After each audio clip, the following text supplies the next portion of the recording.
Chapter 2335, Profitable Trading. As the gigantic Crimson Dragon flying ship appeared above Ghost City, it attracted everyone's attention like a dazzling sun. The flying, steel giant was impossible not to notice. The roar of the flying ship's engine reverberated like the roar of a dragon. One could even hear it from several thousand yards away. What's going on? Did someone trigger an event? No, that should be the rumored flying ship that appeared at sea not long ago. It's come to Ghost City. Which power owns that flying ship? Aren't they a little too strong?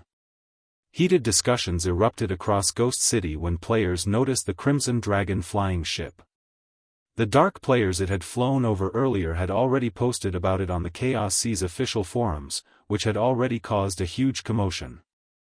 Now that the ship had appeared above Ghost City, how could the city's players ignore it? As they arrived, Shifeng didn't linger above the city for too long, piloting the flying ship toward Ghost City's airport. There were a total of 24 cities within the Chaos Sea, and they were all very far apart from each other. Normally, players had to rely on sea or air transportation to travel from one city to another. Thus, every one of the Chaos Sea's cities had well-developed ports and airports.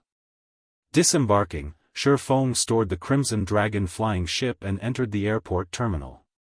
As he did, he was greeted by a large crowd of dark players and a smattering of normal players.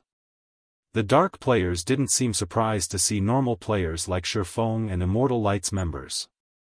It wasn't unusual for players to risk the trip through the Chaos Sea for a profit. Player-owned counters filled the terminal, all selling a variety of precious items.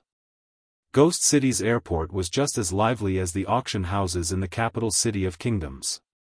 This place is bustling.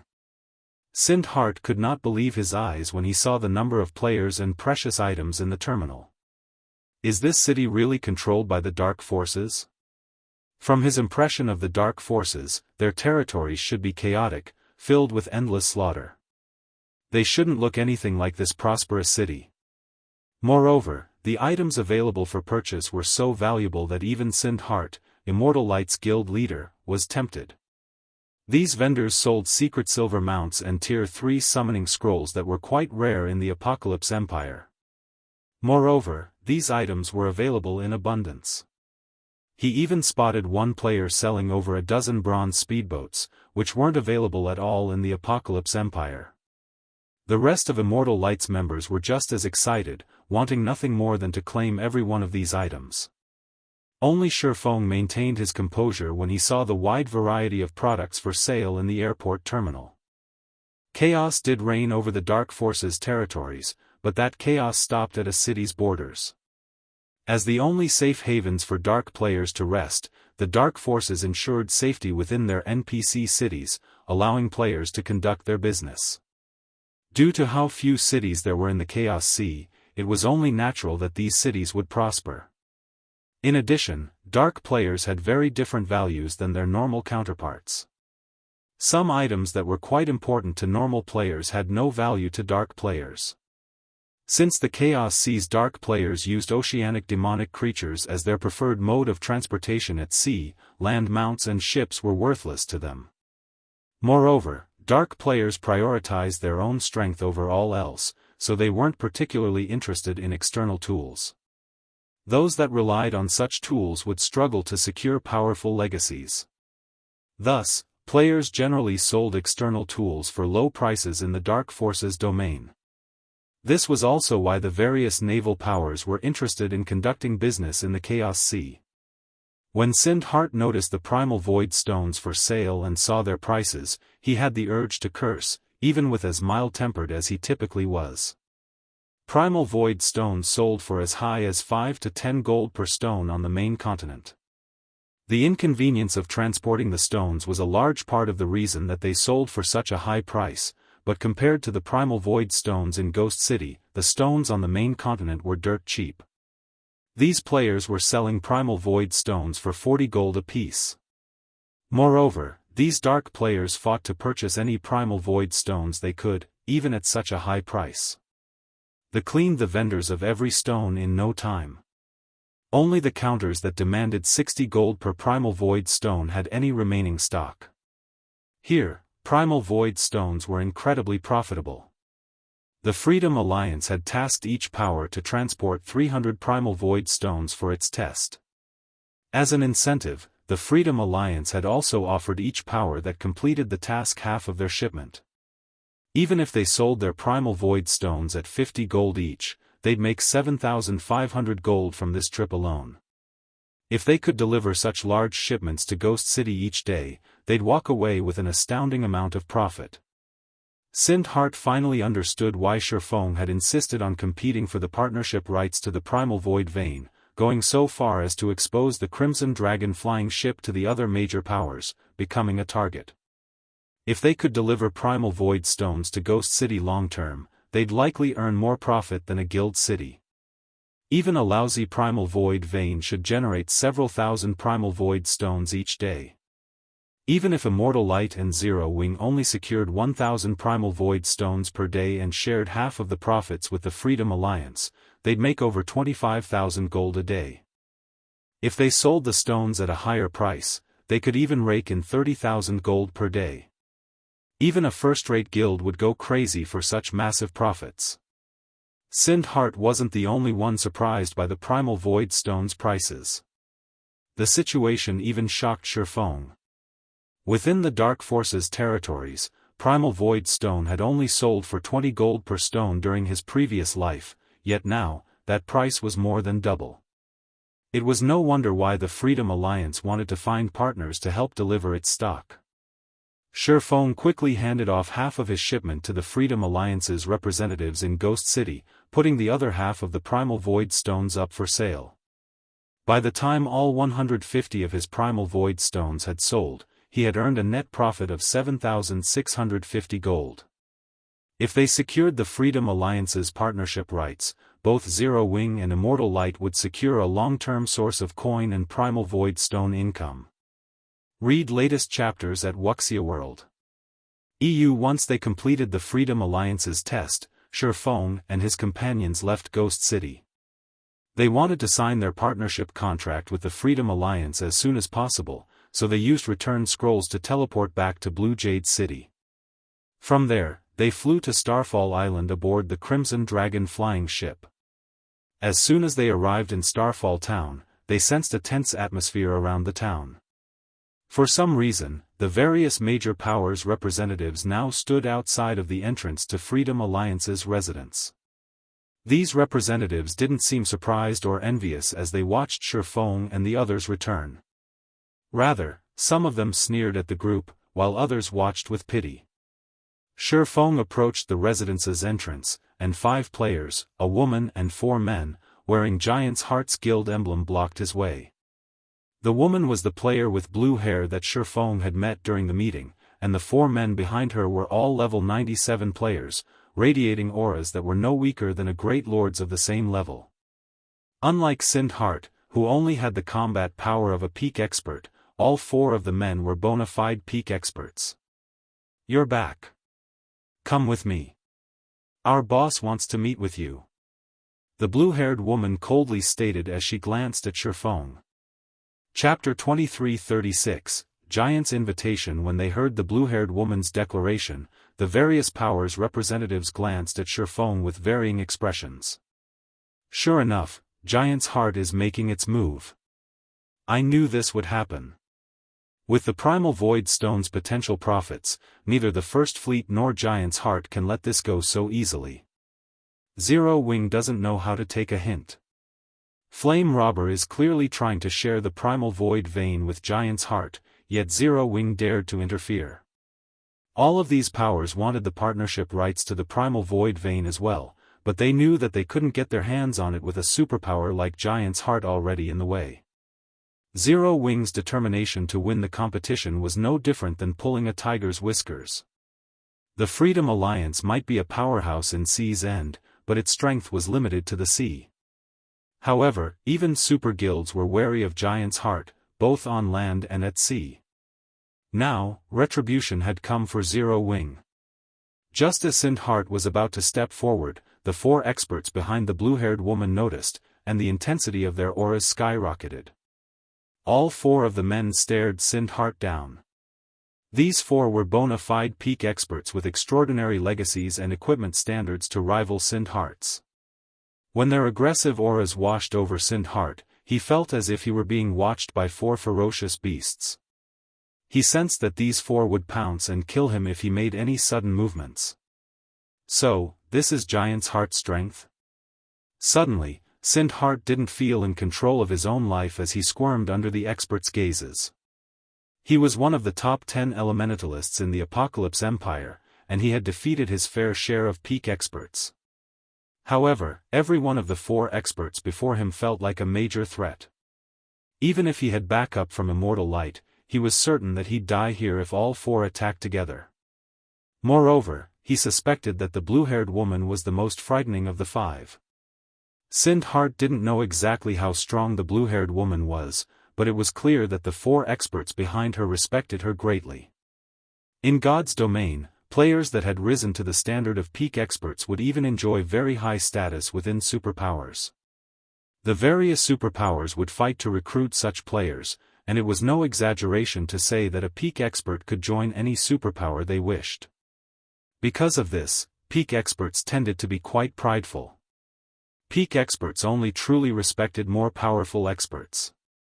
Giant's heart is quite impressive to nurture such a young domain realm expert, such as yourself, Shifeng flattered, smiling at the indifferent, blue-haired woman. Since your guild has invited me, please, lead the way.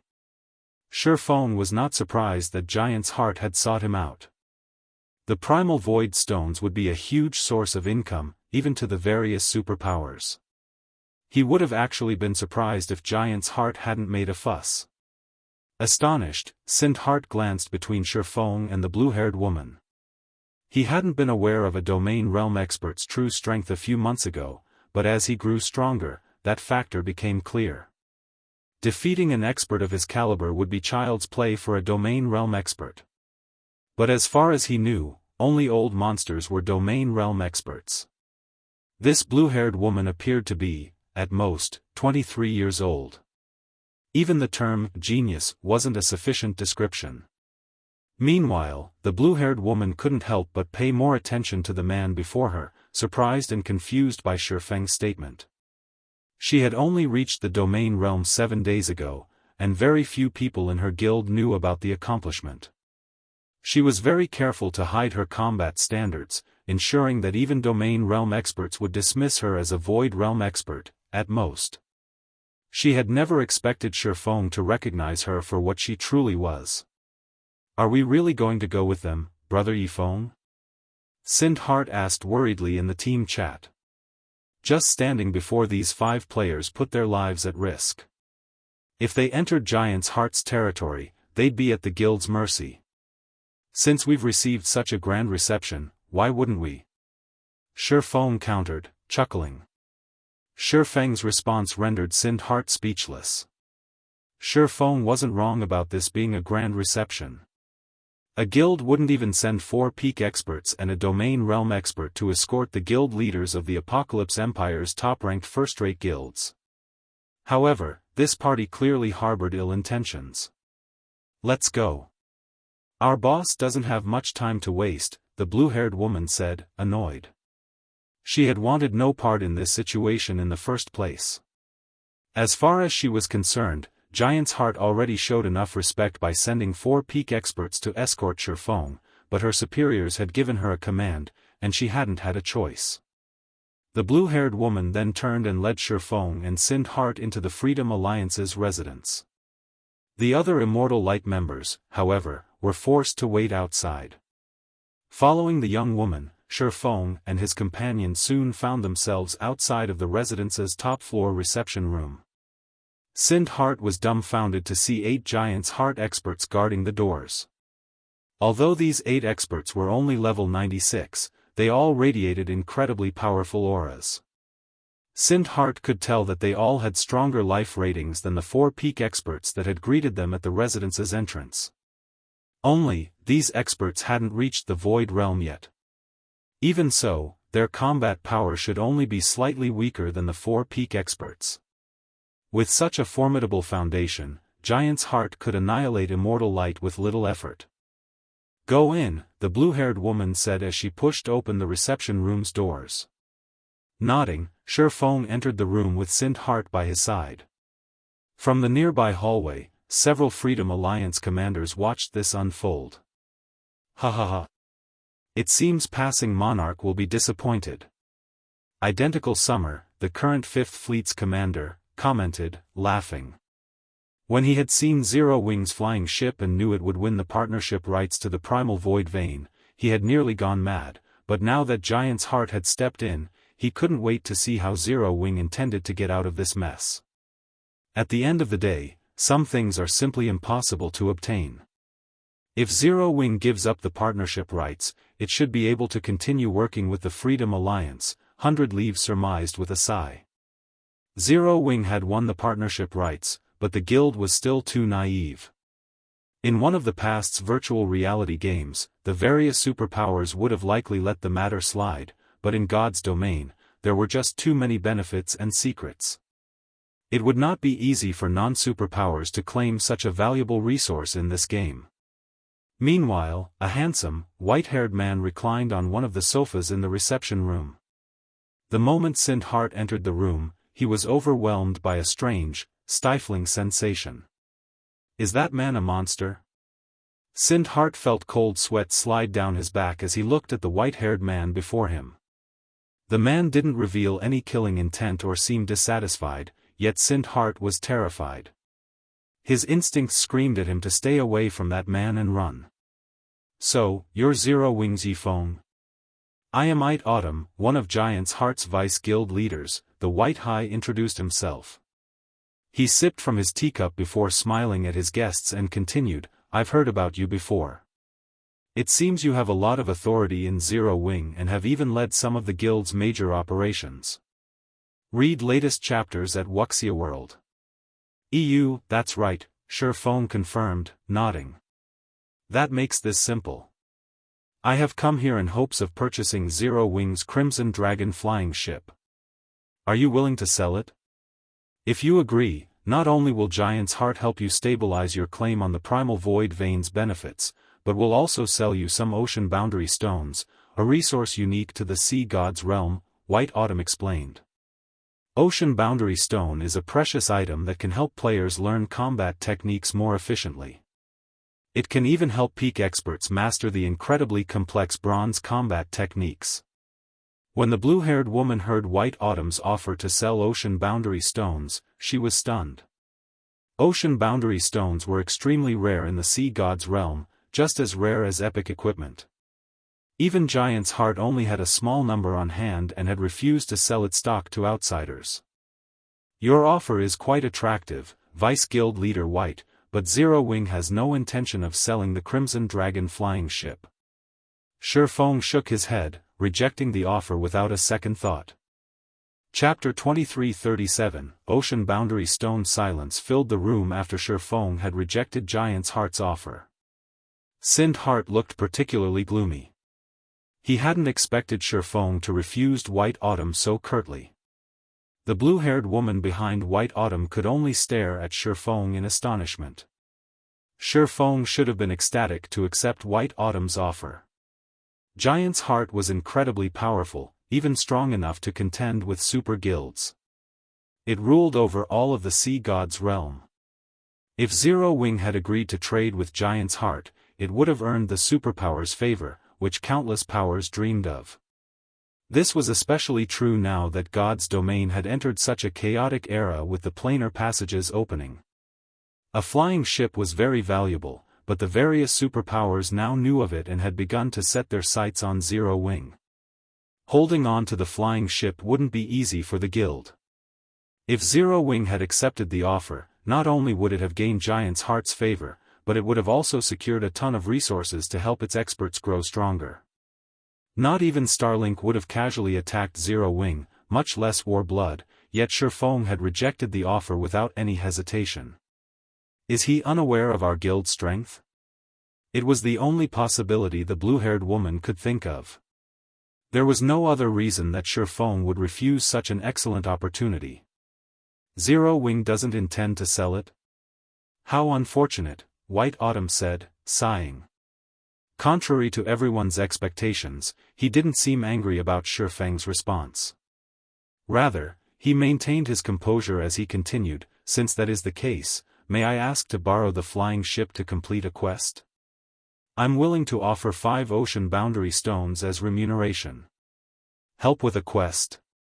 After giving the matter some thought, Shifeng said, I don't see an issue with that. How long will the quest take to complete? Shifeng did find the ocean boundary stones tempting.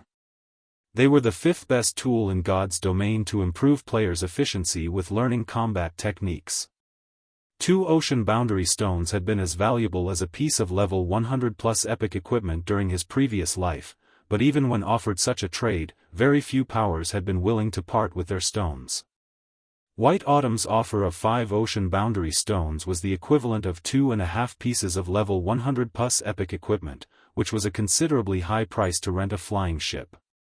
With 5 ocean boundary stones, 5 of Shifeng's peak experts could learn a bronze combat technique and acquire the combat power to face domain realm experts. Most powers lacked bronze combat techniques, but Zero Wing wasn't one of them. The guild had found quite a few bronze legacy tablets thus far and had the secret technique, Lightning Flash. Shifeng was the only guild member to grasp the technique. If Fire Dance or Gentle Snow could master it as well, they'd display extraordinary combat power with the help of their fragmented legendary items. It'll take roughly 3 days. If we can complete the quest ahead of time, I'm willing to offer an additional ocean boundary stone, White Autumn said after some mental calculations. Chuckling, he continued, even if we fail the quest, I will pay you 1 ocean boundary stone in exchange for the flying ship's rental and any damage it sustains. We have a deal, Shifeng agreed. Ocean boundary stones were an incredibly important resource to the various super guilds, not to mention Zero Wing. May I know when this quest will begin? If Zero Wing had had enough materials to produce 2 Crimson Dragon flying ships, Shifeng would have agreed to trade one for a large batch of ocean boundary stones, using them to nurture a large force of peak experts. We'll set off in 15 hours, White Autumn answered. Our destination is a very dangerous one. I should take this time to rest and prepare. All right. Let's sign a contract now, then, Shifeng said after a quick look through his schedule. He had some free time, so he might as well use it to make some extra income. White Autumn and Shifeng signed the contract, and now that they were bound, Giant's Heart could proceed with the quest with peace of mind. Shifeng then left the room to sign his partnership agreement with the Freedom Alliance. Meanwhile, the blue-haired woman, who had remained silent during the meeting, finally spoke up. Vice Guild Leader, are you really planning to challenge that quest again? The blue-haired woman asked. White Autumn kept most people in the dark, but as one of the guild's domain realm experts, she knew what was happening. The man intended to challenge one of the Sea God's realm's epic main storyline quests.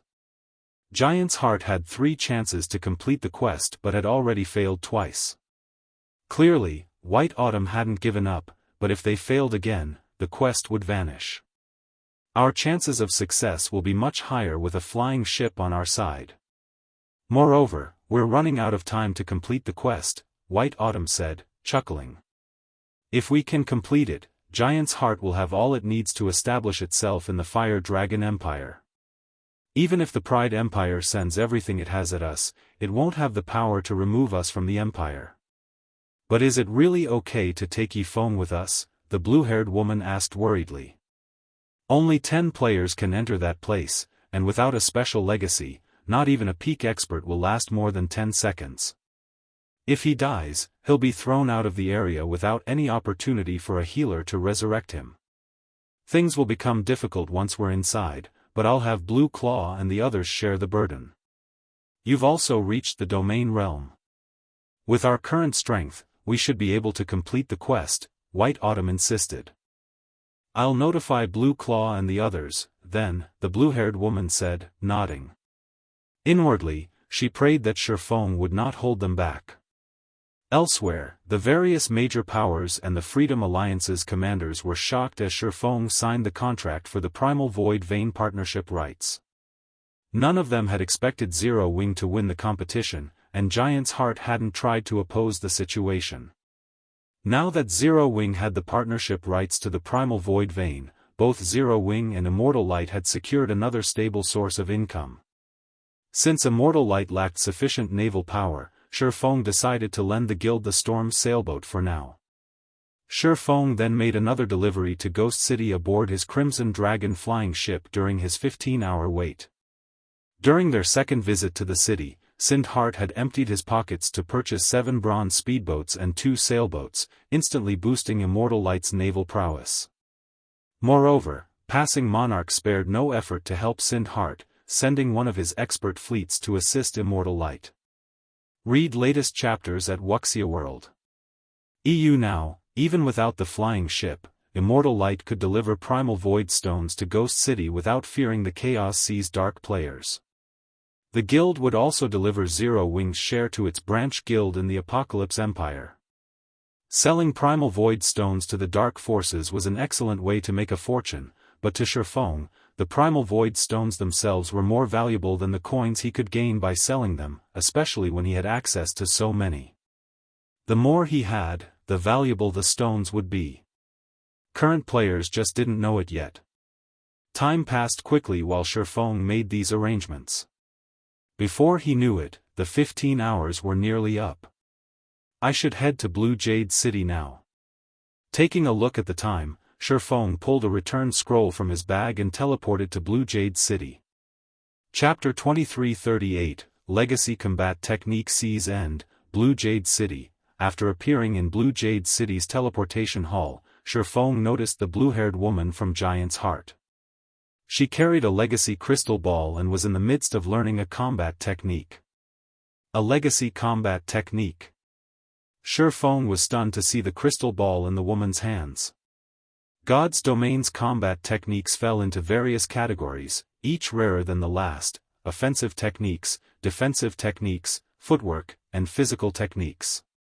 The rarest and most unique of these were legacy combat techniques. Legacy combat techniques were a special type, unlike ordinary combat techniques. They were limited to specific classes. Players without the appropriate class couldn't learn one even if they obtained it. Every legacy combat technique was as rare as a fragmented legendary item, and they didn't possess fixed ranks. The standard of the techniques depended on the user's mastery of them. All legacy combat techniques started out at bronze rank, and the greater a player's master was, the more power they could wield with the technique. According to rumors Shifeng had heard, a player could acquire the strength to transcend tiers if they could fully master a legacy combat technique, even without relying on fragmented legendary or legendary items. Shifeng had never thought that he'd run into the woman form Giant's Heart carrying a legacy combat technique around. By the looks of it, she'd already gained a certain level of mastery over the technique, too. You're here. The blue-haired woman stored the legacy crystal ball in her bag when she noticed Shifeng. Her tone serious, she continued, "Since you'll be questing with us, I should formally introduce myself. I am Linya, the Vice Commander of Giant's Heart's main force. The quest we'll be doing is unusually difficult. Even domain realm experts can lose their lives if they're not careful. I hope you won't act recklessly during the quest. We won't be able to save you. All you'll need to do is survive. Rest assured. I might not be particularly skilled in all aspects, but I'm quite good at keeping myself alive," Shifeng replied, smiling. Linya's warning made him a bit curious. Domain realm experts stood at the apex of God's domain. An averagely geared domain realm expert's performance would be even better than that of a peak expert in full, top-tier equipment during a high-ranked quest. There were very few quests of the same level that could threaten an apex expert fully geared in top-tier equipment. Good. Let's go. Linya had nothing more to say after hearing Shifeng's confident response. She then led him toward the Continental Teleportation Array, and they traveled to the Fire Dragon Empire. Once they arrived, Linya pulled a teleportation stone from her bag and teleported both of them to a heavenly land of verdant mountains and clear rivers. System, you have discovered the Sea God's realm. System, as you have reached Tier 3 and are not indigenous to the Sea God's realm, the world's power works against you, weakening your physique by 30% and basic attributes by 20%. We've teleported directly to the Sea God's realm? Giant's Heart's generosity surprised Shifeng as he looked at his system map. Teleportation stones were incredibly valuable in God's domain. As long as the registered location was within range, players could use teleportation stones to transport a maximum of 5 players. Planar teleportation stones were the stronger version.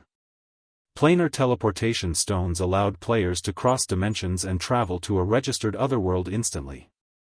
Although they couldn't be used in areas that prohibited teleportation, planar teleportation stones were a powerful life-saving tool. And yet, Linya had used one so casually. After their arrival, Shifeng noticed 8 other players on the mountaintop, sitting before an ancient ruin. While Autumn was one of them. Of the remaining 7, the weakest was a peak expert who was very close to reaching the domain realm.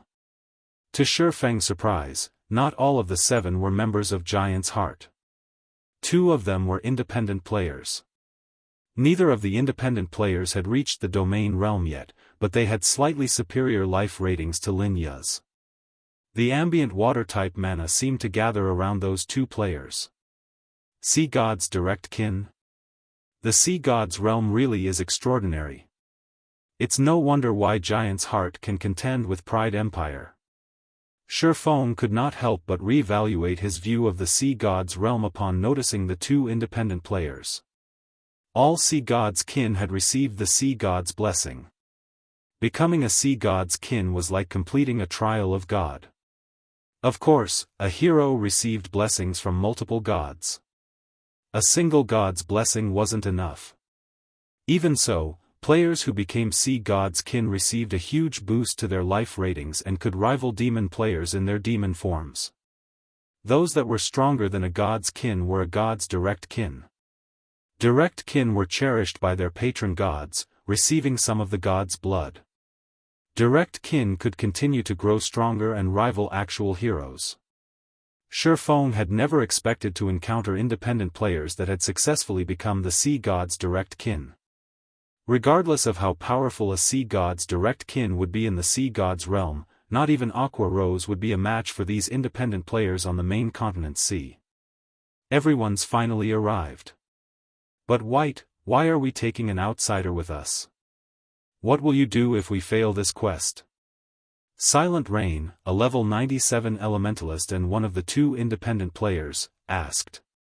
Giant's Heart's members flashed the elementalist a dark look when they heard her question, but despite their annoyance at Silent Rain's rudeness, none of them moved to teach him a lesson. That bastard! Just because he became a direct kin, he dares to disrespect our vice guild leader? Linya grumbled to herself. She wanted nothing more than to teach Silent Rain a lesson, but the Sea God's direct kin were highly favored in the Sea God's realm. Even domain realm experts who were also Sea God's kin were no match for the combat power Silent Rain commanded, even though he hadn't yet reached the domain realm. In fact, not even 4 such domain realm experts working together would be a match for the man. I believe you've heard of the flying ship that appeared while you were in the Fire Dragon Empire, White Autumn calmly stated. Yifeng owns that flying ship, which is why I've specifically invited him to help us on this quest. I have specifically invited him to help us with this quest. A flying ship? Shocked, the 7 players turned toward Shifeng. The Crimson Dragon flying ship's appearance had caused a huge commotion in the Fire Dragon Empire. Practically everyone in the Empire had heard of it by now. Aside from the convenient transportation it offered, the flying ship's combat power alone left everyone speechless. Based on what players had learned of the flying ship thus far, only mythic-ranked flying monsters would have any chance against it, and they wouldn't even have the power to destroy the Crimson Dragon flying ship.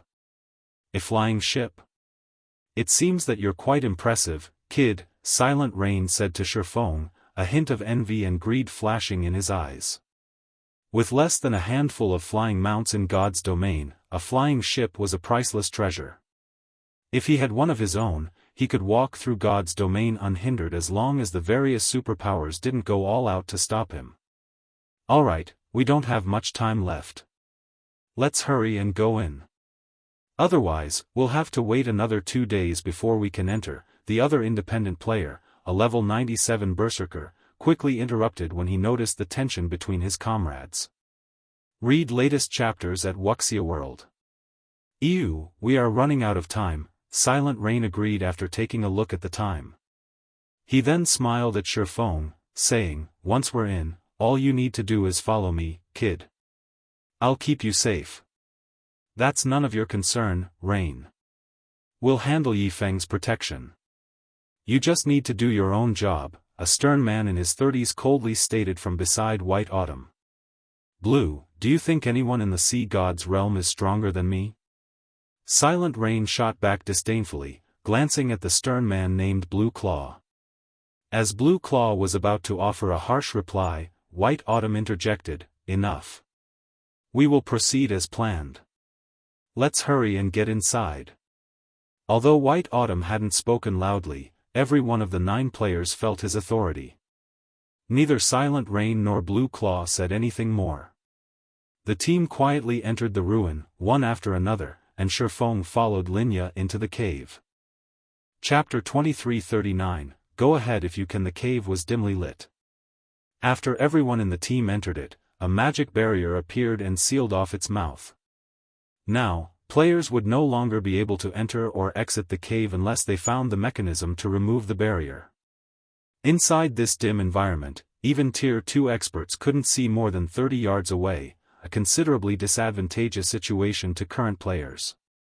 A distance of 30 yards might seem very far, but level 90+ Lord-ranked monsters could cross it in 2 seconds, at most, getting within melee range.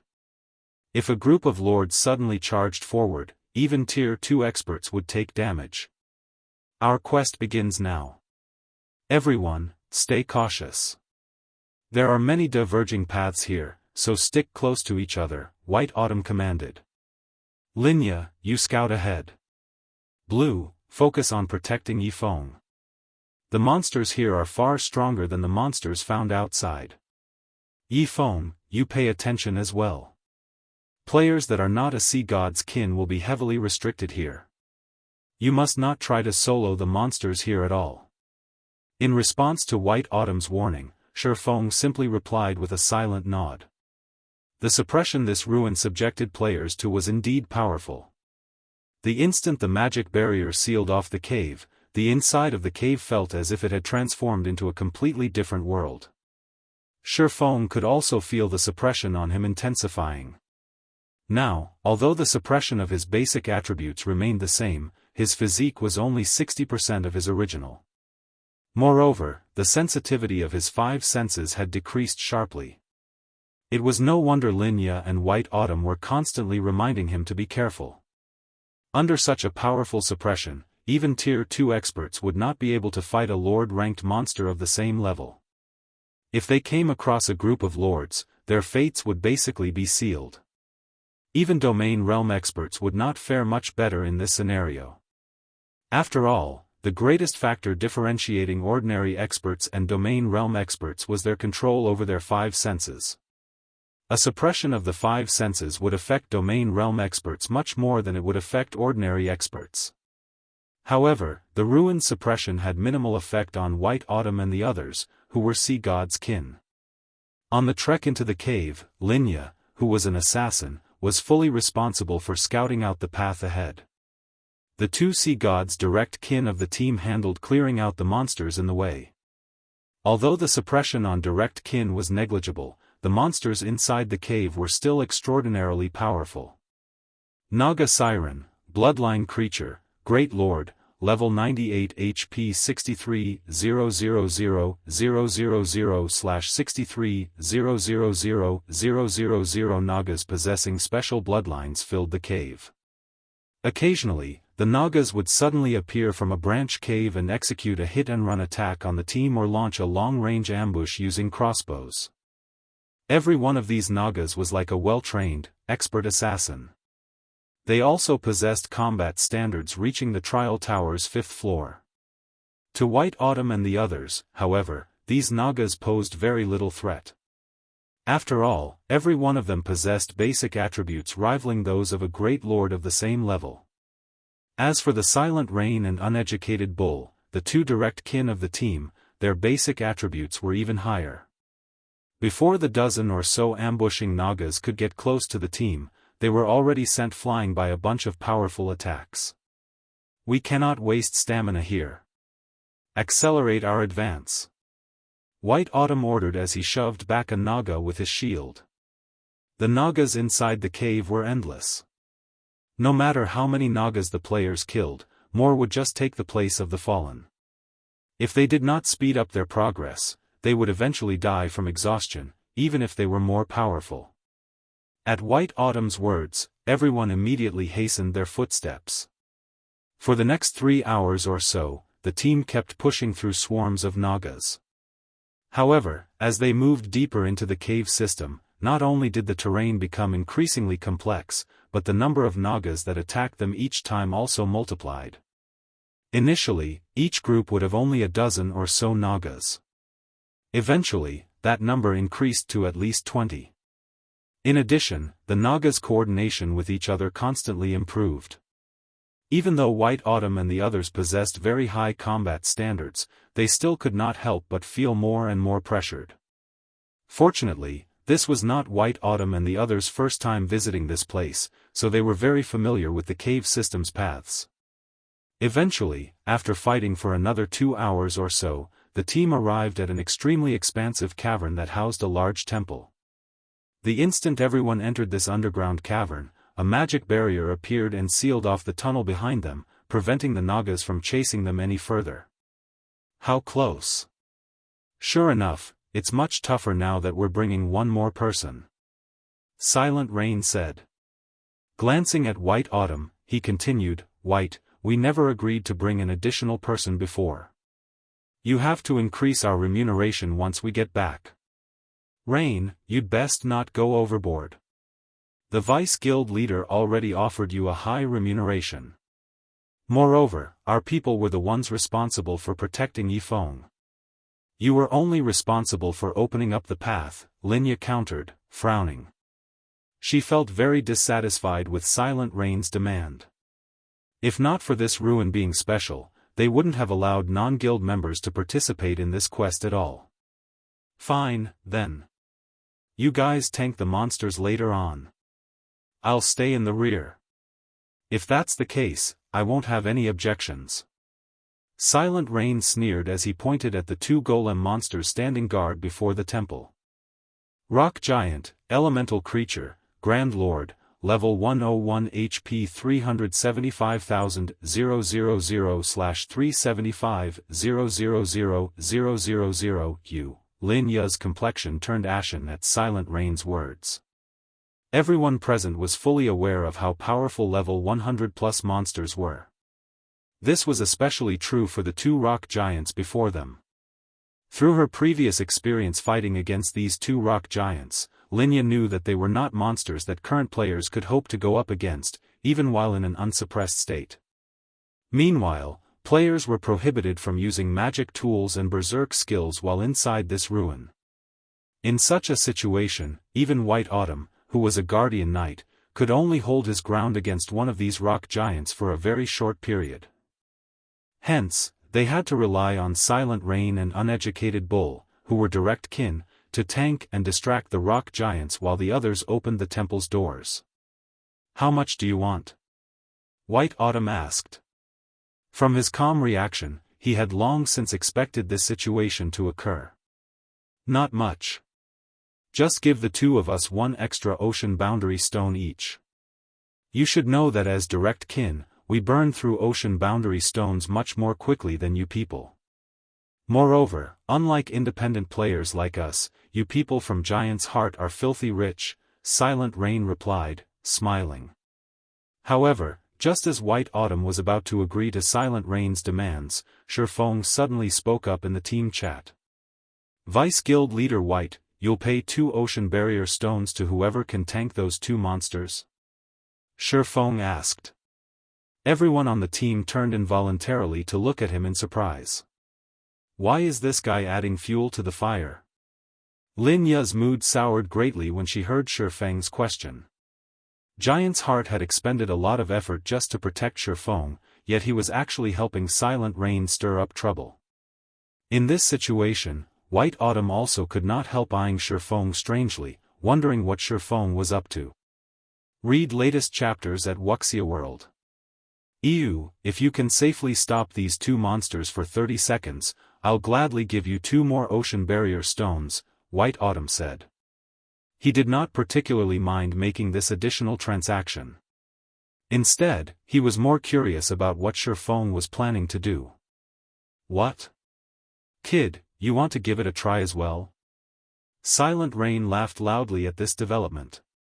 Sure. Go ahead if you can. I won't object. As long as you can tank those 2 monsters, I'll also give you the remuneration White promised me. Even a sea god's direct kin like him still had a very tough time tanking 1 rock giant. The slightest mistake would mean his life. On the other hand, Shifeng wasn't even a sea god's kin. It would be a miracle if he could tank one of the rock giants, let alone 2. If that's the case, I'll give it a try, Shifeng said before slowly approaching the 2 rock giants. The instant Shifeng got within 100 yards of the 2 rock giants, the latter's eyes suddenly released a crimson glow. Both Grand Lords then started pacing toward the Swordsman, their bodies releasing a frightening pressure that made everyone tense up. Chapter 2340, Tier 3 Sword King. This guy is seriously making more problems for us. Silent Rain has to go all out just to deal with 1 rock giant. How can 1 person possibly tank 2? Lin Ya's complexion turned ugly when she saw the 2 rock giants charging at Shifeng. Does he need to behave this way even if he's angry? He is basically making a joke of himself in front of Silent Rain. She could understand why Silent Rain's actions would enrage Shifeng. After all, Silent Rain's demand for additional compensation because of Shifeng's presence was essentially him saying that Shifeng was dead weight. However, Shifeng's trying to prove himself by fighting 2 rock giants at once was simply foolish. After all, inside this ruin, everyone on the team had different tasks. Shifeng's main purpose lay beyond the rock guardians. At that point, once he took out his flying ship, Silent Rain would naturally shut up. Rain, let's get ready as well. This kid shouldn't be able to last long. If he dies, we'll have to start all over again, Uneducated Bull said, unsheathing the crystalline greatsword slung on his back when he saw the rock giants closing in on Shifeng. Although they had yet to reach the starting point of their quest, so long as players died here, they would be automatically resurrected outside the cave and lose 5% of their EXP. Then, the team would have to suicide and leave the cave too. After all, Shifeng held the key to clearing the quest. Uneducated Bull did not wish to waste several more hours fighting through the cave system once more. No rush. This kid should be quite strong. Given how confident he is, he shouldn't have any problems lasting 4 or 5 seconds.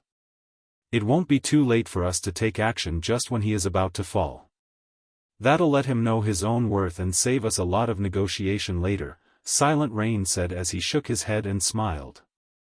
I guess you're right. Uneducated Bull nodded, as he felt Silent Rain's words were reasonable. Every expert possessed trump cards. The rock giants might be very powerful, but Shifeng should not have much of a problem holding his ground against the Grand Lords for a few seconds. In contrast, if Silent Rain and Uneducated Bull took action too soon, they would only devalue themselves. While the 2 sea gods' direct kin were coming to an agreement, the 2 rock giants had arrived before Shifeng and were smashing their humongous fists down at him. The rock giants were 10 meters tall, and their fists were large enough to cover a 10-yard radius. Let alone a Tier 2 swordsman, even a Tier 2 assassin would not be able to dodge the rock giants' attacks in time. Meanwhile, even a small scratch from the attack of a level 101 Grand Lord could reap a large chunk of a Tier 2 MT's HP. Facing the attacks of 2 rock giants simultaneously, a Tier 2 metric tons would have to activate a life-saving skill to survive. Just when everyone assumed that Shifeng would utilize a life-saving skill to stop the 2 rock giants' attacks, he suddenly unsheathed the abyssal blade and killing ray, then lightly brandished his swords at the 2 descending fists. In the next moment, 2 deep, distinct cuts appeared on the rock giants' knuckles. At the same time, the attack trajectories of both fists suddenly changed. In the end, the fists landed roughly 10 yards away from Shifeng, creating large craters in the ground. Before the 2 rock giants could launch another round of attacks, Shifeng had already appeared behind their feet and executed a horizontal slash with killing ray. Void slash. 6 slashes carrying the power of the void landed on the hamstrings of the 2 rock giants, each slash inflicting over -800,000 damage on the Grand Lords. The powerful strength the slashes carried also forced the 2 rock giants to their knees, their offense coming to an abrupt halt. Silence. For a moment, as if time had frozen, silence filled the entire cavern. Whether it was Giants' Hearts members or Silent Rain and Uneducated Bull, everyone wore a dumbfounded expression. None of them could believe this scene was true. Let alone having trouble against the 2 rock giants, Shifeng practically got the upper hand on the Grand Lords. He had easily blocked the fists that they found extremely difficult to dodge. His attack speed was also so fast that they caught only a blurry glimpse of his blows. However, the most frightening part of his performance would still have to be the strength he displayed. Impossible. This is definitely impossible. Silent Rain blurted out his thoughts as he watched Shifeng repelling the rock giants' attacks time after time. How can a player have so much strength? The strength of Uneducated Bull, who was a sea god's direct kin and a berserker, was unrivaled in the sea god's realm, yet even he could just barely deflect the attack of 1 rock giant. On the other hand, Shifeng, who wasn't even a sea god's kin, was actually suppressing the 2 rock giants all by himself. This feat completely shattered Silent Rain's worldview. Tier 3. White Autumn exclaimed. Although he found this unbelievable, it was also the most plausible answer he could come up with. He should be a Tier 3 Sword King. Upon hearing the words, Tier 3 Sword King, unprecedented shock filled everyone's heart. Tier 2 classes were commonplace in God's domain, especially among NPCs. Only after reaching Tier 3 would one be considered a powerhouse in God's domain and receive the acknowledgement of NPCs. A Tier 3 class was one of the requirements for becoming the Lord of a city. This was also the goal that players like themselves were striving toward. However, even with their current extraordinary strength, they were still not confident of completing their Tier 3 promotion quests. After all, their legacies were very special. This, in turn, meant their Tier 3 promotion quests were much more difficult than the promotion quest of ordinary players.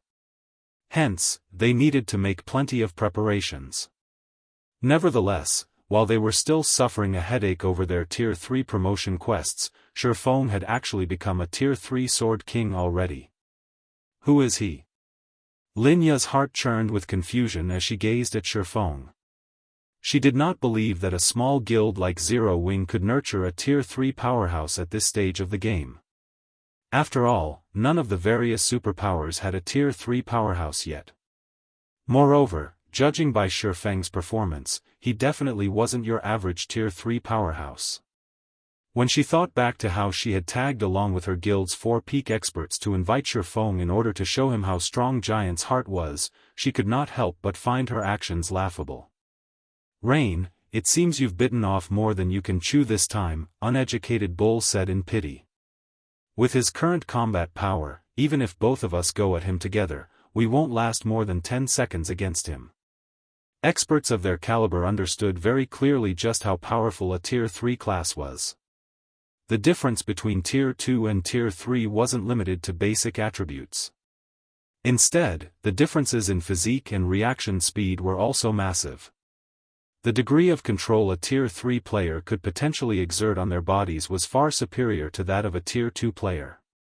Meanwhile, Silent Rain's complexion also turned extremely ugly at this sight. He had never imagined that such a situation would occur.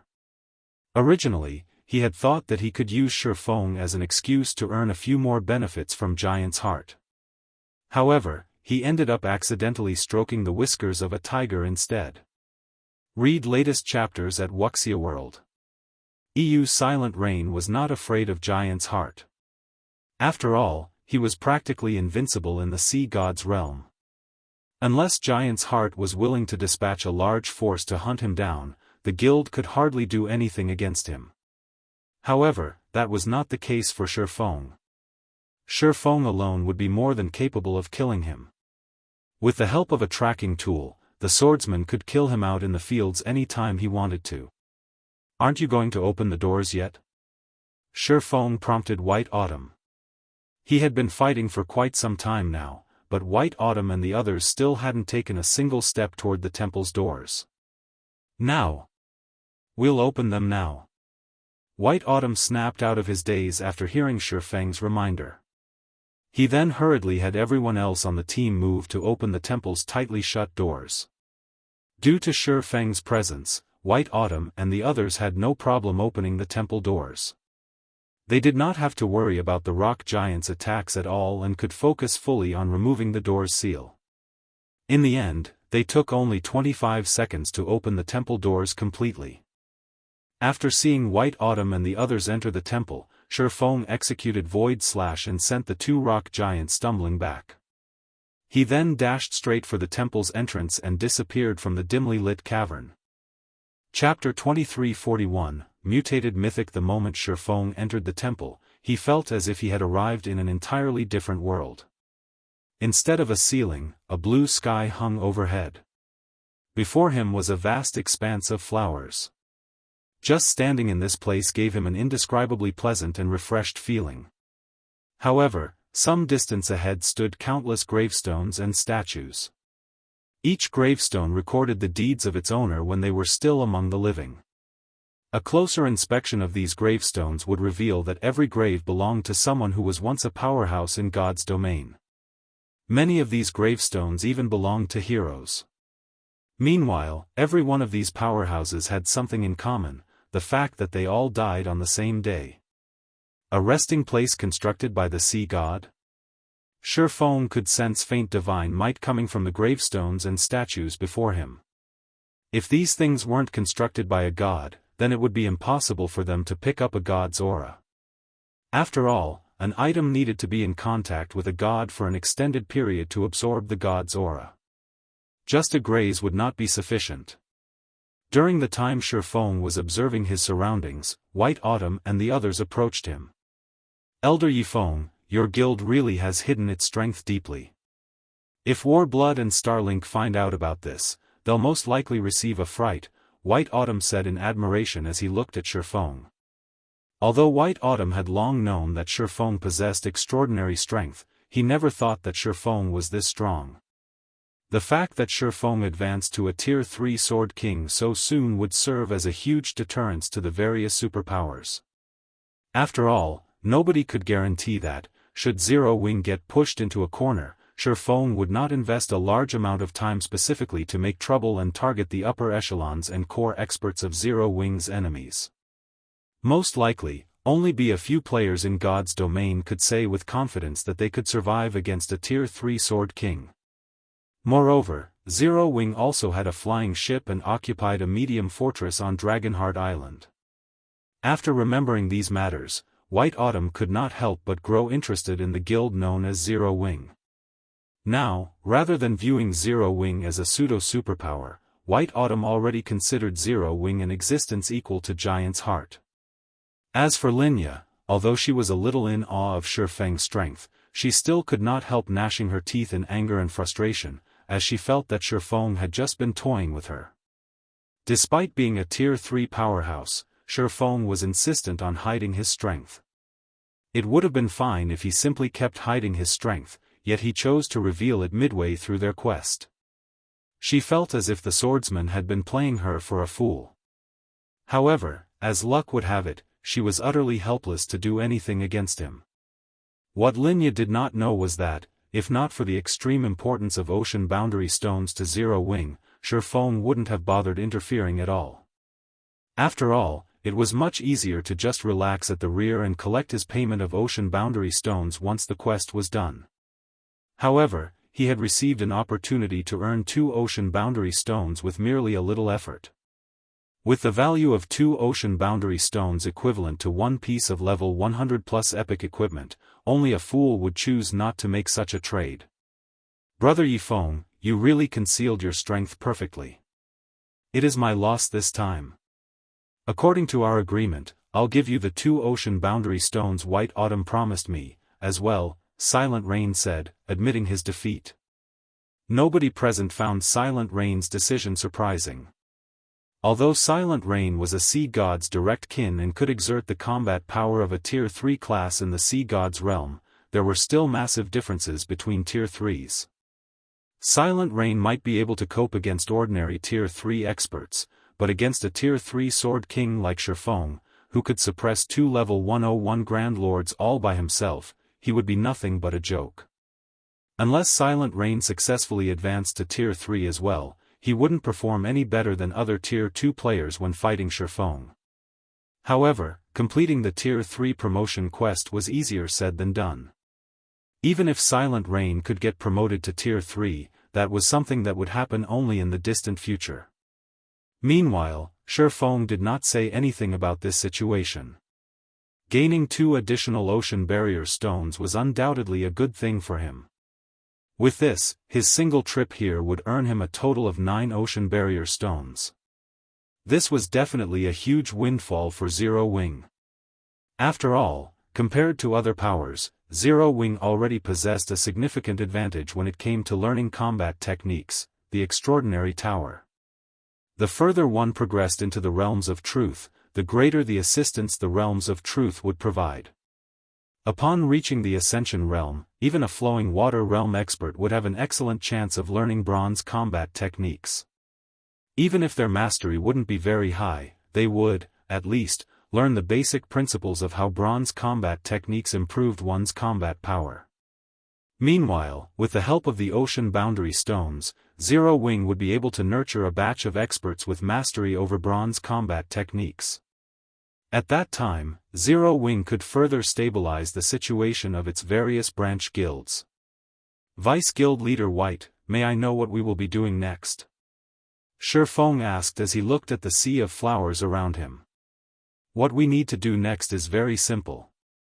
We just have to get rid of the spirits created by the strange energy leaking out of the graves. The quicker we clear out all of these spirits, the higher our quest completion rate will be.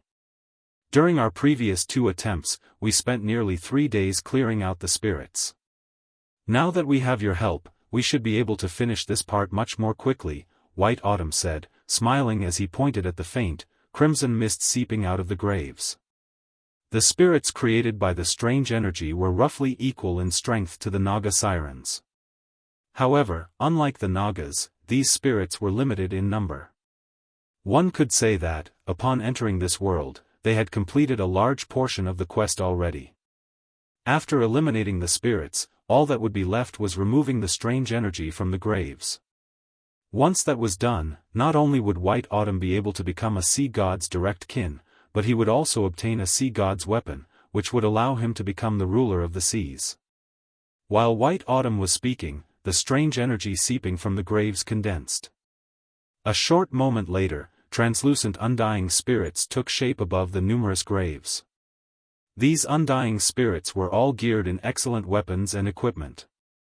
Their eyes gave off a black glow, and their bodies radiated an indescribably strange energy, which continuously corroded the space around them as if these spirits were trying to taint the space in their own colors. Undying Spirit, Special Energy Being, Great Lord, Level 99 HP 50 000/50 000. Although these immortal spirits looked to be only ordinary Great Lords, Shifeng could tell that their combat standards were superior to the Naga Sirens, probably reaching the 6th floor Trial Tower standard. Even refinement realm experts of the same level would not be a match for them with their powerful basic attributes. However, against experts like White Autumn and the others on the team, these undying spirits could hardly count as an opponent. Not to mention, Shifeng was also taking part in the fight now. Due to Shifeng's participation, the task that originally required nearly 3 days to complete was done in just roughly 2 days. If not for the undying spirit's very low spawn rate, the team would have finished this part of the quest in just 1.5 days. Meanwhile, during these 2 days, almost everyone in the team had received a lot of EXP. White Autumn, Linya, Silent Rain, and Uneducated Bull had all risen to level 98. As for Shifeng, due to the monster's lower level, he did not receive that much EXP from them. As a result, he was still 23% away from reaching level 103. Aside from EXP, the undying spirits had also dropped relatively excellent equipment. Even though the drop rate wasn't particularly high, White Autumn had still ended up with over 100 pieces of level 95 secret silver equipment and several pieces of level 95 fine gold equipment. In addition, he had also obtained quite a number of precious materials. After clearing out the undying spirits, White Autumn had everyone sit down and rest in preparation for the final phase of the quest. Once everyone was rested, he took out an aqua-blue pendant and chanted an incantation before the graveyard. Immediately, the strange energy remaining in the graveyard went berserk and started gathering rapidly at the center of the graveyard. After 10 seconds, a 6-meter-tall undying spirit appeared before everyone's eyes, wearing a crimson cape made out of the strange energy. At this moment, this undying spirit was looking at the players before it with an evil grin on its face. Upon seeing this undying spirit, whether it was White Autumn or Silent Rain and the others, the expression on their faces changed immediately. That's not right. Why is this boss different from the ones we fought before? Linya could not help her confusion as she stared at the undying spirit. Sunset King, Mutant, Mythic, level 100 HP 2, 700 000 000/2, 700 000 000. Is this Sunset King really the same as the ones we fought before? Silent Rain's complexion darkened as he felt the aura the Sunset King radiated. Its HP is more than triple of the previous ones.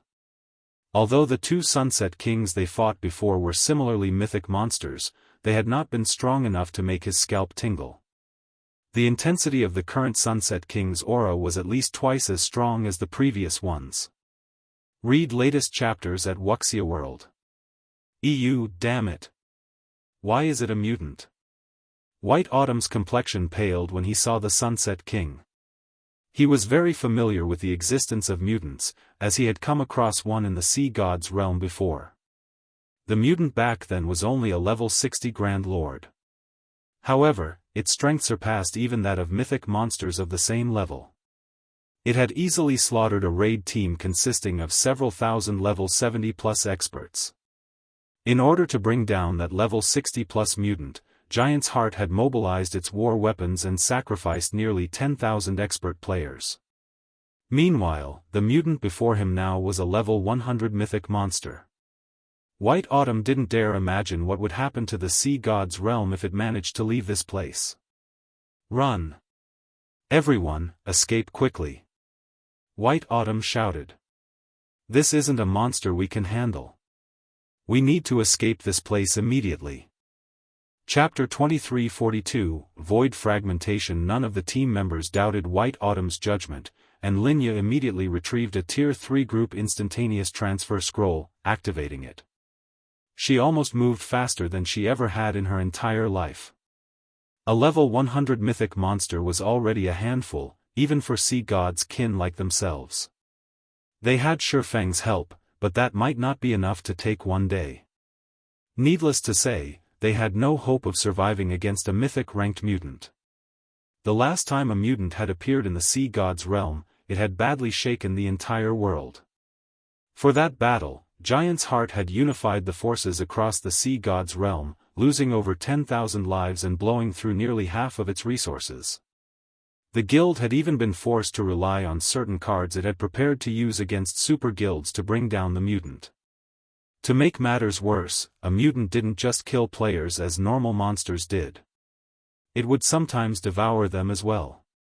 Players that were simply killed didn't have much of an issue, but those that were captured and eaten would suffer triple the usual death penalty, and their souls would be weakened for 10 days after their resurrection.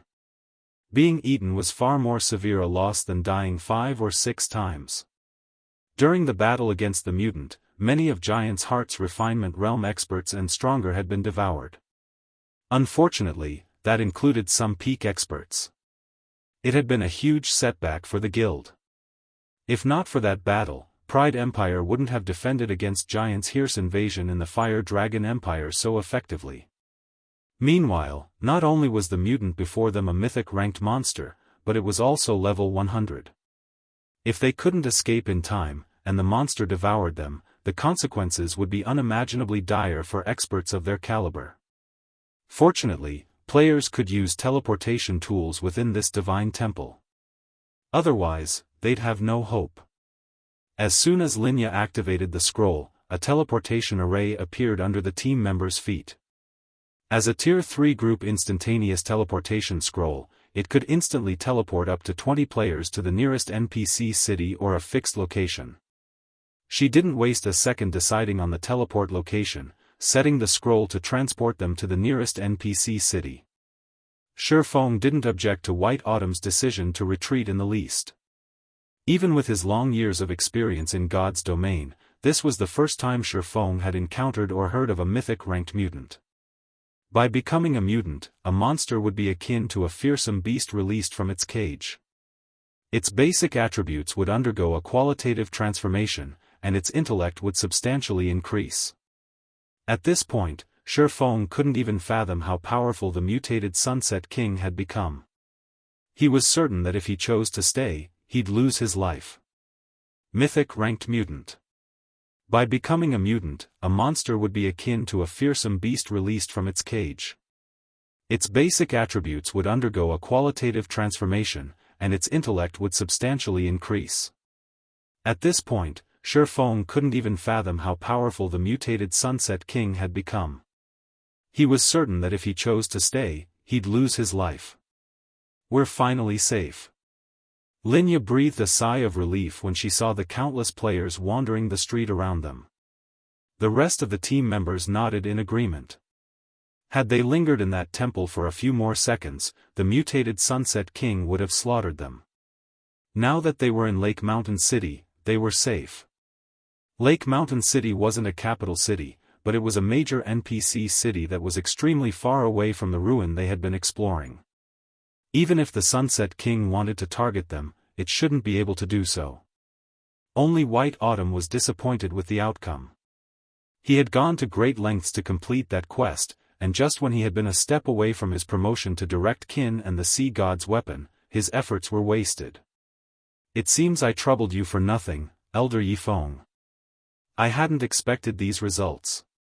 However, I will still pay for your time with 3 ocean barrier stones. I hope that you can accept them, White Autumn apologized. Although he had failed the quest, White Autumn saw the merit in befriending Shifeng after the swordsman's display in the cavern. It wasn't certain that Giant's Heart wouldn't encounter another quest that would require such an expert's assistance in the future. After all, Shifeng had completed his Tier 3 promotion quest far sooner than anyone in God's domain. Even if Giant's Heart's experts reached Tier 3 as well, Shifeng's strength shouldn't be underestimated with the massive lead he had. Silent Rain and Uneducated Bull watched Shifeng enviously. According to their agreement with White Autumn, they'd only get paid if they helped complete the quest. Since they hadn't, they'd receive nothing, yet Shifeng had still been given 3 ocean barrier stones. The original agreement they had with Giant's Heart had only involved a single ocean barrier stone as payment.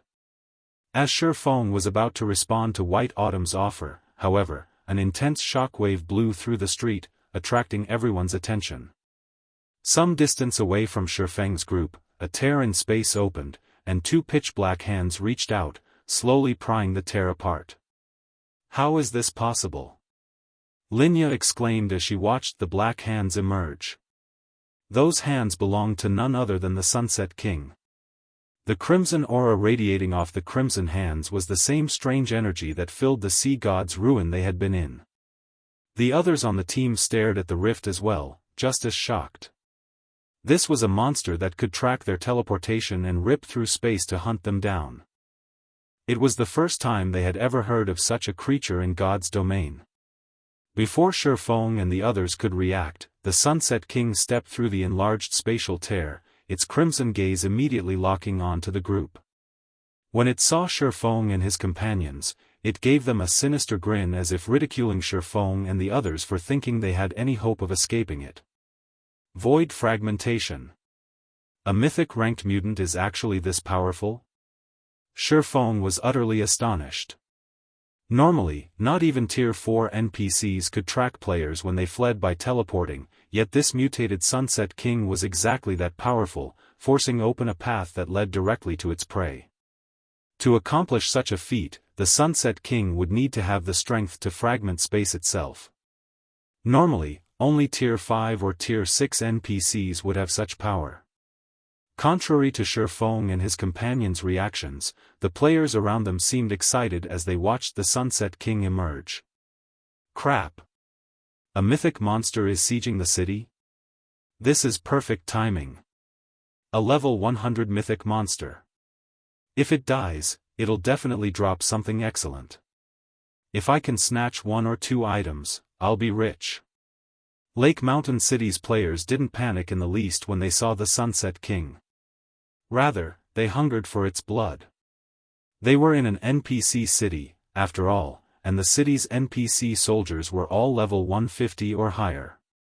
A measly level 100 mythic monster would just be asking for a beating by trying to attack the city.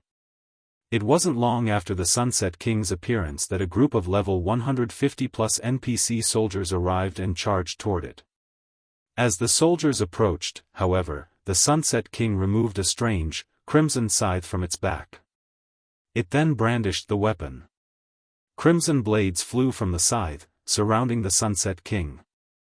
The instant these crimson blades slammed into the NPC soldiers, the NPCs flew through the air, heavily injured. Even the buildings lining the street, which were protected by magic arrays, turned into rubble as the attack sliced through them. Every player within 100 yards of the mutated Sunset King died without even leaving behind their ashes. It was as if they had evaporated instantly. Finally, the city's players realized how afraid they should be of the Sunset King. Are you kidding me? Magic arrays had protected those buildings. Even mythic monsters would need a lot of time to destroy them, yet this monster, the players that had assumed they could take advantage of the Sunset King's arrival were dumbfounded. With a single skill, the mutated mythic monster had heavily injured several dozen level 150+, Tier 2 NPCs and flattened the street's buildings. This was the first time any of them had seen such power. White Autumn and his team could only gasp as they watched. How was this a mythic monster? The Sunset King was practically a natural disaster. Read latest chapters at Wuxia World. After repelling the NPC soldiers, the Sunset King returned its attention to Shifeng's group. It walked toward them, and every step it took increased the pressure they felt. For a moment, they all felt as if they were standing before the Grim Reaper himself. Although the process had seemed drawn out, the Sunset King had crossed the distance between it and Shifeng's group in an instant. In fact, Shifeng hadn't even had time to react to the monster's approach. Suddenly, however, a blue-haired man in silver armor and wielding an icy blue, two-handed axe appeared, interrupting the Sunset King when it was still 50 yards from Shifeng and about to swing its scythe again. The instant this middle-aged, blue-haired man appeared, the nearby players breathed a sigh of relief. This man was none other than Lake Mountain City's magistrate, Westland, a level 180, Tier 4 Heavenly Knight. Chapter 2343, Inferior Legendary Event. Even White Autumn and his guildmates released a relieved sigh when they spotted Westland. Westland was a level 180, Tier 4 Heavenly Knight. Even if the Sunset King were immune to level suppression, Westland wouldn't be thrown as easily as the level 150+, Tier 2 NPC soldiers. Furthermore, Lake Mountain City's magic array strengthened Westland in battle. However, the Sunset King remained unperturbed. It released even more intense energy from its scythe, energy so powerful that space around it began to crumble. At the same time, the power of the Sunset King's aura skyrocketed. What's going on? How has it become even stronger? Silent Rain stared at the crimson energy around the mutant's weapon in astonishment. The Sunset King had already displayed unbelievable power, yet it continued to grow stronger. It almost seemed like some seal had been removed. As the aura washed over him, Silent Rain even struggled to move. How is it growing so quickly? The situation confused Shifeng, as well. As monsters completed a mutation, they would experience a qualitative leap to their strength, which would grow until it couldn't be quantified by levels. As mutants killed other creatures, they would continue to grow stronger, but Shifeng had never heard of a mutant that could power up twice in such a short time. The Sunset King swung its scythe again before White Autumn or his comrades could react. As a result, the space before them turned a deep crimson. Is this really a mythic monster? The distant spectators were utterly dumbfounded. With just a swing of its scythe, the Sunset King had saturated the space before it with crimson energy, which vaporized everything in its path, distorting space itself. As the crimson energy extended toward Westland, the Heavenly Knight raised his icy blue axe and yanked it down in a deadly arc Tier 4 skill, Heavenly Flash. Several dozen arcs of blue light flew toward the approaching crimson energy. Boom! Boom! Boom! As the attacks collided, they created a fierce shockwave that forced White Autumn and his team to stumble back. With it came a loud boom that echoed throughout the city. As the dust settled, it revealed that the Sunset King had only stumbled a few steps backward. Even after taking Westland's attack, the Sunset King maintained its calm gaze as it stared down the Tier 4 NPC. The mythic mutant hadn't sustained a single injury. Impossible. Is that really a monster? Even a level 180, Tier 4 NPC was only able to shove it back a little. The spectating players gaped in shock. They couldn't rationalize how a level 100 mythic monster had the strength to rival a level 180, Tier 4 NPC. While the nearby players were dazed, the Sunset King raised its scythe and bellowed. A bloody mist then manifested, spreading out around it. Easily tens of thousands of level 100+ undying spirits began to emerge from the mist. Even the weakest summoned undying spirit was a High Lord, while the strongest were Grand Lords. As these undying spirits appeared, Lake Mountain City's players heard the sound of a system notification. System: Lake Mountain City has triggered the Inferior legendary event, Awakening of the Mutant King. Kill the Sunset King before it destroys Lake Mountain City and obtain the Mutated Heart. With the Mutated Heart, one may receive the Sea God's blessing. The notification shocked everyone, and the players, who had been trying to flee, froze in place. An Inferior legendary event. They had never heard of such a thing happening in the Sea God's realm before. Moreover, if they killed the Sunset King, they could receive the Sea God's blessing. A god's blessing. That was even better than becoming a god's kin. If they could obtain the Sea God's blessing, an instant rise to fame would be easy. The way these players looked at the Sunset King immediately changed. Rather than fear and trepidation, they now stared at the mythic mutant with longing, fervent gazes. Attack! Our adventurer team must obtain that Mutated Heart. With it, we'll become famous throughout the Sea God's realm. Gather all of our war weapons immediately. We need to kill the Sunset King before other guilds arrive. Lake Mountain City's various major powers exploded into action. These major powers hadn't paid much attention to the Sunset King at first.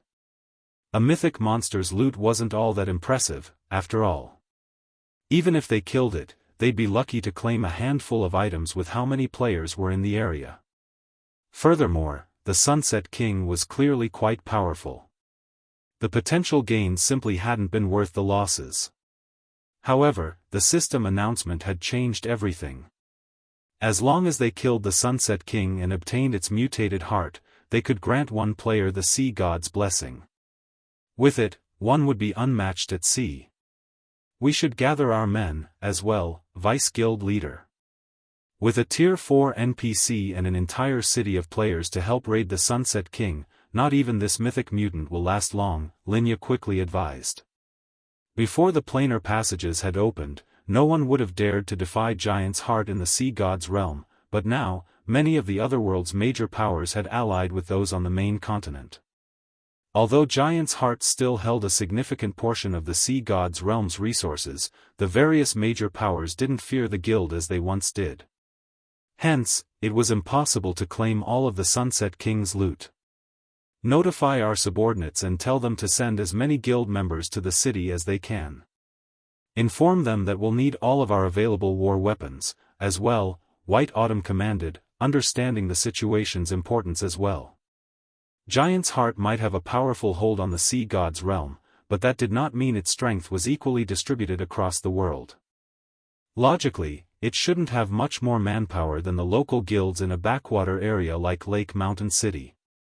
Moreover, that strange, bloody mist had disabled all teleportation abilities. In other words, players would have to run to Lake Mountain City. This gave Giant's Heart even less of an advantage over the local powers. Meanwhile, Silent Rain and Uneducated Bull also began to grow anxious. Due to the Sunset King's power, players couldn't approach it. If they tried, they'd be instantly vaporized. Hence, the city's players would have to rely on tools and war weapons to raid the mythic mutant, which was a major disadvantage to independent players like them. Following which, Lake Mountain City's various major powers mobilized one trump card after another, with some using summoning scrolls, and others revealing formidable war weapons, such as gnome cannons. These powers started to push back the Undying Army while bombarding the Sunset King. For a while, Lake Mountain City had transformed into a chaotic warzone. However, the Sunset King was no easy opponent. Not only was its attack range massive, but its summoned undying spirits also moved like a well-organized army. They specifically targeted the gnome cannons and large ballistas, forcing the various major powers to defend their war weapons desperately.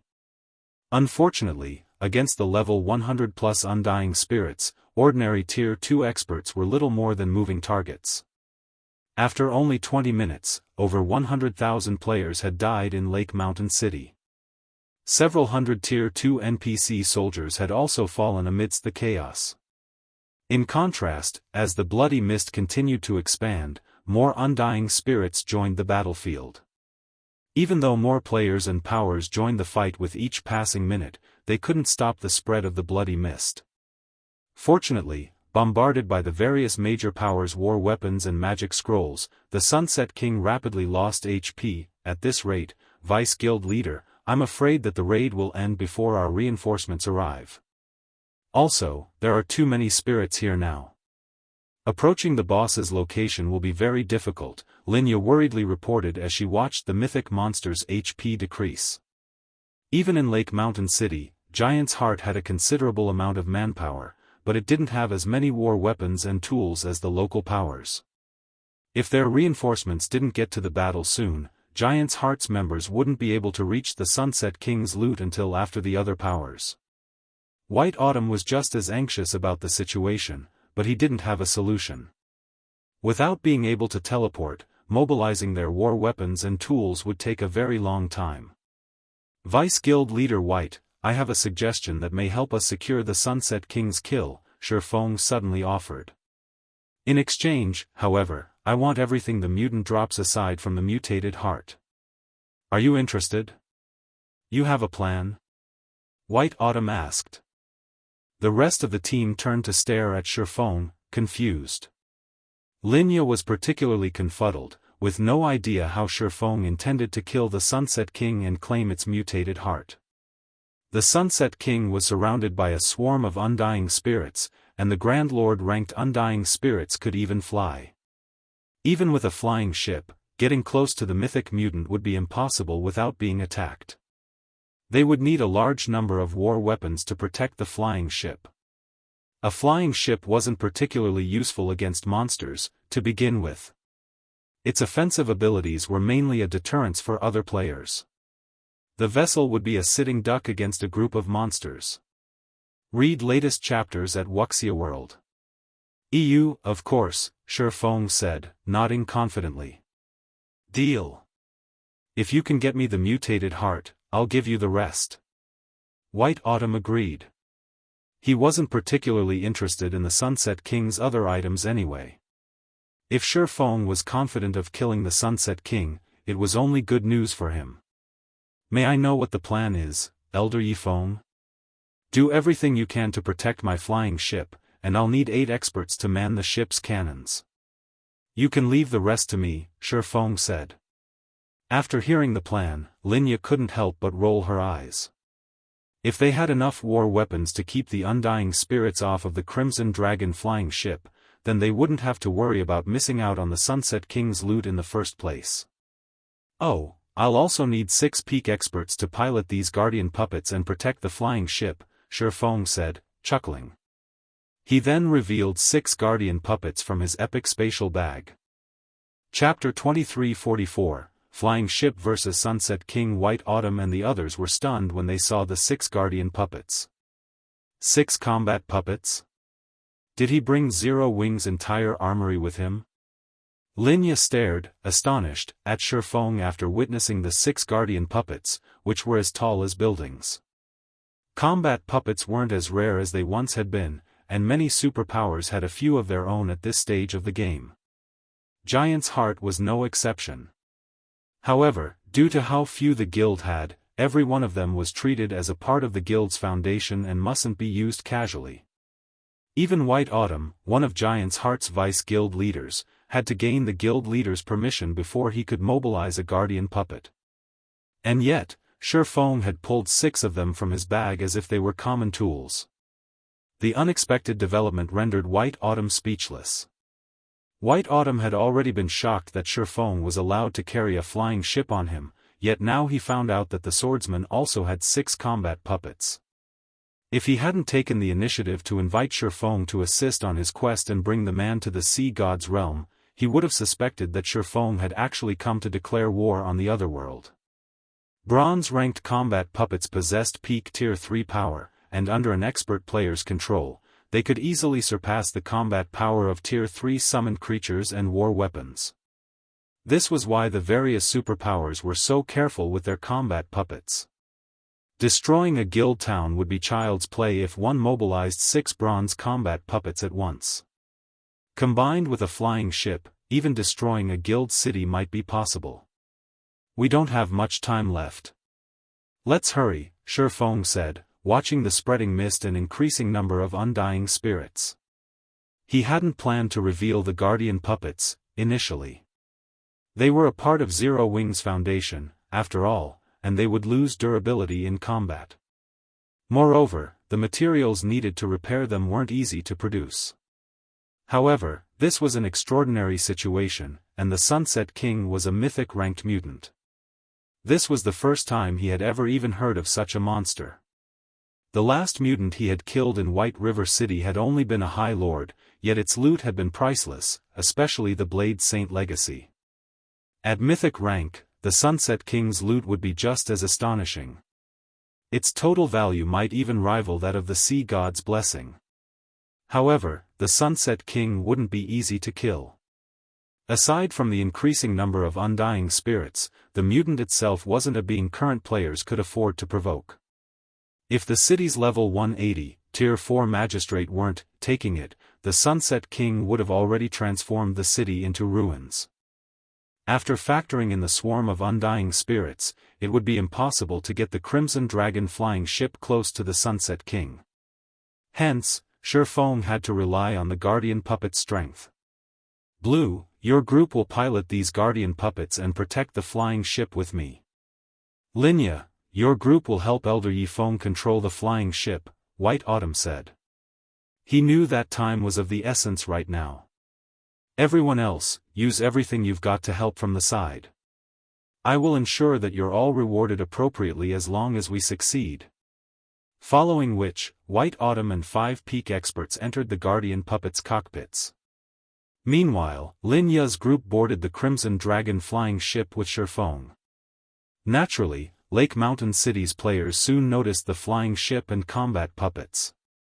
The steel giants were difficult to ignore. The constructs dwarfed both the players and the undying spirits.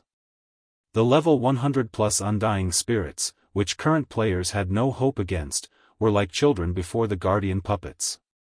White Autumn and Giant's Heart's peak experts perfectly displayed the colossal construct's strength, sending groups of undying spirits flying with a single slap. Effortlessly, the 6 Guardian Puppets opened a path through the swarm of undying spirits, preventing the summoned monsters from getting between the Crimson Dragon flying ship and the Sunset King. A flying ship? Crap. How is this fair? When the various major powers and adventurer teams saw the Guardian Puppets and Crimson Dragon flying ship, they felt as if they were using guns and swords in this battle, while Zero Wing and Giant's Heart used fighter jets and tanks. The two sides' firepower was on entirely different levels. White Autumn and the other Guardian Puppet pilots couldn't help but agree with that thought. When fighting alone, the Guardian Puppet didn't seem particularly powerful, but when 6 fought together, they made up for each other's weaknesses, doubling their combat power. Now, they were even confident of taking down a level 100 mythic monster, much less a few level 100 Grand Lords. Before the watching players could overcome their shock from seeing the Guardian Puppets, the Crimson Dragon flying ship's main cannons began to gather mana. Everyone within 2,000 yards of the flying ship felt the mana density around them sharply decrease. The instant Westland used a Tier 4 skill to push the Sunset King back, the magic elven cannon fired a beam of divine light at the mythic mutant. The Sunset King had extraordinary movement speed and reaction speed. Normally, even ballistas and gnome cannons would struggle to land a hit. However, less than 300 yards separated the Sunset King and the Crimson Dragon flying ship, and even if the mythic mutant tried, it couldn't dodge the attacks in time. Thus, the Sunset King was forced to block the attack with its scythe. Boom! The instant the beam attack smashed into the scythe, space around the impact ruptured. The Sunset King simply didn't have enough strength to resist the magic elven cannons, and as a result, the beam of divine light devoured the mythic mutant power. The Sunset King rapidly lost HP while bathed in the divine light. By the time the attack ended, the Sunset King, whom the magistrate hadn't been able to injure, was visibly hurt. Cracks spread across the mutant's body, and it had lost over 20 million HP. While the Sunset King slowly healed its injuries, it would command far less combat power. A flying ship possesses such destructive power? Lin Ya stared at the injured Sunset King with wide eyes. Not even a Tier 4 Heavenly Knight had been able to damage the Sunset King's body, yet the Crimson Dragon had achieved the feat with a single attack. It was simply unbelievable. What Lin Ya didn't know was that the Crimson Dragon flying ship was powered by a bronze engine. Its overall DPS might not be a match for an actual bronze flying ship, but its main cannon had peak Tier 4 power. Not even Westland could afford to take a direct hit from the magic elven cannon. The boss is coming. Activate the magic shield and mana field. All mana pulse cannons, attack with everything you've got. Shifeng commanded as the Sunset King turned his glare toward the Crimson Dragon flying ship. The mythic mutant made its move as soon as Shifeng finished giving orders. The Sunset King appeared before the flying ship in the blink of an eye and swung its scythe, sending a crimson arc slicing at the vessel. Fortunately, the flying ship's magic shield and mana field snapped up before the Sunset King had attacked. As a result, the flying ship avoided taking any hull damage. However, the attack had depleted the magic shield's energy reserve by over 6 million points. After blocking the Sunset King's attack, the flying ship's mana pulse cannons activated, one after another, firing a black and white beam that struck the mythic mutant. Each one of the beams shaved off a sizable chunk of the Sunset King's HP, and the spectating players were stunned by the horrific, spectacular explosions that ensued. After witnessing the Crimson Dragon flying ship's performance, everyone gained a newfound appreciation for flying ships. None of them had ever thought that a flying ship could go toe-to-toe with a monster as powerful as the Sunset King. With Westland pinning down the mutant and the Crimson Dragon flying ship's firepower devouring its HP, the Sunset King was rendered powerless. It could only watch as it continued to lose HP. Moreover, due to the 6 guardian puppets, the tens of thousands of Undying couldn't even reach the flying ship. 60%. 30%. 10%. Read latest chapters at Wuxia World. EU. As the Sunset King's HP continued to plummet, the Mythic mutant frenzied. In turn, the Crimson Dragon flying ship steadily lost durability. They were lucky that Westland had shown up. Without him to tank the Mythic mutant, the Crimson Dragon flying ship would have lost durability at a much faster rate. When the Sunset King's HP fell to 5%, it turned and fled, but Westland refused to allow it. The magistrate immediately activated Lake Mountain City's defensive magic array, sealing off the city. The Sunset King couldn't escape the city until it destroyed the magic barrier. Die. When Shifeng saw how little HP the Mythic mutant had left, he activated the magic elven cannon once more. Although the Sunset King tried desperately to defend itself, the beam of divine light cut through its HP until it eventually hit 0. The mutant's body then disappeared, returning to the void. Chapter 2345, Holy Chant. As the Sunset King's body vanished into the void, a bright glow enveloped Shifeng and his companions. He reached level 103 and was more than halfway to the next level. Linya and the others manning the flying ship's mana pulse cannons instantly leveled from 98 to 100. The Sunset King had awarded many times more EXP than ordinary level 100 mythic monsters. It left Linya and the others dazed for a moment. Meanwhile, the bloody mist that had saturated Lake Mountain City began to gather toward the disappearing Sunset King. After 3 seconds, a resplendent, crimson gem formed within the mist, attracting everyone's attention instantly. The Mutated Heart. Even without inspecting the gem, everyone knew it was the Mutated Heart. After all, the crystal contained tremendous energy, even more than 7 luminaries crystals. While it hovered in the air, the crimson gem radiated such powerful waves of energy that space around it distorted as if it couldn't endure the energy. The energy within the crimson gem had no place on this plane of existence. Suddenly, a ray of holy light descended from the sky, and every player in the city heard a divine chant. As if the heavens were celebrating the Sunset King's death, over 100 globes of light fell from the sky, landing around the Mutated Heart. Their brilliant light illuminated all of Lake Mountain City. Every one of these treasures radiated incredible auras, and so close together, their auras amplified each other. Bathing in the combined auras and warm light, ordinary players struggled to approach the items. Loot. After a few seconds, someone broke the silence. As if the word had been the spark to ignite a powder keg, every player surged toward the glowing orbs like a crowd of lunatics. The city's players seemed to have forgotten about Giant's Heart's members, the Guardian Puppets, and the Crimson Dragon flying ship. All of you, charge. Those treasures are ours. Kill whoever tries to get in your way. I'll ensure that whoever claims an item is promoted by 1 rank within the guild. I'll even award bonus GCPs depending on the item's rarity. Lake Mountain City's various major powers promptly ordered their guild members to surround the Sunset King's loot. Although there were quite a few Giant's Heart members nearby, no one paid them any mind. With so much precious treasure before them, all else was secondary. Improving one's strength was the key to success in God's domain. Even if the superpower demanded that they hand over the treasures they had claimed later, how would Giant's Heart's players know what treasures they had taken? The guild would be quite impressive if it even knew how many items had dropped. All these powers would have to do is hand over some of the less valuable items, and Giant's Heart wouldn't be able to do anything about it. While the various major powers made their move, they bombarded the area with attacks to prevent others from getting to the loot first. These people have lost their minds. Linya was furious as she watched the various major powers members swarm the loot area like locusts. She had never thought they'd be so desperate or shameless. Some major powers even began to attack the area with their war weapons. Even with a flying ship, it would take some time to clear out these pests, and by the time the loot area was clear, the surrounding players would have taken what they wanted. They were talking about several 100,000 players.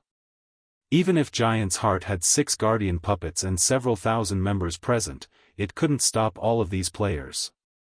"I'll loot the items. You just need to keep players out of the area," Shifeng calmly told Linya. Honestly, though, he was just trying to suppress the elation and shock in his heart. A holy chant. If the super guilds from his previous life had known about this, they would have done everything in their power to secure these items. He wouldn't even be surprised if they flattened Lake Mountain City for the sake of the Sunset King's loot. By now, every player in God's domain was familiar with the appearance of loot, but most didn't know that there were different ranks of this phenomenon. The most common was the glow that enveloped dropped items. After that was a dragon's roar that heralded the item's arrival, and then, there was the holy chant. The strongest phenomena he had experienced in the past had been the dragon's roar. He had only ever heard of the holy chant announcing the loot's arrival. A holy chant normally only preceded loot from Tier 5 superior demon kings, Tier 5 saints, and Tier 5 adult dragons. These bosses had already taken half a step into the realm of gods. Every one of these bosses ruled an area in God's domain. Ordinary superpowers had no chance of contending with such powerful existences. Usually, several superpowers would have to work together to take one down. Hence, Shifeng had been taken aback when he heard the holy chant as the Sunset King's loot had dropped. He had expected a mythic mutant's loot to be extraordinary, but he hadn't thought it would be this incredible. If the various superpowers of his previous life had known about this, they would have nurtured every mutant they could find to mythic rank before slaughtering them. When Linya watched Shifeng vault from the pilot's seat, she was at a loss. Hundreds of cannons and ballistas continued to bombard the loot area. Not even a guardian puppet would last long against so many war weapons. How exactly did that swordsman intend to get to the items in such a situation? Even if Shifeng had invulnerability skills, the dropped items were scattered across a vast area. He wouldn't be able to accomplish anything significant with how short invulnerability skills' durations were. On the off chance that he miscalculated his timing or spent too much time gathering the loot, he'd lose his life and the items he'd collected. However, before she could try to dissuade the man, Shifeng had already jumped from the Crimson Dragon flying ship directly into the loot area. Crazy bastard. The sight stupefied Linya. Everyone else had noticed Shifeng jump from the flying ship, as well. Is that guy stupid? He's trying to collect the loot in such a situation? He should have an invulnerability skill. Damn it. Why don't I have one as well? I could have gone down there and stolen a dozen items myself. The crowd watched Shifeng in envy and admiration. With a dozen of the 100 or so items on the ground, one could make a killing. So many major powers were trying to get to those items right now, and each would be fortunate enough to obtain 5 or 6 items at most. However, Shifeng hadn't activated an invulnerability skill when he hit the ground as everyone had expected. Rather, he replaced the Abyssal Blade with the Twilight Blade and summoned 8 doppelgangers, each with 85% of Shifeng's basic attributes. What is he trying to do? White Autumn, who commanded Giant's Heart's members some distance away, was confused as he watched the swordsman. Read latest chapters at Wuxia World. Some doppelgangers could use their players' skills and spells, but none of the doppelgangers in God's domain could pick up items. Only the player's main body could do so. So, what was the point in summoning a bunch of doppelgangers in this situation? When they saw what happened next, however, everyone's eyes nearly fell from their sockets. As soon as the 8 doppelgangers appeared, they charged toward the hundreds of approaching cannonballs and ballista arrows. The 8 clones easily blocked the incoming projectiles, which were powerful enough to damage Grand Lord-ranked monsters. Meanwhile, Shifeng strolled through the area as if it were his backyard, casually collecting the scattered loot. 1 item. 3 items. 9 items. Chapter 2346, Oppressing all sides. As Shifeng started collecting one dropped item after another, silence fell over the entire city. How is something like this even possible? Crap. Is he even human? Everyone felt their worldview crumble as they watched. At this stage of the game, practically everyone had a healthy fear of war weapons. They could kill players in one hit, after all. War weapons could also cause significant damage to high-ranked monsters. Without invulnerability skills, players had no way to stand up against war weapons. Relying on his own strength, Shifeng successfully blocked every incoming cannonball and ballista arrow. Even his doppelgangers effortlessly deflected the hundreds of war weapon attacks. He was simply inhuman. The various major powers members watched as Shifeng steadily collected the loot with bloodshot eyes. Every one of the Sunset King's items radiated an incredibly powerful aura. In God's domain, such auras were proof of an item's rarity and value. Even from so far away, they could see the epic glow effect shining among the Sunset King's loot, and a few items radiated a strange light and a faint trace of divine might. Kill him. Those items are mine.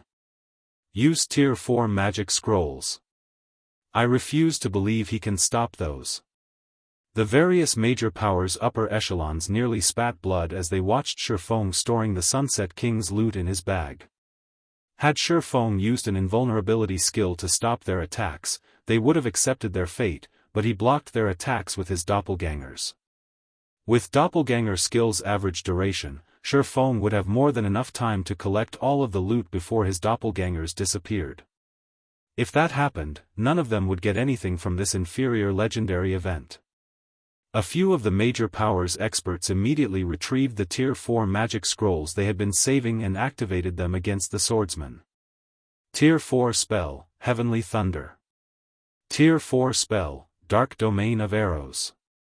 Tier 4, Hurricane Howl. Have these people gone insane? They're actually using Tier 4 magic scrolls against him? Linya felt her scalp tingle as she watched the 3 Tier 4 spells approach Shifeng. At this stage of the game, Tier 4 magic scrolls were considered a part of a guild's foundation. Every one was worth as much as an ordinary epic item. Tier 4 spells could do even more damage than gnome cannons and large ballistas, and not just because they commanded greater raw power. Players had full control of these spells. They could manipulate the spell's trajectories and implement combat techniques as they cast them. Blocking a single Tier 4 spell was impossible for current players, much less 3. Suddenly, a massive lightning bolt struck down on Shifeng with enough speed to break the sound barrier. At the same time, 12 dark arrows appeared around the Swordsman, each with enough power to rival a mythic monster's attacks. Lastly, a gigantic tornado blotted out the sky as it rolled down toward Shifeng. These 3 spells sealed off any path of escape for Shifeng, and watching them move toward the Swordsman was like watching Armageddon begin. The watching players felt their hearts skip a beat. The 3 Tier 4 spells' devastating power was stifling. How vicious. That guy's dead for sure now. Not even a mythic monster could take those spells without suffering severe injuries. The general populace hadn't expected Lake Mountain City's various major powers to be so vicious and decisive. Not even superpowers would casually waste Tier 4 magic scrolls on a single player. Death awaits any who oppose us. Let's see how you intend to block these attacks. The various major powers eagerly watched the Tier 4 spells assault Shifeng, waiting for the moment the Swordsman died and dropped all of the items he had claimed thus far. However, as everyone expected the Tier 4 spells to devour Shifeng, the Swordsman's aura exploded, and a strange black energy enveloped his body. Power of Darkness. Scram. Feng bellowed as he brandished Killing Ray. Secret technique, Lightning Flash. Sword lights immediately appeared around him, cutting down the incoming streams of mana. The lightning bolt and dark arrows scattered, and he sliced the descending tornado cleanly in two, dissipating the violent wind. Silence. As if time had frozen, silence filled Lake Mountain City. The city's independent players, the various major powers members, even Giants Hearts members stared, dumbfounded. Those 3 Tier 4 spells would have even injured a mythic monster, yet Feng had countered all 3 with a single swing of his sword. How is this possible? The upper echelons from the 3 major powers that had used the Tier 4 magic scrolls were frozen in shock. They had originally saved the Tier 4 magic scrolls as trump cards to use against mythic monsters, yet Feng had stopped all 3 effortlessly. He hadn't even lost a single HP, much less been injured. So strong. Is this the true power of a Tier 3 class? Linya felt overwhelmed as she watched Feng. She had seen the strength of a Tier 3 class when Feng had fought the 2 rock giants outside the temple, but she hadn't realized that a Tier 3 class was powerful enough to nullify Tier 4 spells. With such strength, none of God's domain's superpowers could touch Feng. He was on an entirely different level compared to Tier 2 players. Before a Tier 3 player, a Tier 2 player was no more than an infant learning how to walk. Thank goodness. I'm so glad I didn't pick a fight with him. I'd be doomed. Silent Rain inwardly celebrated after seeing Feng emerged from the Tier 4 spell bombardment unscathed. Silent Rain had considered plotting a way to steal the Crimson Dragon flying ship, but after this performance, he knew that not even a superpower's main army could take that swordsman down. Warblood and Starlin are truly unlucky to have provoked such an individual. White Autumn couldn't help but pity the 2 organizations. Warblood and Starlink would have already found Zero Wing to be an incredibly challenging opponent with its guardian puppets and Crimson Dragon flying ship, but with a player like Feng to protect the guild as well, Zero Wing was essentially a natural disaster for the 2 organizations. After countering the 3 Tier 4 spells, Feng glanced at the approaching players. These players, who still intended to fight for the Sunset King's loot, halted their steps immediately. Even the various major powers leading the charge stopped, quietly watching Feng. None of them dared to take even half a step closer, afraid of attracting the swordsman's attention. They'd be gambling their lives if they tried to snatch the items from such a monstrous being. Even if they got their hands on one of the dropped items, they wouldn't be able to escape with it. They'd just become a target for Feng to practice his swordsmanship. Seeing these players abandon their contest for the Sunset King's loot, Feng turned around and resumed his work. Everyone merely watched as he quietly gathered the remaining items. Read latest chapters at Wuxia World. Who is that guy? Isn't he a little too strong? He actually deterred an entire city of players by himself. I know, right? Not even the Sea God's Realm's #1 player, Scarlet Hand, would be a match for him. The players in the vicinity began to admire Feng. They were also incredibly curious about his identity. As for the Sunset King's loot, none of them dared object to the situation anymore. Once Feng had collected the dropped items, he quickly approached White Autumn, handing over the mutated heart. If possible, he wanted to leave Lake Mountain City as soon as he could. He planned to return to White River City immediately. Only there would he be safe enough to appraise the Sunset King's loot. In return for the mutated heart, White Autumn gave Feng a whopping 10 ocean barrier stones. Feng then retrieved a return scroll and activated it, transforming into a streak of light and leaving the Sea God's realm. Chapter 2347, Extraordinary Loot. White River City's business district was full of advanced carriages and a variety of mounts. Meanwhile, the candlelight trading firm loomed over the street like a giant. A long line of players stood before the shop's entrance.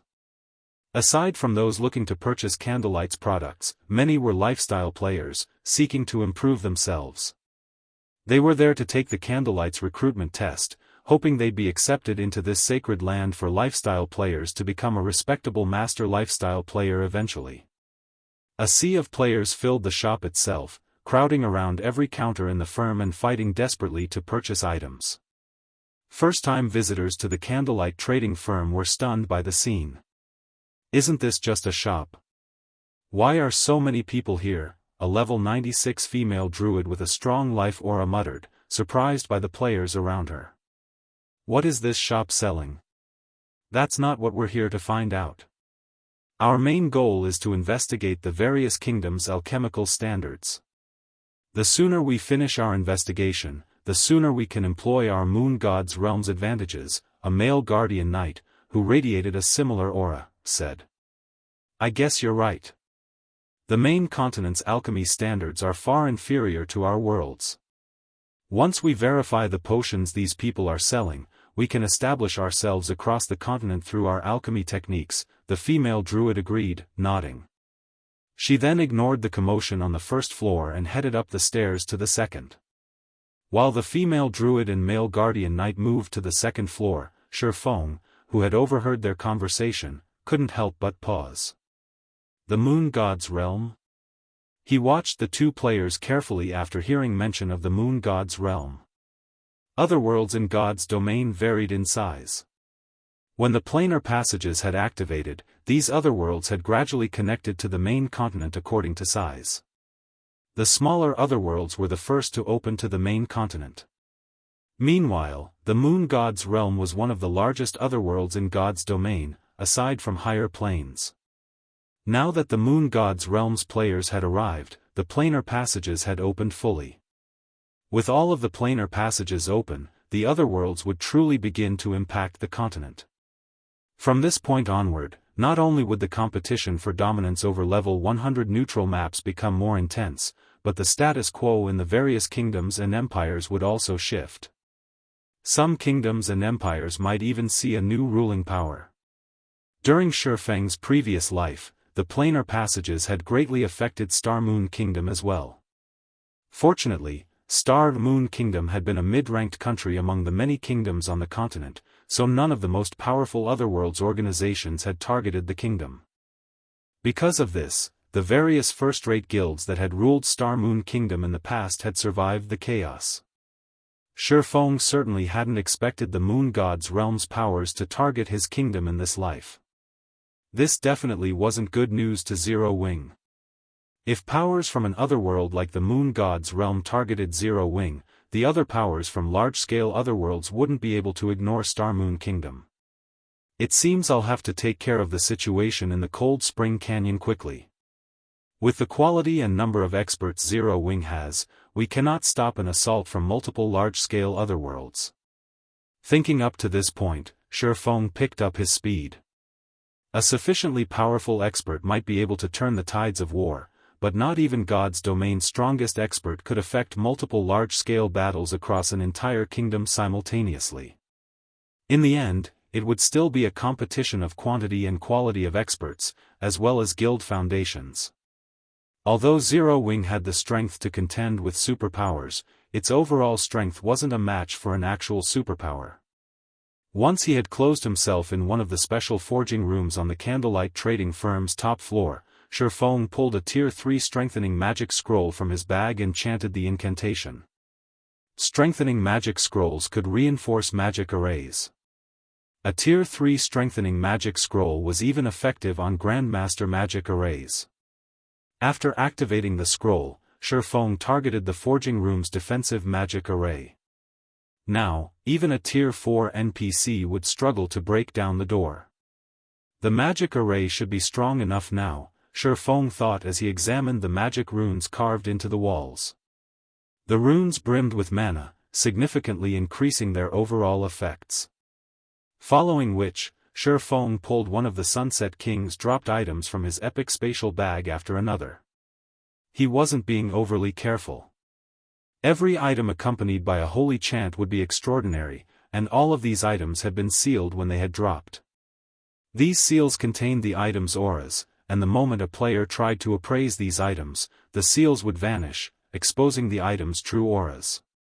Even while sealed, the combined aura the Sunset King's loot had radiated had been powerful enough that ordinary players hadn't been able to approach. Once Shifeng broke the seals, even a Tier 2 expert would likely have a hard time reaching for these items. This was why Shifeng had decided to appraise the items from within the Candlelight trading firm. Had he appraised the items in some random room in Lake Mountain City, it would have caused a huge commotion. Lake Mountain City's various major powers weren't fools. Just the loot's subdued aura had been enough of a reason for them to expend Tier 4 magic scrolls willingly.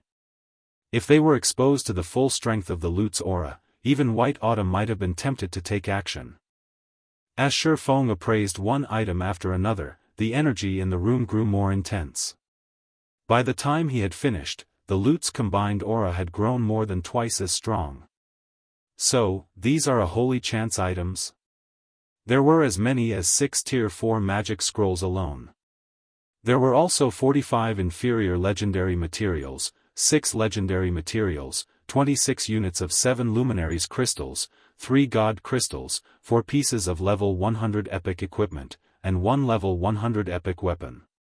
Every one of the 5 epic items was top tier and could be used until level 150. Unfortunately, none of them suited Shifeng. The 4 pieces of epic equipment were pieces of the Dark Flare set, a 4-piece, epic set equipment for MTs. The 4-piece set effect increased its user's basic attributes by 30%, defense by 40%, and physique by 20%. It was undoubtedly a top-tier set equipment for MTs. As for the epic weapon, it was the Fantasy Blade, a 2-handed greatsword. Its attributes might be average, but its hidden effect, Blade Blur, was frightening. When it triggered, Fantasy Blade would ignore the opponent's defense and armor for 0.5 seconds, dealing direct damage to the target. Shifeng had also appraised a fragmented legendary weapon.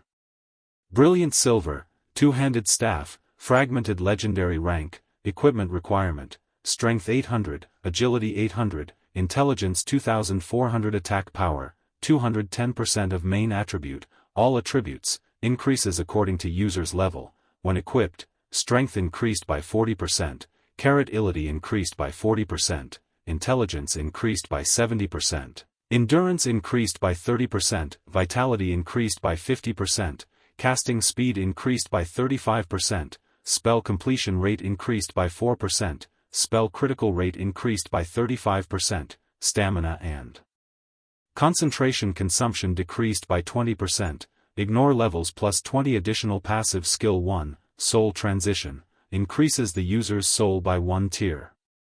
Can be increased up to tier 5, additional passive skill 2, mana blessing, user's spells have a certain chance to be upgraded by 1 tier. Can be increased up to tier 5, additional passive skill 3, mana body, increases mana body's effect by 1 rank. Additional active skill 1, void field, all magic damage received decreased by 80%. All spells effects increased by 100%. Physique increased by 60%. Duration, 1 minute cooldown, 2 hours additional active skill 2, Void Blade, summons 18 blades using the power of Void, each blade possesses strength equal to 120% of the user's main attribute and deals divine damage. Duration, 30 seconds. Read latest chapters at Wuxia World. EU cooldown, 5 minutes. Brilliant Silver had once belonged to the Void Creator. However, its core had been severely damaged when the staff had been used to repair the world's heart. In addition, to gain full control of the staff, one must be acknowledged by the Void Creator. Repairing it requires 10 God Crystals. God Crystals required to repair Brilliant Silver, 0/10. Brilliant Silver was suitable for any magical class expert and would qualitatively transform a player's combat power. Its ability to improve its user's mana body was particularly useful to Tier 3 players.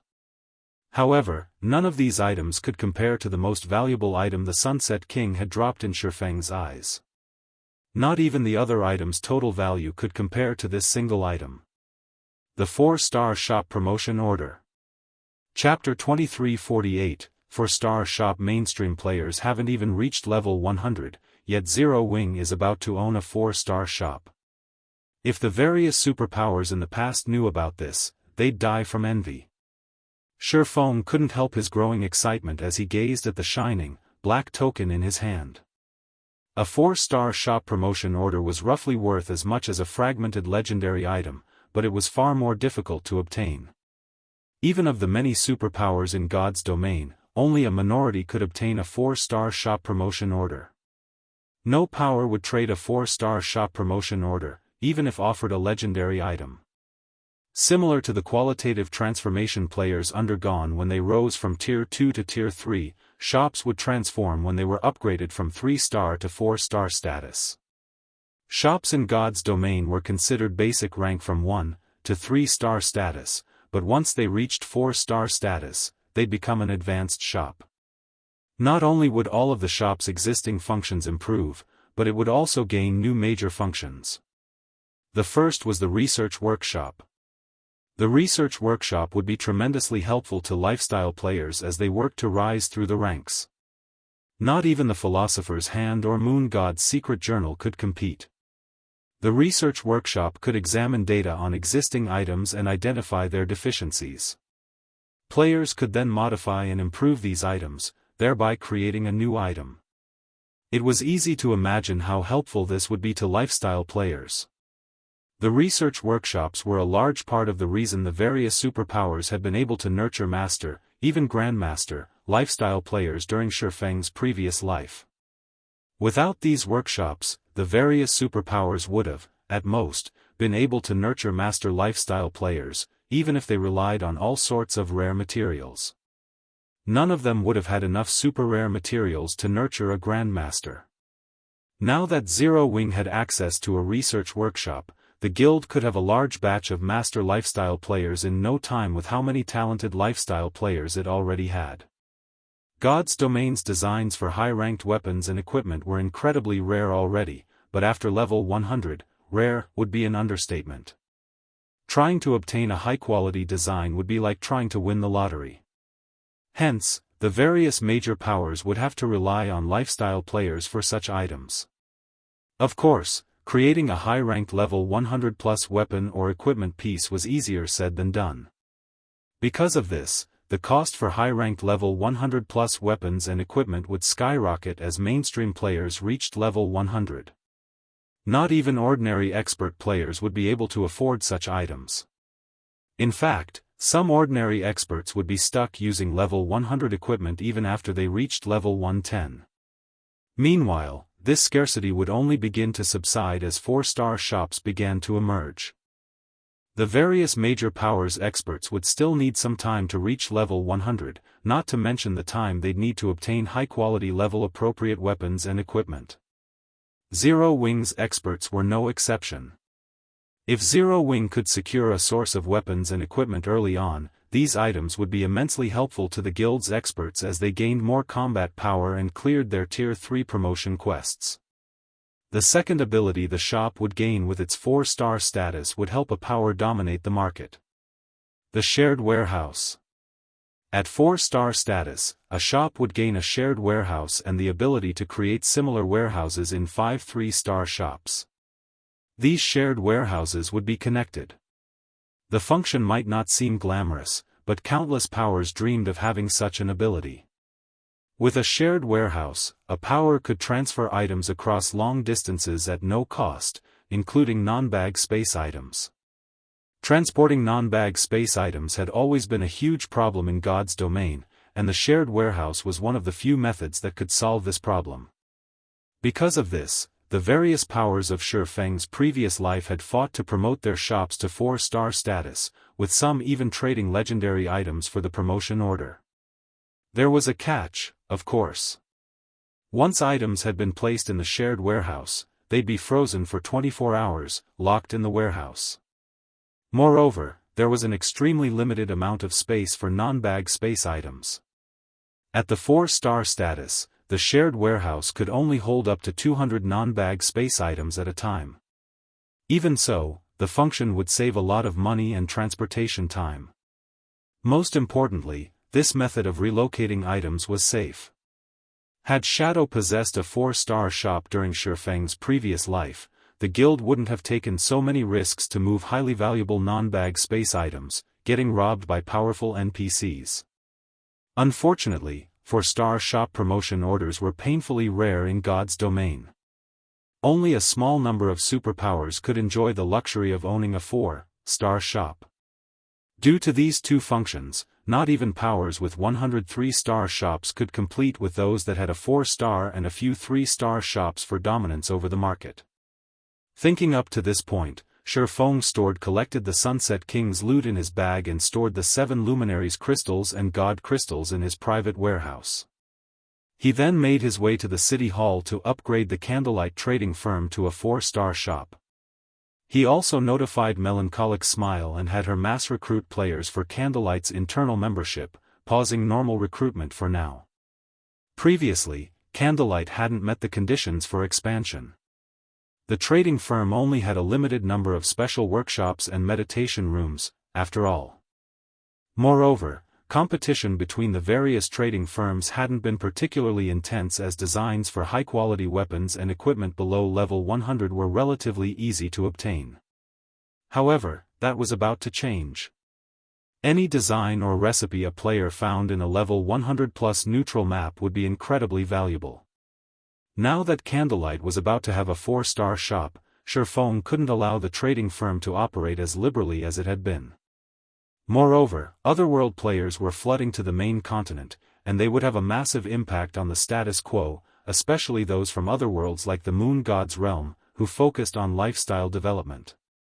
Otherworlds like these would have a huge impact on the main continent's economy. To compete against these otherworlds, Candlelight would need to nurture its lifestyle players to a higher standard. However, Candlelight had many secrets it had to protect. Thus, it would need more internal members, not normal members. Guild leader, our recruitment requirements are already quite demanding. If we start recruiting with these standards, I'm afraid that other powers will use the opportunity to poach some of our members, Melancholic Smile cautioned after listening to Shifeng's new requirements. Few of God's domain's lifestyle players enjoyed being bound by strict contracts. Hence, the various major powers typically offered relaxed conditions. If Candlelight increased its requirements, they'd be lucky not to lose normal members, much less recruit new, internal members. Furthermore, Starlink was still trying to steal Candlelight's members. If they increased the trading firm's strict conditions, Candlelight would suffer for it. Relax. That is only true if they can steal our members, Shifeng said, chuckling. He then held up the 4-star shop promotion order to the display and continued, "What do you think this is? Is that a 4-star shop promotion order?" Melancholic Smile's eyes went wide with shock when she saw the black token. Guild leader, is that real? Many superpowers had upgraded their own shops to 3-star status by now, and as a result, Candlelight's advantages became less prominent by the day. As a result, Candlelight's advantages were continuously shrinking by the day. Now, the trading firm could only rely on its secret techniques to attract new members. If Candlelight had a 4-star shop, however, it would reclaim its lead over its competition. Of course, it's real, Shifeng said, chuckling. I'll leave the recruitment to you. We need to get this done as quickly as possible. All right. I'll make the announcement immediately. Melancholic Smile nodded. Melancholic Smile did as she promised, and news quickly spread that Candlelight was mass recruiting for internal members in the various kingdoms and empires. What's Candlelight trying to do? It's only recruiting internal members? Candlelight has become too arrogant after being named a sacred land for lifestyle players. Not only are its recruitment requirements so high, but all applicants must become internal members, as well. Lifestyle players would be better off joining a different guild. They'd have more freedom than in Candlelight. Candlelight's latest recruitment announcement enraged many lifestyle players, and quite a few of them, who had intended to apply, promptly abandoned the idea. Meanwhile, two players radiating powerful life auras lounged in one of White River City's advanced restaurants. They were none other than the female druid and male guardian knight from the moon god's realm who had come to investigate Star Moon Kingdom's alchemical standards. Across from them sat a woman that fit the idea of a cool beauty to a T. She wore an intermediate master alchemist's insignia pinned to her chest. "I didn't expect to find you here, Silent, but you won't have a future if you choose to continue developing in this kingdom. Zero Wing can't help you. Why don't you just join Dark Pursuit? With your standards, you're guaranteed to earn a high position in the guild, and you'll have access to plenty of resources, including resources Candlelight can't ever hope to offer," the female druid suggested, trying to persuade Silent Wonder. Memory is right. The main continent's alchemical resources are too scarce. Not even the superpowers here can compare to Dark Pursuit's alchemical resources, much less Zero Wing. Yan Xiaoqian has already received a lot of support and resources from Dark Pursuit. "Do you really want to lose the family competition to her?" the male guardian knight asked. "You know that you don't have much time left." "I understand, but I need a little more time to think about it," Silent Wonder said hesitantly.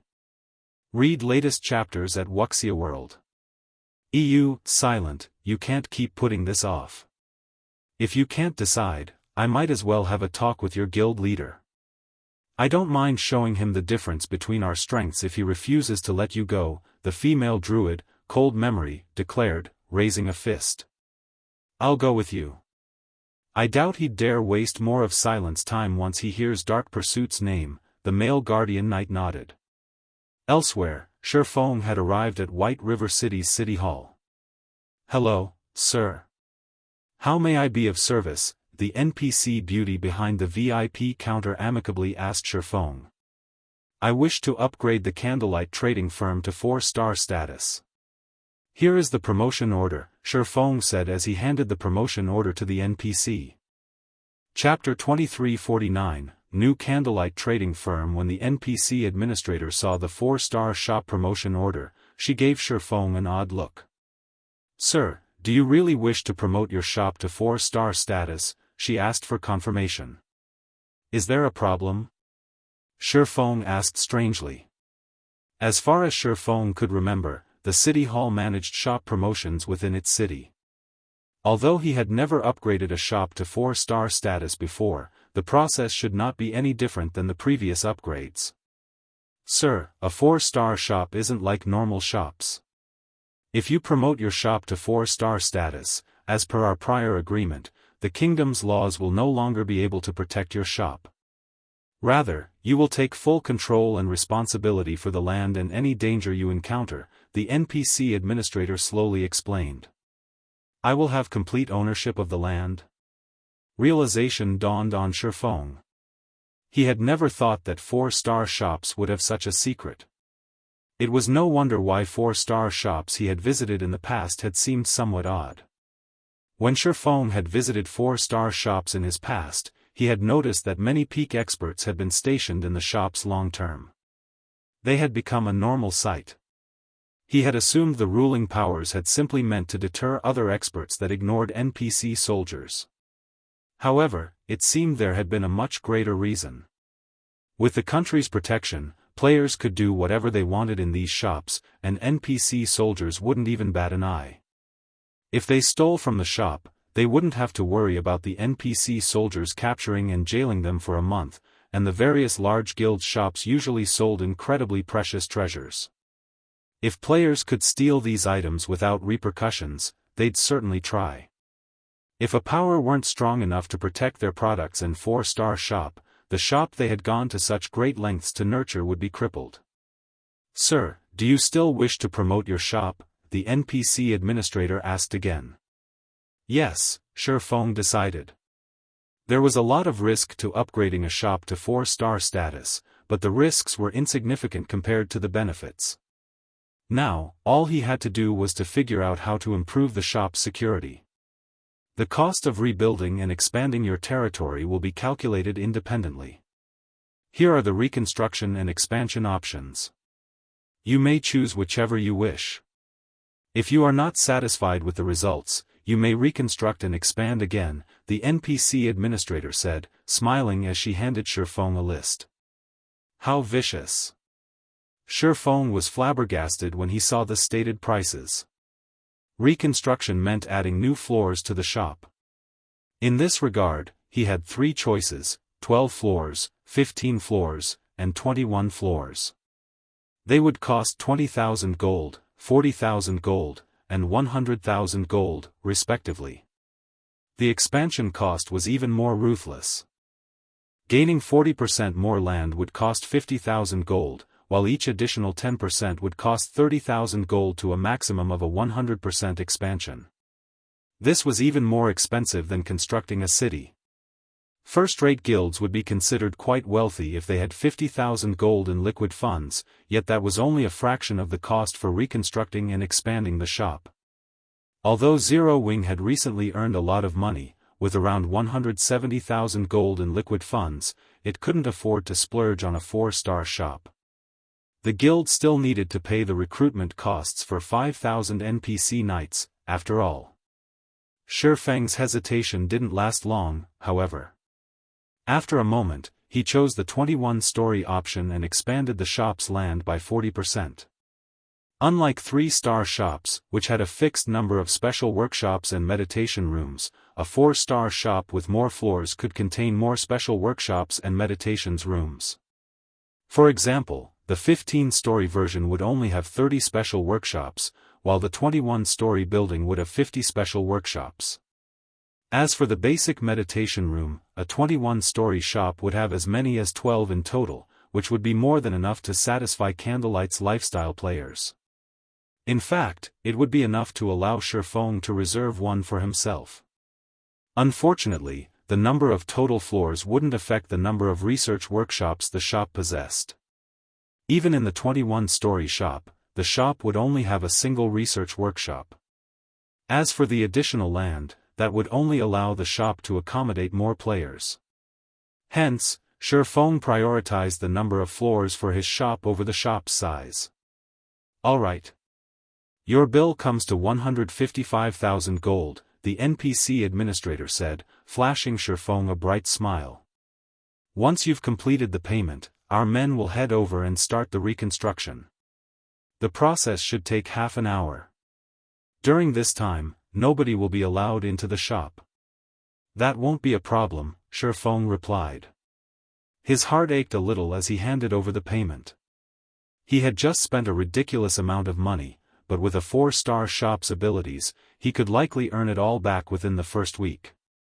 Even during his previous life, research workshops had been one of the best tools to nurture lifestyle players. Since he still had some time before mainstream players reached level 100, the research workshop would be priceless. Meanwhile, after Shifeng completed the payment, the NPC administrator handed him the deed to the Candlelight trading firm. Once the shop's reconstruction was complete, White River City's Candlelight trading firm would become Shifeng's personal possession. He would then be responsible for the shop's security. With this task complete, Shifeng left the city hall and returned to the Candlelight trading firm. He intended to spend some time planning the shop's security measures. However, halfway through his journey, Melancholic Smile called. Guild leader, 2 people are here to meet you. They've identified themselves as Dark Pursuit's representatives and say that they'd like to negotiate a partnership, Melancholic Smile excitedly reported. Any player that had spent time in the virtual gaming world knew about the guild known as Dark Pursuit. The Super Guild was famous for its focus on support classes. Although Dark Pursuit did not operate on the main continent, no power dared to underestimate it. If Candlelight could secure an alliance with the Super Guild, it could gain some serious advantages. Partnership? The news confused Shifeng. He had never expected Dark Pursuit to seek cooperation with Zero Wing. I understand. Have them head to the Candlelight trading firm. I'll be there in a moment. Following which, Shifeng picked up his pace and hurried toward the Candlelight trading firm. Meanwhile, chaos filled the street outside of the Candlelight trading firm. As soon as Shifeng had paid for the promotion, every player that had been in the shop had been teleported to the street outside. The abrupt interruption had left the shoppers and Candlelight members stunned. What's going on? Why was I forced out of the shop? Crap. I wasn't done shopping. What is Candlelight trying to do? Does it want our business or not? The customers that had been teleported out of the shop flew into a rage. He requested us to meet him here, yet closed the shop. Is Zero Wings Guild leader toying with us? Cold Memory, who had just arrived, snarled. Her investigation into Zero Wings' Candlelight trading firm had been quite thorough. The lifestyle players that worked for the trading firm had excellent standards. Candlelight even had 3 basic meditation rooms, which were incredibly helpful to lifestyle players. However, it was still significantly weaker than Dark Pursuit. Dark Pursuit had basic meditation rooms, but it also had intermediate meditation rooms. Naturally, the intermediate meditation rooms were more effective than the basic version and could greatly improve a lifestyle player's production success rates. Since the guild's elders supported Yan Xiaoqian, Silent Wonder's opponent in the upcoming competition, they allowed her to use the intermediate meditation room for up to 3 hours per day. Because of this, her development speed was astonishing. Read latest chapters at Wuxia World. I am familiar with guild leader Black Flame's general disposition. He wouldn't play such an underhanded trick. I suspect he's ordered impromptu renovations for the shop. Let's just wait for a bit, Silent Wonder said. Renovations? Is it necessary to cause such a scene just for a simple renovation? Cold Memory muttered disdainfully. The various powers did renovate their shops from time to time to attract more customers, but no matter how many renovations they did, they'd, at most, change the interior design. Not long after Cold Memory's comment, the magic barrier enveloping the Candlelight trading firm dissipated. As it did, it revealed a 100-meter tall building. The nearby player-owned shops, which were only 4 or 5 stories tall, and the NPC shops, which were about a dozen stories tall, looked like children next to the upgraded Candlelight trading firm. Chapter 2350, Crazy Masters. The Candlelight trading firm's new appearance stupefied every player on the street. It _ massive. What did Zero Wing do? They were overcome with shock as they gazed up at the humongous Candlelight trading firm. The surrounding player-owned shops might look extravagant, but they were nothing compared to Candlelight's 100-meter tall shop. The merchant players were particularly stunned, staring with wide eyes and dropped jaws at the new Candlelight trading firm shop. Ordinary players didn't usually understand God's Domain's rules regarding its shops, but merchant players like them were very familiar with these rules and regulations. Shop construction in NPC cities was heavily regulated. Players couldn't simply build as many floors as they wanted. For example, a 3-star shop could only have up to 9 floors. And yet, the Candlelight trading firm in White River City now had 21 floors. Not only could a shop display more merchandise with more floors, but it could also house more lifestyle players. An ordinary shop's environment couldn't compare to that of the various subclasses associations, but once it reached 3-star status, a shop would offer better advanced workshops than the subclass associations. This was one of the factors that attracted so many lifestyle players to White River City's Candlelight trading firm. Moreover, there wasn't a limit to how many advanced workshops a 3-star shop could have as long as it had enough space for all of them. What's going on? How can a player-owned shop in an NPC city have 21 floors? Cold Memory stared at the Candlelight trading firm in shock. When she had investigated the main continent's shops, the largest she had seen had only been 9 stories tall, yet the Candlelight trading firm before her had more than double that. It also occupied more land than other 3-star shops. Did he promote the Candlelight trading firm? South Dream, the male guardian knight, murmured as he considered a possibility. However, he couldn't be certain about the idea. I'm pretty sure he promoted it to 4-star status. It wouldn't have transformed so massively, otherwise. Silent Wonder nodded. Although she seemed calm, she was just as surprised as her two companions. Promoting a shop was an incredibly difficult task, especially after it had reached 3-star status. Even at this stage of the game, very few superpowers had 3-star shops. However, it seemed that the Candlelight trading firm now has a 4-star shop, which would give it major advantages. It seems Zero Wing is quite capable after all, but so what if it has a 4-star shop? Cold Memory said, clicking her tongue. Haughtily, she continued, Dark Pursuit has already captured an ancient civilization's town and owns an intermediate meditation room, which no one on the main continent has acquired. How could a shop compare to a town?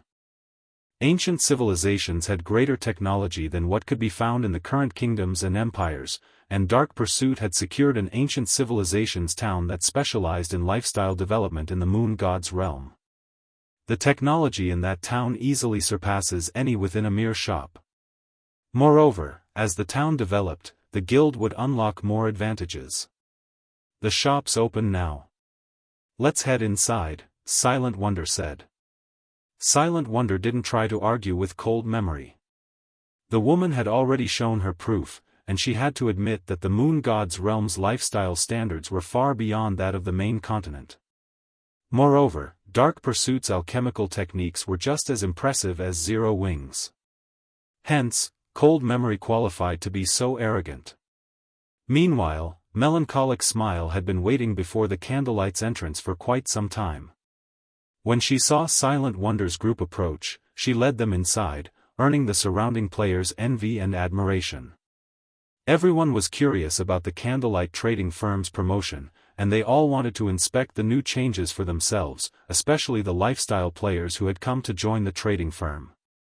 However, non-members weren't allowed to enter the shop at the moment. They had to wait outside, which was why they jealously watched Cold Memory and South Dream, both outsiders, enter the shop. As they entered the building, Silent Wonder, Cold Memory, and South Dream were shocked by what they saw. When they entered the shop, they felt as if they had just stepped into an entirely different world. Not only was the shop's interior far more magnificent and brilliant than it had been earlier, but its mana density was twice as high, as well. They felt incredibly calm and clear-headed as they stood in the doorway. As Cold Memory and South Dream followed Melancholic Smile to the Candlelight trading firm's top floor, what they saw on the various floors rendered them speechless. There were now more than 40 special workshops and as many as 12 basic meditation rooms. It was enough to rival the number in the ancient civilization's town. Fortunately for them, Candlelight didn't seem to have an intermediate meditation room, which meant Cold Memory and South Dream still had a chance of dragging Silent Wonder into Dark Pursuit. Melancholic Smile quickly led Silent Wonder and her companions to the top floor. As the group was about to enter the top floor reception room, Cold Memory and South Dream noticed a commotion at the end of the corridor. A group of players crowded before a door made of magic crystals, looking in with ecstatic expressions. To Cold Memory and South Dream, those players looked like a pack of wolves that hadn't eaten for several days. What astonished the two outsiders, however, was the fact that every one of those players wore the insignia of a lifestyle master. Sister Melancholic, can I use the research workshop for a moment? I promise I'll be quick. Melancholic, we're all core members and just a step away from reaching intermediate master rank. I'll even hand over all of my GCPs to use the research workshop for 3 days. Crap. You want 3 days? I'd be satisfied to use it for 1 day. Every one of these master lifestyle players gave Melancholic Smile desperate, passionate looks. Afraid that she'd reject their requests, they offered everything they had to convince her. Have these people gone insane? When Cold Memory saw the master lifestyle players' behavior, her worldview shifted. Even in the various superpowers, master lifestyle players enjoyed VIP treatment, yet these Candlelight masters were begging Melancholic Smile just to enter a room, the research workshop. Her guild's master lifestyle players would call her crazy if she told them about this. Even the intermediate meditation room was only slightly helpful to master lifestyle players. It wasn't such a treasure that players would beg and bribe to use it. Read latest chapters at Wuxia World. EU, calm down. We have yet to decide the rules for the research workshop, and we're not letting anyone use it until we do. Once the guild leader has set up the rules, any internal member that has successfully become a master will get an opportunity to use it, Melancholic Smile said, attempting to placate the crowd. The master lifestyle players seemed satisfied with Melancholic Smile's response, and they said nothing more. She had already confirmed that the trading firm's internal master lifestyle players would get an opportunity to use the room, and for now, that was good enough. All they had to do was wait. Even so, they still stared at the door longingly as they left. Shopkeeper Melancholic, may I know what that research workshop is? South Dream asked curiously. In Dark Pursuit, a basic lifestyle master enjoyed the same status as peak experts like himself. Intermediate masters had an even higher rank in the guild than he did. However, quite a few of those master lifestyle players had been intermediate masters, yet they begged Melancholic Smile to let them into the research workshop. Why wouldn't it make him curious? The research workshop? That's a new room our shop has gained with its promotion to 4-star status. Since no one is using it right now, why don't we head in and take a look? Melancholic Smile suggested. Rather than keeping the room a secret, she invited Cold Memory and South Dream inside. Chapter 2351, Frightening Research Workshop. After they made their way over to the research workshop, Melancholic Smile slowly pushed open the heavy, crystalline doors. As the doors parted, incomparably dense mana flooded out. Even Silent Wonder, who was used to working in high mana density environments, felt refreshed as the workshop's mana hit her. She felt as if she had just woken from a sweet dream. Cold Memory and South Dream, on the other hand, stared at the research workshop in astonishment, unable to process what was happening even as their minds became clear and sharp. How can this room have such high mana density? Cold Memory gave the workshop an incredulous look. There was a special magic array that could gather an immense amount of mana in the ancient civilization town Dark Pursuit had captured. Hence, the mana density within the town was unusually high. Naturally, the town's intermediate meditation room had the highest mana density in the town, but compared to this research workshop, the intermediate meditation room's mana density was a joke. Cold Memory couldn't fathom how a mere shop had such incredible mana density. However, what she saw as she entered the research workshop shocked her even more. The majority of the research workshop had been constructed with magic crystals, and some parts of the workshop were even made with mana stones. The room was like a magic crystal cave. In the research workshop, our members can study new designs and recipes.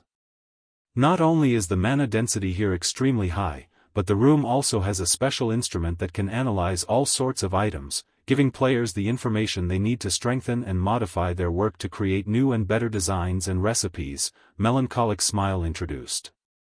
Assist players in creating new designs and recipes? Impossible.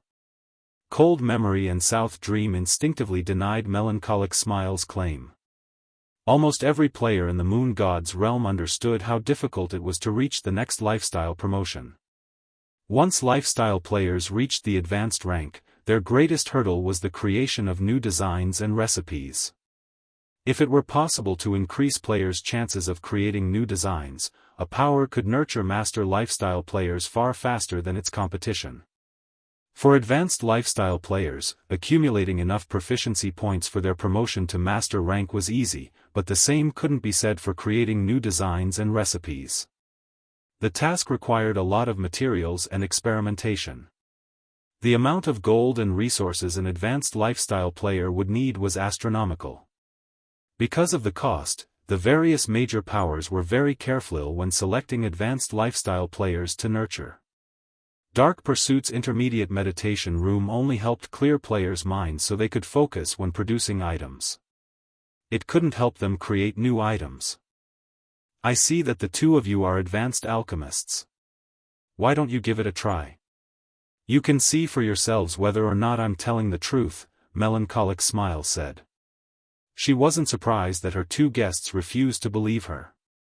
When she had first learned about the research workshop's function, even she found it hard to believe. To lifestyle players, gaining access to the research workshop's ability was akin to combat players getting their hands on a tool with godly abilities. It was expected that Cold MEM and South Dream would be skeptical about the research workshop. "We'll have to trouble you then, shopkeeper Melancholic." With Melancholic Smile's blessing, Cold Memory saw no reason to hold back. Her declaration was simply impossible. Zero Wing was merely lying to people in an attempt to look good before Dark Pursuit.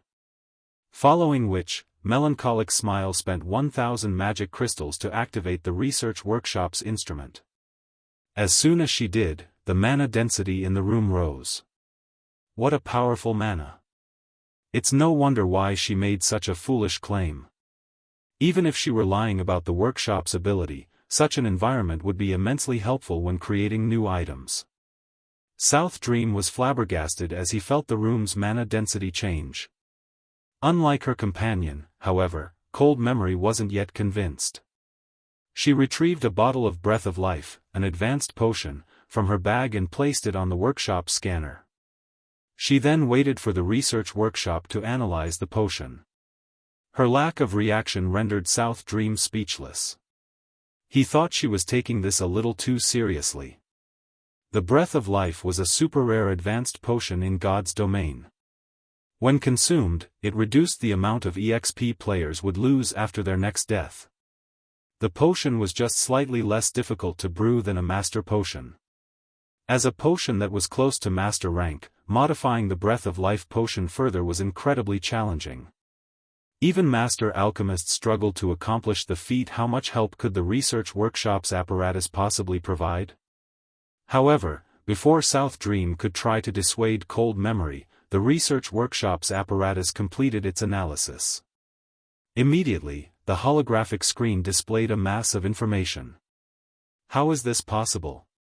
South Dream's eyes nearly fell out of their sockets when he saw the lines of data. After conducting its analysis, the apparatus had revealed 11 aspects that required modification and 6 aspects that could be strengthened. The situation even shocked Silent Wonder, not to mention her visitors. She had researched the Breath of Life potion as well, but with her current alchemical standards and knowledge, she had only found 3 aspects that needed modification and 1 that could be strengthened. She wasn't far from becoming an advanced master alchemist, and Zero Wing had provided her with plenty of alchemical information. These were the only reasons that she had been able to improve the Breath of Life potion to such an extent. Any other master alchemists would likely struggle to modify the potion successfully without extensive research into the recipe. As for Cold Memory, she was utterly dumbfounded when she saw the data on the research workshop's holographic screen. She had dedicated a lot of time to researching the Breath of Life potion, searching for the key that would allow her to become a master alchemist, but after all her research and experiments, she had been stuck in a dead end. So, that's the case. I made a mistake there. It's no wonder why I never succeeded. Cold Memory couldn't help her elation as she read the information. She had found a clue to one of the modification aspects the research workshop pointed out, but she hadn't been able to follow that clue to the end, even after countless experiments. Eventually, she had given up on the clue, tired of wasting her time. She hadn't actually realized that she had been on the right track. The herbs she had used just hadn't been potent enough. If she replaced those herbs with higher quality ones, she'd substantially increase her success rate. Read latest chapters at Wuxia World. Considering this fact, Cold Memory began to conduct a test. She always carried the materials necessary to brew the Breath of Life potion to ensure that she could experiment when inspiration struck her. Fortunately, the research workshop had just the facilities she needed and incredibly dense mana. It was the perfect place to brew a potion. In less than 10 minutes, Cold Memory had successfully created a bottle of dark blue liquid that radiated incredible life energy, far stronger than the life energy the prior Breath of Life potion had radiated. It's a success. I succeeded. After appraising the dark blue potion, Cold Memory turned to her companion with a bright, excited expression. She had just become a master alchemist, standing at the apex of God's domain's alchemy industry. Chapter 2352, He's Tier 3. She succeeded, just like that? South Dream stared at the excited Cold Memory in shock. He was very familiar with her alchemy standards, which were basically on par with his. Hence, he knew that she should have needed a lot more time and effort to become a master alchemist. And yet, after a few minutes in the research workshop, she had completed her promotion. If he told his guildmates about this, the other alchemists would likely think he'd gone mad. The various superpowers respected master lifestyle players because they were so rare. Less than 1% of the lifestyle players in God's domain had the potential to reach the master rank, and each one that succeeded would have dedicated a lot of time and effort into their craft. However, it seemed that lifestyle players could easily cross that threshold by relying on the research workshop, saving a lot of time, effort, and resources. In other words, Zero Wing could now nurture master lifestyle players far more easily than the various superpowers. So long as Zero Wing willed it, it could likely produce a large group of master lifestyle players as it needed. What do you two think of the research workshop's effects? Melancholic Smile asked, chuckling lightly when she saw the Cold Memory's ecstatic expression and South Dream's surprised reaction. In truth, even Melancholic Smile was surprised at how quickly Cold Memory had been promoted to Master Alchemist, after just a few minutes of using the research workshop. Sure Feng had told her that nurturing master lifestyle players would still be a major hurdle, even with the research workshop's help. The workshop merely provided guidelines. Whether or not players could follow those guidelines depended on their abilities. To put it simply, the research workshop was simply a support tool. When they heard Melancholic Smile's question, Cold Memory and South Dream realized they had lost their composure. With a fake, dry cough, Cold Memory awkwardly said, "Not bad. This research workshop is certainly helpful in creating new items, as you said." She tried to play it off, but the research workshop had completely exceeded her expectations. She had a far better understanding of the workshop's power than her companion. Initially, she had assumed she'd be limited to the Master Alchemist standard, but after using the research workshop, she could see herself becoming a Grandmaster Alchemist in the future. A Grandmaster Alchemist. Even Dark Pursuit's top alchemists struggled to reach such a prestigious rank. Currently, they estimated that their chances of reaching the Grandmaster rank were less than 10%, but if she could use the research workshop long-term, she was confident that she had as high as a 30% chance of becoming a Grandmaster Alchemist. South Dream could only nod in response to Melancholic Smile's question. He simply didn't know what to say. They had come to inform Zero Wing of the difference between their guilds when it came to developing lifestyle players. However, not only had they discovered that Zero Wing had just as many basic meditations rooms as Dark Pursuit, but the guild also had a godly tool like the research workshop. What could he possibly say? What confused South Dream the most was that, despite not being a superpower, Zero Wing had already gotten its hands on such powerful training resources for lifestyle players. "I'm glad it's to your satisfaction. Our guild leader is waiting in the reception room. We should meet him," Melancholic Smile said, a slow smile forming as she watched her visitor's silent reactions.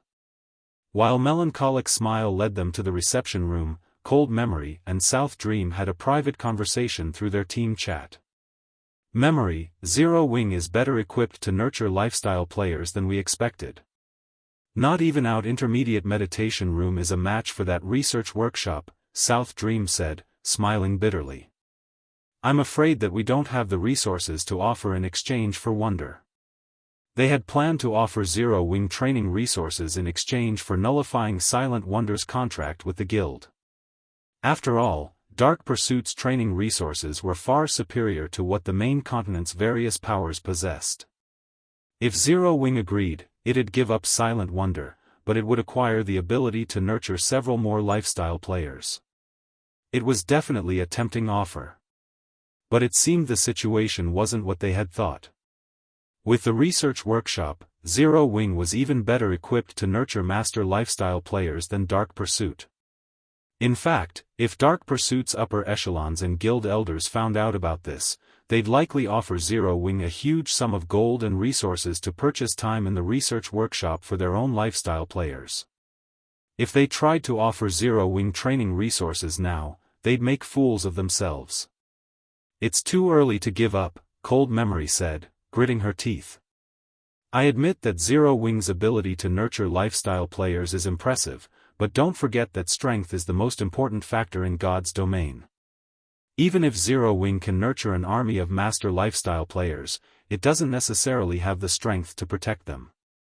Not only does our guild have excellent training resources, but we're also far stronger than Zero Wing. We can simply offer Zero Wing protection in exchange for wonder. That should be tempting enough. Based on our reports, many otherworld powers have begun to move against Star Moon Kingdom in secret.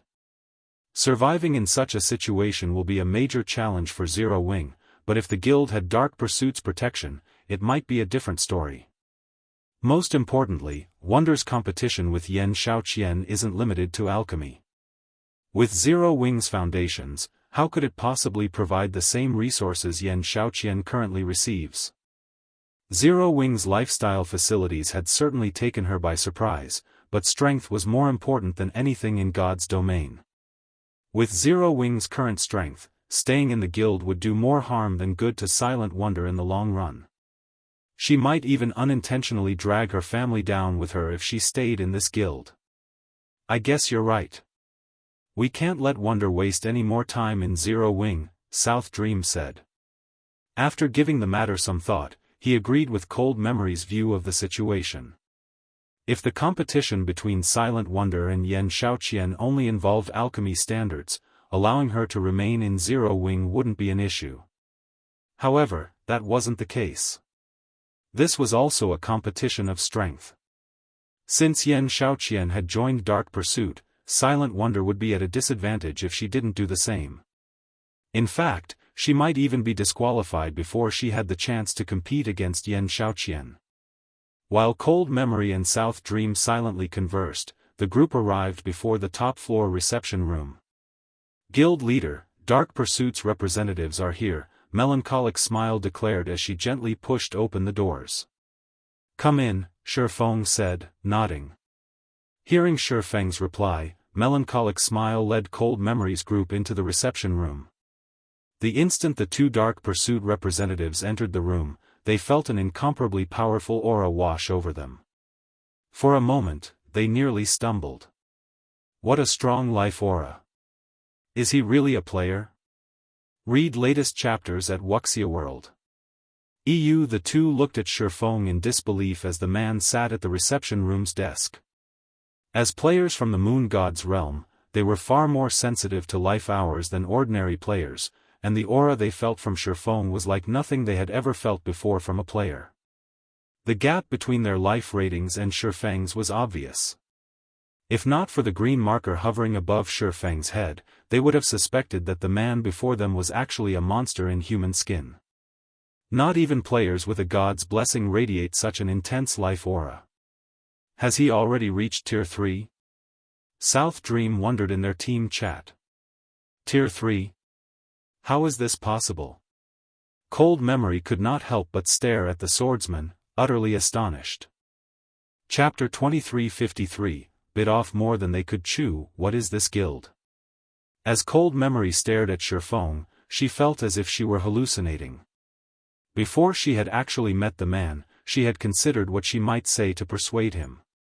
She refused to believe that he wouldn't be interested in the conditions she had to offer. However, as she met Shifeng face to face, her words caught in her throat. The fact that they hadn't known about Zero Wing's research workshop wasn't a major issue. The Candlelight trading firm had just been promoted to 4-star status, after all. It was expected that there would be some deviation to their investigation results. However, they had also just found out that Zero Wing's guild leader was already a Tier 3 player. A Tier 3 player. None of Dark Pursuit's players had even reached level 100 yet, much less complete their Tier 3 promotion quests. At this stage of the game, they knew how massive the gap was between tiers. A Tier 3 player could give the current superpowers massive headaches. Killing Tier 2 players would be child's play for a Tier 3 player. Moreover, due to how soon Shifeng had reached Tier 3, he could benefit his guild far more than before. The main god system had specifically prepared level 100 neutral maps for Tier 3 players. Exploring such maps was impossible for current players. Realizing that Cold Memory was dazed, South Dream gritted his teeth and stepped forward. "Greetings, Guild Leader Black Flame. I am South Dream, a main force vice commander from Dark Pursuit's 4th branch." South Dream nervously introduced himself. "My companion is Cold Memory. She is one of the main force vice commanders from the 4th branch as well. We are here to represent our guild in negotiations concerning a partnership." South Dream had been confident that he could negotiate with Zero Wing's guild leader as an equal before he had met him, but now, his confidence was gone. Even the 4th branch's vice guild leader would have to treat a Tier 3 powerhouse with respect at this stage of the game. If they provoked such a player, and that powerhouse decided to disregard the consequences of causing trouble, their guild would suffer for it. "Dark Pursuit's 4th branch?" Nodding, Shifeng asked calmly, "How do you wish to collaborate with Zero Wing?" Super guilds were massive organizations. Thus, they divided their territories among their branch guilds. When another power wished to ally with a super guild, they'd do so through a branch guild. Powers rarely allied with a super guild as a whole. Dark Pursuit had 5 main branches, and as far as Shifeng knew, the 4th branch controlled a considerable amount of the guild's alchemical resources, including many of the Moon God's realm's specialty materials for potions. During his previous life, the 4th branch had played a huge role in Dark Pursuit's success with occupying the market in many of the main continent's kingdoms and empires. "Truthfully, we are here to request that Zero Wing allows Silent Wonder to join Dark Pursuit," Cold Memory said, gritting her teeth. "I know the proposal is a little offensive, but you might not realize her true identity and the responsibility she holds, Guild Leader Black Flame. If she remains in Zero Wing, she will only bring ruin upon herself. She can only resolve the issue she faces by joining our guild. Of course, our 4th branch will do everything within our authority to supply Zero Wing with various resources in exchange. With these resources, Zero Wing will be able to develop further. I hope that you will do what's best for Silent Wonder's future." The foundation Zero Wing had displayed thus far had greatly surprised Cold Memory. She was especially shocked by Shifeng's status as a Tier 3 player. However, after all was said and done, Shifeng was only one player. Meanwhile, a single individual couldn't free Silent Wonder from her predicament. She'd only be able to resolve her problem by joining a super guild like Dark Pursuit. "Memory." Silent Wonder snapped, annoyed and hinting that Cold Memory should stop speaking. It was her business, after all, and she owed Zero Wing a massive debt of gratitude. During her membership, the guild had offered unusually loose restrictions and gave her everything she needed to improve her alchemy standards quickly. Now that Zero Wing needed her strength, she couldn't just abandon the guild for her own interests. Although if she didn't leave, her presence would put Zero Wing in considerable danger. Lately, she had been frustrated and hesitant due to this dilemma. "Wonder, you know that you don't have much time left. Yen Zioyan isn't the only one with the full support of a superpower. Do you think you defeat your competition without any help?" Cold Memory asked. Silent Wonder fell silent. She didn't have anything she could say to that. If it were a simple competition of alchemy techniques, she was confident of emerging victorious, but it was a different story when the competition involved combat power and foundations. "Wonder's identity? What do you mean?" Shifeng asked, confused. He thought he was relatively familiar with Silent Wonder's story. She had been one of the 10 great Grandmaster Alchemists during his previous life and a lone ranger the various superpowers had desperately tried to recruit. However, he hadn't heard anything regarding a powerful background or special identity outside of her Grandmaster rank. "You've heard of the Azure Chamber of Commerce, correct?" Cold Memory asked. Shifeng nodded. Very few people in the virtual gaming world hadn't heard of the Azure Chamber of Commerce. Although it couldn't compare to the Secret Chamber of Commerce, it was one of the top 10 chambers in the virtual gaming world. It had far more resources and wealth than any ordinary superpower. However, even during Shifeng's previous life, the Azure Chamber of Commerce's focus had been on the Western continent. It had rarely bothered with anything on the Eastern continent. Read latest chapters at Wuxia World. EU Wonder is the heiress to one of the two families that control the Azure Chamber of Commerce.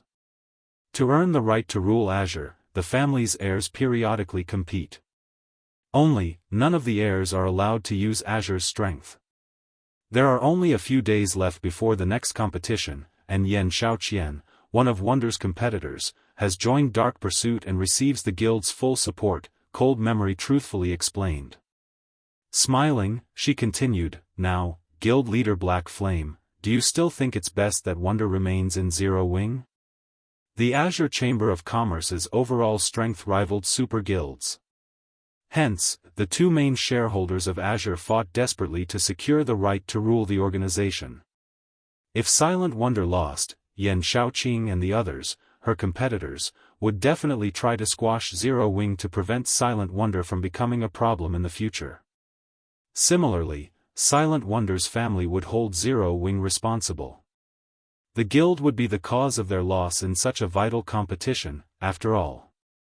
Silent Wonder's family wouldn't stop until they vented their anger out on Zero Wing. As for winning the competition with Zero Wing's support, that was impossible. Xianxia had the full support of a super guild. The best solution was for Silent Wonder to join Dark Pursuit as well. This way, she could compete with Xianxia on equal terms, and Dark Pursuit wouldn't try to interfere with Silent Wonder's development. If other powers attempted to interfere, Dark Pursuit would ensure that they bit off more than they could chew. Chapter 2354, Mental Strengthening, What Memory Says is True, Guild Leader Black Flame, South Dream added, afraid that Shifeng would misunderstand their intentions. God's domain is becoming more popular across the globe. More corporations have been investing in the game, as well, and as a result, Azure's two main shareholders have become desperate to win the organization's right to rule. Azure might focus its development on the Western continent, but it still had a lot of influence among the Eastern continent's empires. If either of the shareholders decide to target Zero Wing, your guild's development will suffer. Zero Wing might be very powerful, but it wasn't a superpower like the Azure Chamber of Commerce. This was especially true now that the Western and Eastern continents had more contact. Many superpowers were trying to join Azure. If Azure asked those superpowers to move against Zero Wing as a condition for joining, many of them would be more than willing to fulfill that request. At that time, Zero Wing's position would become very precarious. If Zero Wing did not wish to suffer, it had to allow Silent Wonder to leave. Not only would she have more access to resources, but Xianxia wouldn't be able to monopolize Dark Pursuit's strength either. As for Zero Wing, it would avoid Azure's wrath and receive help from Dark Pursuit. Silent Wonder gave Shifeng an apologetic look. She knew how crazy her family was about this competition. If the two families hadn't kept such a close eye on each other, they would have likely resorted to underhanded means to win the upcoming competition. She also knew that if her family lost, they'd go ballistic. They would absolutely vent their anger out on Zero Wing. Meanwhile, Zero Wing wasn't in the best of positions at the moment. If more superpowers tried to interfere, the guild's days would be numbered. Thank you for informing me of the situation. If there is nothing else you'd wish to discuss, I'll consider our meeting over now. I still have other matters I need to attend to, Shifeng calmly replied. What are you trying to say, Guild Leader Black Flame? Cold Memory stared at the swordsman, confused. For a moment, she even wondered if Shifeng knew anything about the Azure Chamber of Commerce or Dark Pursuit. If he made the wrong decision now, Zero Wing would encounter enough trouble to ensure the guild's destruction. I'm already aware of Wonder's situation. If another guild can support her, so can Zero Wing, Feng said, chuckling as he replied to Cold Memory. Feng was far more familiar with the Azure Chamber of Commerce's strength than Cold Memory. It was one of the top 10 chambers of commerce in the virtual gaming world, after all. It was as powerful as super guilds, ordinary superpowers simply couldn't compare. Needless to say, Feng knew about Dark Pursuit, as well. Not only was Dark Pursuit a veteran super guild, but it had also annihilated 2 superpowers after the planar passage's activation during his previous life. If Zero Wing had encountered this situation some weeks ago, he would have seriously considered the matter. However, that was unnecessary now. Guild Leader. Silent Wonder was incredibly touched by Feng's statement. She became even more resolved to remain in Zero Wing. Insane. This guy must be insane. Does he really think he can help Silent Wonder with Zero Wing's resources? The response rendered Cold Memory speechless. Azure's internal competition wasn't just a competition of alchemy standards. It was also a competition of strength. Zero Wing's resources couldn't even compare to an ordinary superpowers, much less Dark Pursuits. Memory, I've decided. I want to stay in Zero Wing. Even if Xianxia has Dark Pursuit's full support, with the research workshop, my defeat isn't guaranteed, Silent Wonder decided, turning to look Cold Memory in the eyes. Suit yourself. I don't care anymore. You better not regret this later. Cold Memory exclaimed, annoyed. She had never thought Silent Wonder would be confident of defeating Xianxia.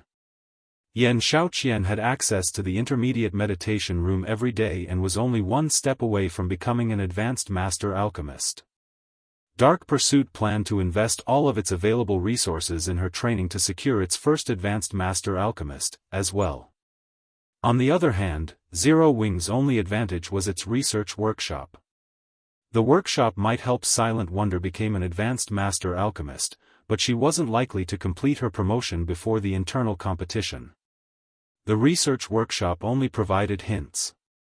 Players still had to research their designs or recipes and materials and experiment. It wasn't possible to reach advanced master rank quickly, and this wasn't just a competition involving alchemy standards. Had Silent Wonder joined Dark Pursuit, she would have, more or less, had a chance at victory, but since she had decided to remain in Zero Wing, she had practically no hope. Cold Memory and South Dream then left the reception room. For Zero Wing's arrogance and Silent Wonder's blind faith, she could already predict the outcome that awaited them. Memory, are you really done caring about this? South Dream asked. I don't have anything else that could persuade Wonder. Our only other choice is to recruit Moon Silk for Dark Pursuit. I didn't want to approach her, but her strength is unquestionable. If Moon Silk wins, Silent Wonder can maintain her position in the family, for the most part, Cold Memory said as she shook her head in frustration. The competition between the two main families involved more than 2 people. 6 people would take part in total, 3 from each family.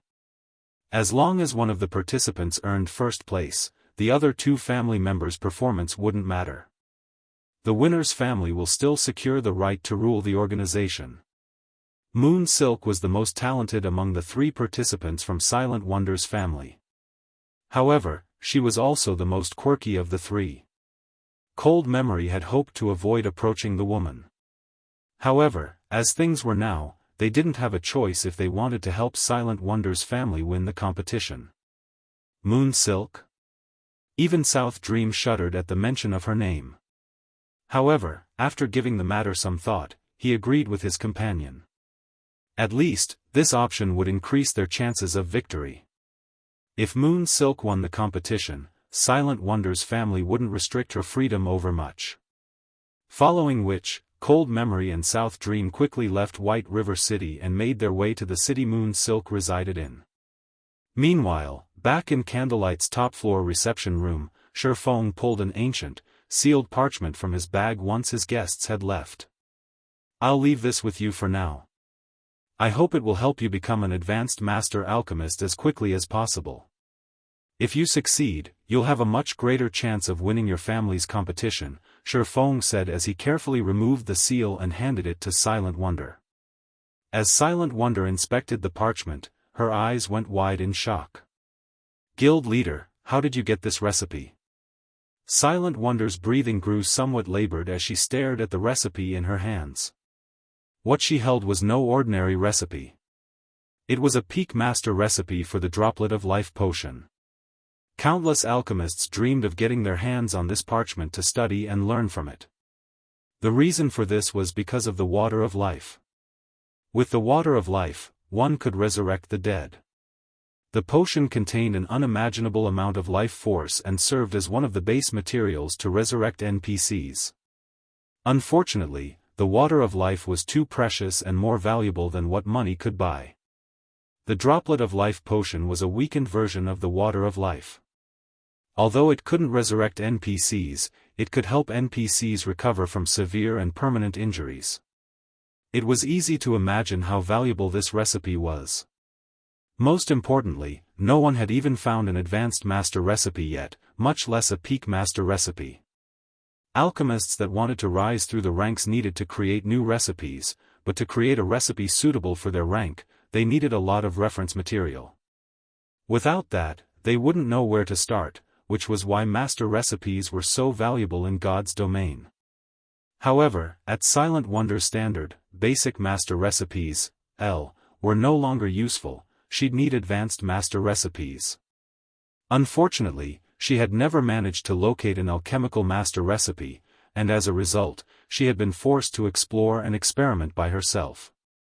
The Droplet of Life recipe would definitely help her reach the advanced master alchemist rank. Rather than answer Silent Wonder's question, Shi Feng asked, "Now that you have this recipe, how confident are you in completing your promotion?" The Droplet of Life recipe was incomparably precious and one of the most important recipes the Sunset King had dropped. It was only inferior to Grandmaster recipes. Shi Feng had planned to offer it as a benefit for the guild's core members, allowing Candlelight's master alchemists time to study it. However, to help Silent Wonder reach advanced master rank as soon as possible, he decided to postpone those plans. Read latest chapters at Wuxia World. I'm afraid that I'm only 30% confident of reaching my promotion before the competition, Silent Wonder said helplessly after a moment of self-reflection. Becoming an advanced master alchemist wasn't easy, and even with the research workshop's assistance, she'd still need time to conduct her own research. 30%? After pondering for some time, Shi Feng said, "It's a little off, but it should be enough." After saying so, Shi Feng called up the Candlelight Trading Fin system interface and chose to upgrade the shop in Blue Bay City to 3-star status. At the same time, he established a shared warehouse and sent the members there to transfer the Primal Void Stones. The various major powers would likely assume the best use of the Primal Void Stones was selling them to the Dark Forces for gold and resources, but they weren't aware of the stone's other function. Mental Strengthening. Chapter 2355, Advanced Mana Set Equipment, 30% is enough? Silent Wonder was confused by Shi Feng's statement. Based on his tone, he seemed very confident in her success in becoming an advanced master alchemist.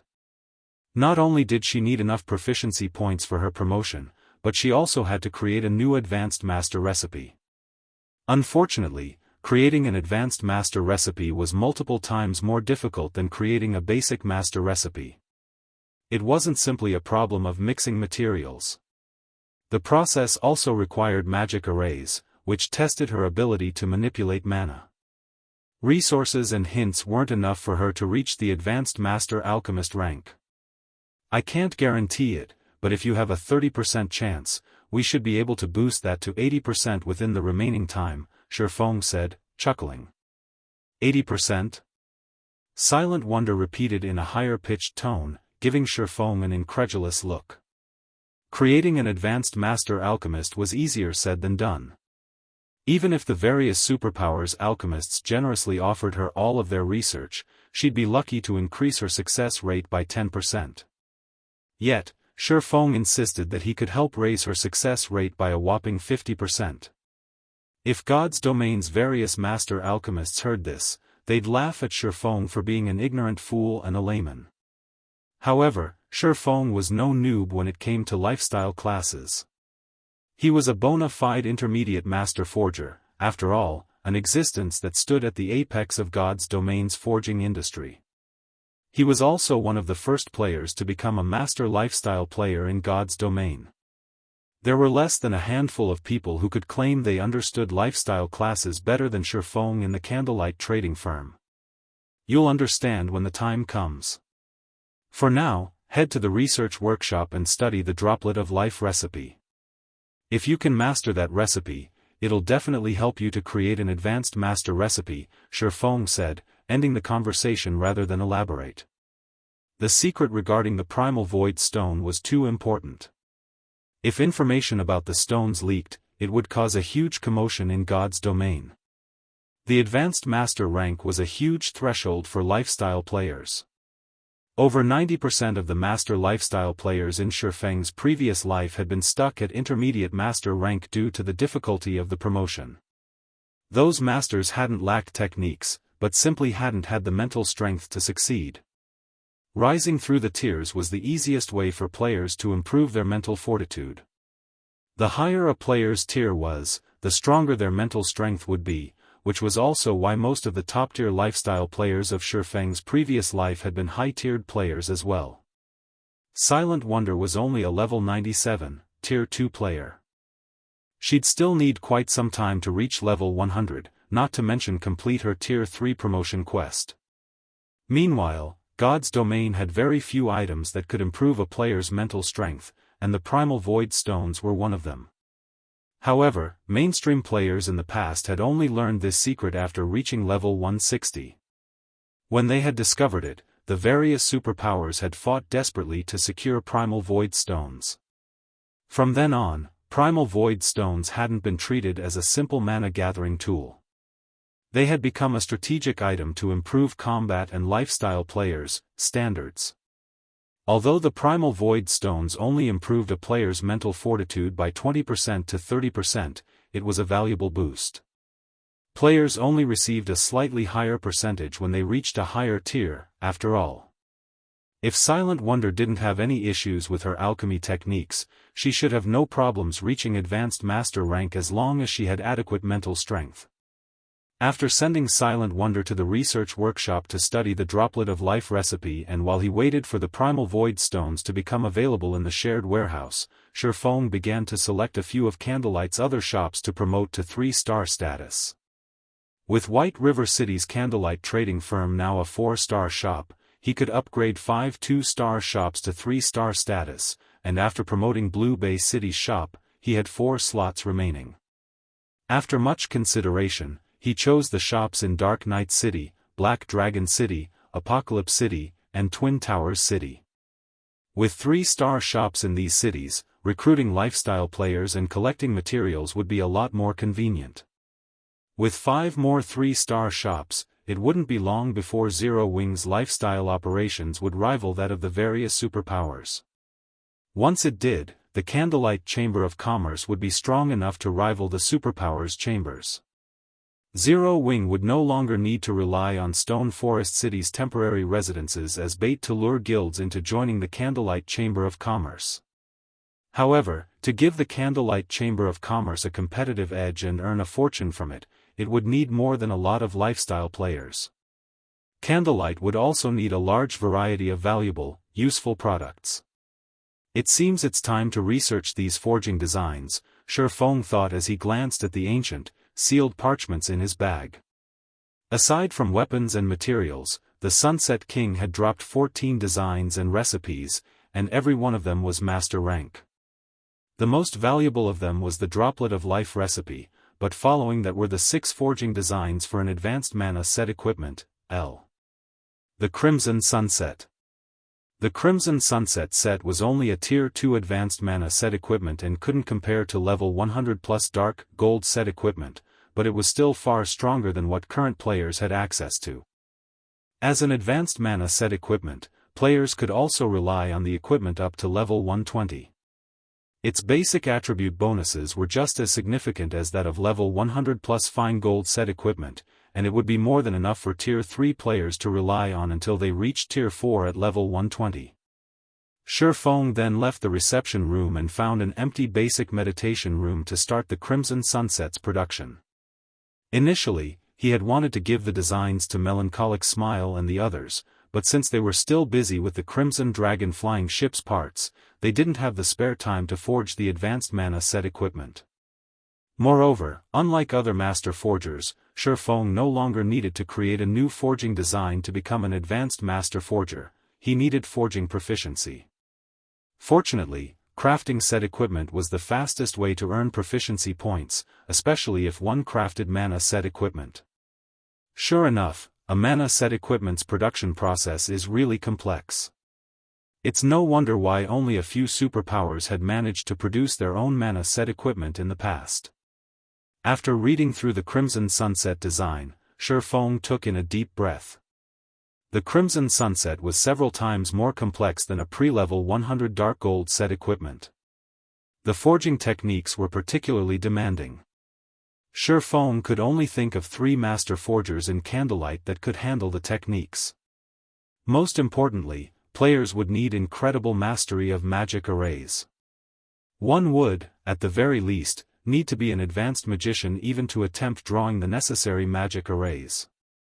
No other master forger in the trading firm was capable of drawing the Crimson Sunset's arrays. Even Shifeng had to spend 5 hours to learn them. Now that I've grasped the basics, it's time to start the actual production. However, the material cost is vicious. Any other guild would likely despair at the very idea of paying these costs. Shifeng revealed a bitter smile as he examined the required materials for the mana set equipment. The Crimson Sunset's main materials were mana stones and magic crystals. A single production attempt would cost 40 mana stones. If Shifeng hadn't been able to rely on the Philosopher's Stone, he'd only be limited to a few attempts. Even so, producing the Crimson Sunset would still cost him a lot of magic crystals. He was relieved that the guild had found a manatite vein. Otherwise, this design would simply be too expensive to use. Once Shifeng verified that he had everything he needed, he began to forge the mana set equipment. He would have to forge the Crimson Sunset's 6 parts simultaneously. It was so demanding on a player's mental strength that even if a weaker player learned the process, they wouldn't be able to use it. Fortunately, Shifeng's mental fortitude was already relatively high, and after his promotion to Tier 3, it had become even stronger. During his first attempt, his magic array's quality hadn't been high enough, and the process had failed before he had finished half of it. On his second attempt, due to physical imperfections, the system deemed his product a total failure. The results of his third attempt were nothing but scrap metal, as well. In the end, Shifeng had failed 6 times in a row, losing enough materials to make his heart ache. Read latest chapters at Wuxia World. EU, please let me succeed this time. Shifeng prayed as he gritted his teeth. Nervously, Shifeng appraised the Crimson Sunset before him. If this attempt failed as well, he'd have to give up on the set. As Shifeng clicked the Appraise button, the 6 pieces of crimson equipment on the stone table lit with a dazzling, colorful glow. At the same time, the room's mana flooded to the equipment pieces. System: Crimson Sunset has been successfully forged. Forging proficiency increased by 180 points. Obtained 1,200,000 EXP. System: Black Steel Insignia's effect triggered, Crimson Sunset's attributes increased. Chapter 2356, Primal Void Stone Room. The Crimson Sunset radiated such a colorful glow that it illuminated the entire meditation room. Its aura was just as intense as that of Great Lord-ranked monsters. The strengthening effect improved it so drastically? Shifeng read the Crimson Sunset statistics in shock. He was already overjoyed that he had successfully produced the advanced mana set equipment. He hadn't actually expected to trigger the Black Steel Insignia's effect as well. Now, the Crimson Sunset's basic attributes could practically rival a Tier 3 mana set equipment. Mana equipment wasn't like ordinary equipment. It traded durability, which would continue to deplete with each use, in exchange for greater performance. Because of this, players could exhibit extraordinary strength with mana equipment. If a level 100, Tier 2 expert wore Tier 2 advanced mana set equipment, they could solo a level 100 High Lord. Normally, a Tier 2 expert couldn't even solo a level 100 Lord and would need a full party to take one down.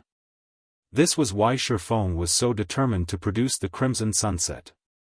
Zero Wing already had an adequate number of peak combatants, but when it came to lower-grade experts, the guild was no match for the various superpowers. If he could arm Zero Wing's core experts with the Crimson Sunset, their combat power would undergo a qualitative transformation, and they'd only be weaker than true Tier 3 experts. Now that he had the experience of producing the Crimson Sunset, Shifeng began to mass-produce the mana set equipment. His production success rate was still quite low, but one Crimson Sunset would instantly arm Zero Wing with a Tier 2 expert that had the combat power to rival peak experts. Not even the various superpowers were capable of accomplishing this feat. Furthermore, the Crimson Sunset would be immensely helpful to players when they challenged their Tier 3 promotion quests. Following which, Shifeng forged 22 Crimson Sunsets, only stopping when he received a message from Melancholic Smile. She had contacted him to inform him that the second batch of Primal Void Stones had been retrieved from the shared warehouse. Blue Bay City's members had also added the third batch to the shared warehouse. They're finally here. After reading Melancholic Smile's message, Shifeng decided to take a break from the Crimson Sunset's production for now. It took 24 hours to transfer items through the shared warehouse. Although the shared warehouse could only hold 200 Primal Void Stones at a time, it was the most convenient method for transferring non-bag space items that Zero Wing had right now. If he had to rely on the Crimson Dragon flying ship, it would take more than 24 hours to receive a shipment from Blue Bay City. With 2 transfer cycles, White River City's Candlelight trading firm had 400 Primal Void Stones in stock. Although 400 Primal Void Stones were far from enough to construct a building, they'd be more than enough to build a small room. A small room might not be useful for combat players, but it would be for lifestyle players. They didn't need a lot of workspace, after all. Shifeng then contacted Melancholic Smile and had her deliver the Primal Void Stones to one of the small reception rooms on the top floor, and he began to modify the room.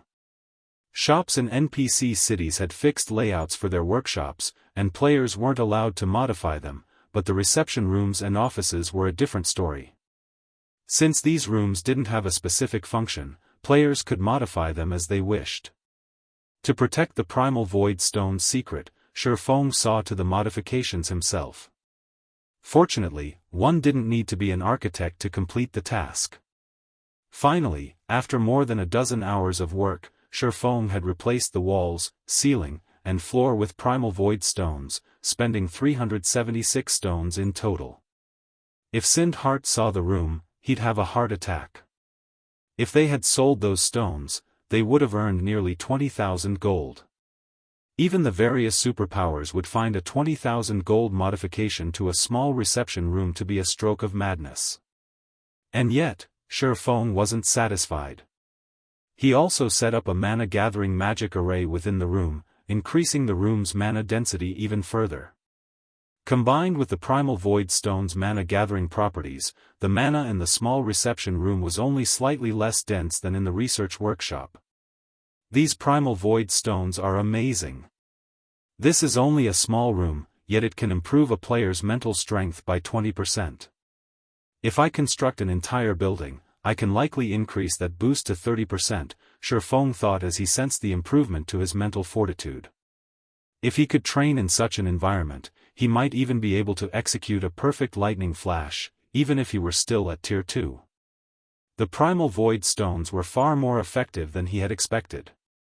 Tools that could improve a player's mental strength by 10% in God's domain already sold for astronomical amounts of money. One might not even be able to exchange a fragmented legendary item for such a tool. However, a Primal Void Stone room could improve a player's mental strength by 20%. Shi Feng finally realized why the various superpowers in the past had reserved their primal void stone houses for their own use, refusing to rent them to outsiders. Once he was satisfied, Shi Feng contacted Silent Wonder and requested her presence. Silent Wonder had a huge headache from trying to create her new potion, having reached a bottleneck.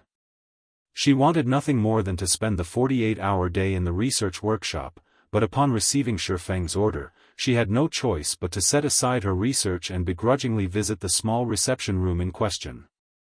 Guild leader, this room. After a moment in the small reception room, she was stunned by the sensation of it. Silent Wonder hadn't felt anything in particular when she had first entered the room. She had merely felt a refreshing coolness spread throughout her body, but after 5 seconds, she noticed that her mind was far clearer than before. In addition, her physical control and mana had increased substantially. "It's not bad, right?" Shi Feng asked, chuckling at Silent Wonder's shocked expression. "The research workshop can only provide a rough guideline. You'll have to figure out the details on your own. Meanwhile, this room will help improve your control.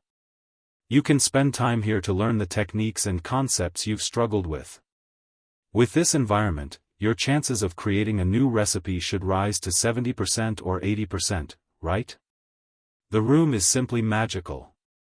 Forget 80%.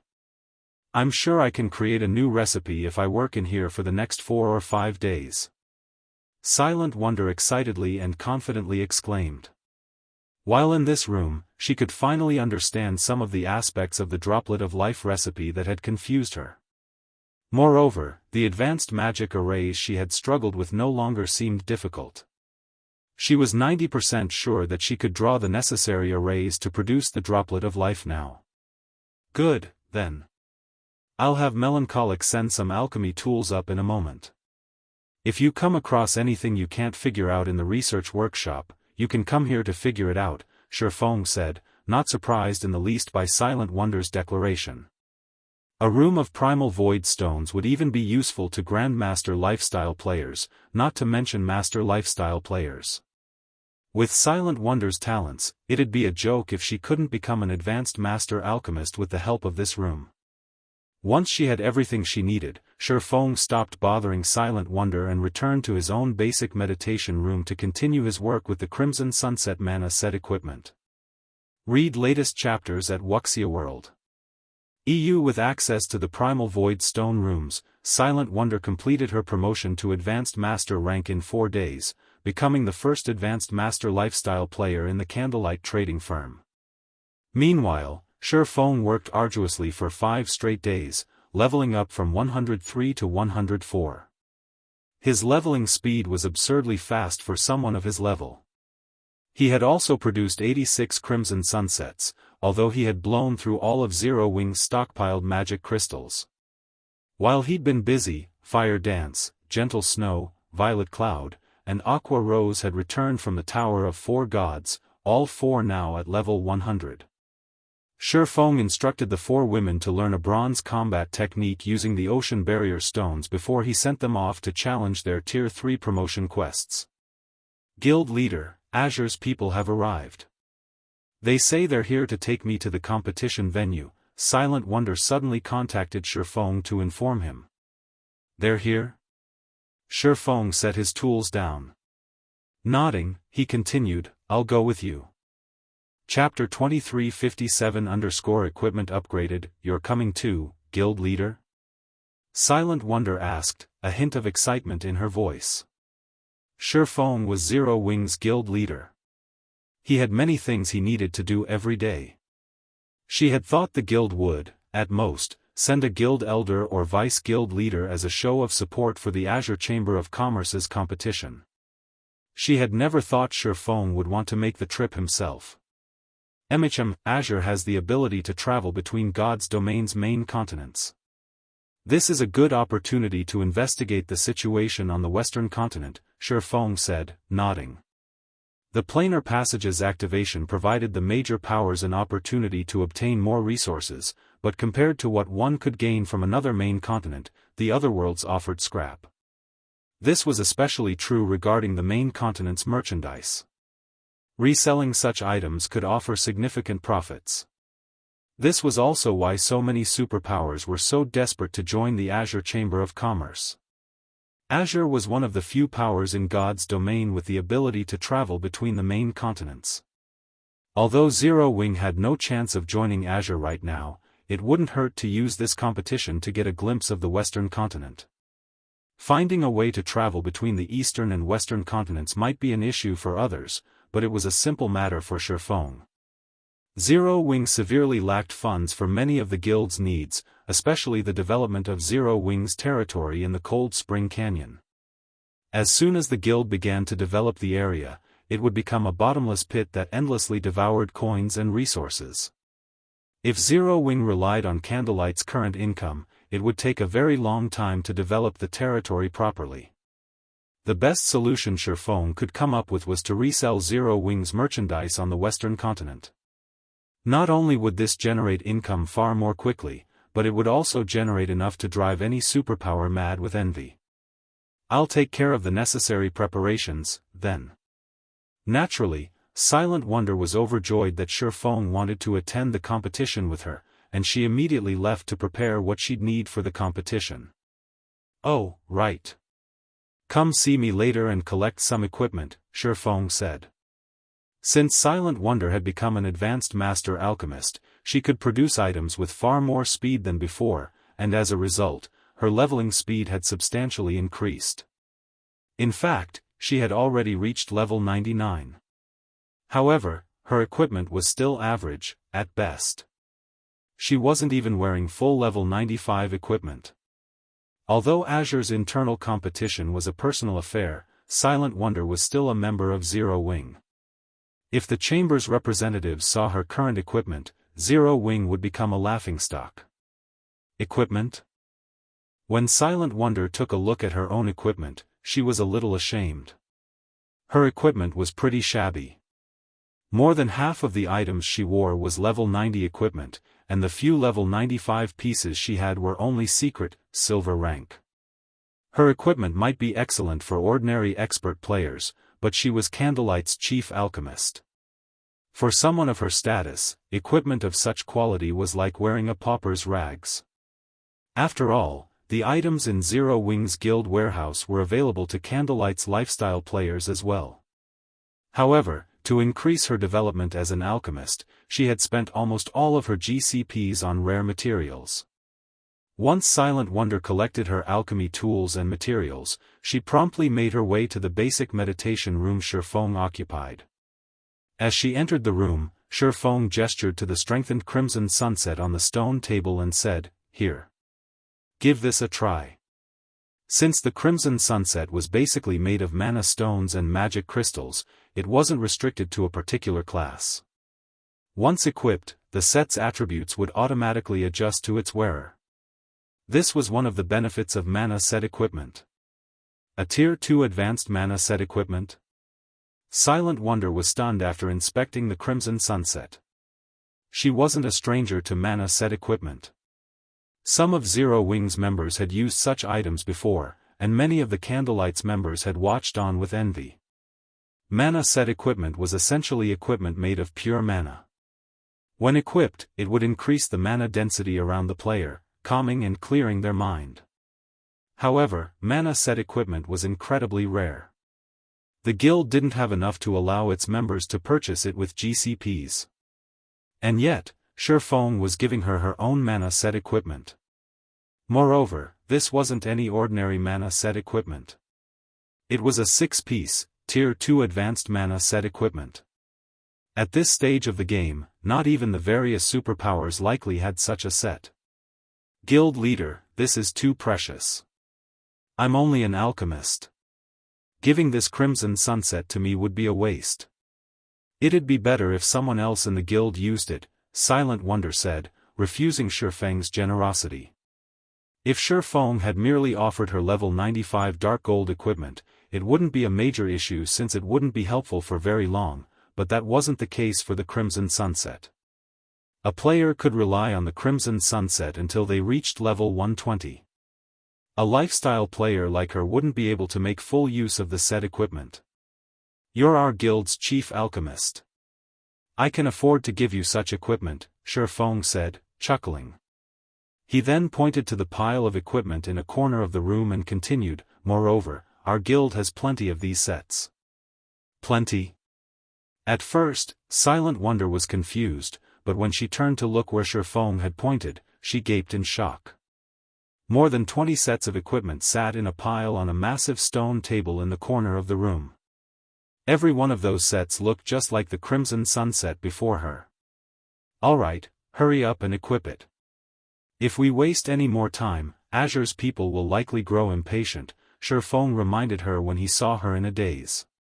Suddenly, Silent Wonder realized that she didn't understand her guild as well as she had thought. First, he had handed her the droplet of life recipe, and then, Shifeng had shown her that strange reception room.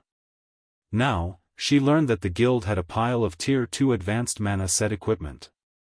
However, Silent Wonder didn't give the matter much thought. Since Shifeng insisted, she stopped hesitating and equipped the Crimson Sunset he offered. In seconds, Silent Wonder transformed from a cold, workaholic beauty into a charming, graceful witch surrounded by a layer of dense mana. The crimson robes radiated a faint, bloody mist that gave Silent Wonder a wicked feeling. Wearing the Crimson Sunset, she looked like a completely different person. Once they were ready, Shifeng and Silent Wonder quickly made their way to White River City's teleportation hall. After arriving at the teleportation hall, they headed toward one of the advanced restaurants located on the second floor.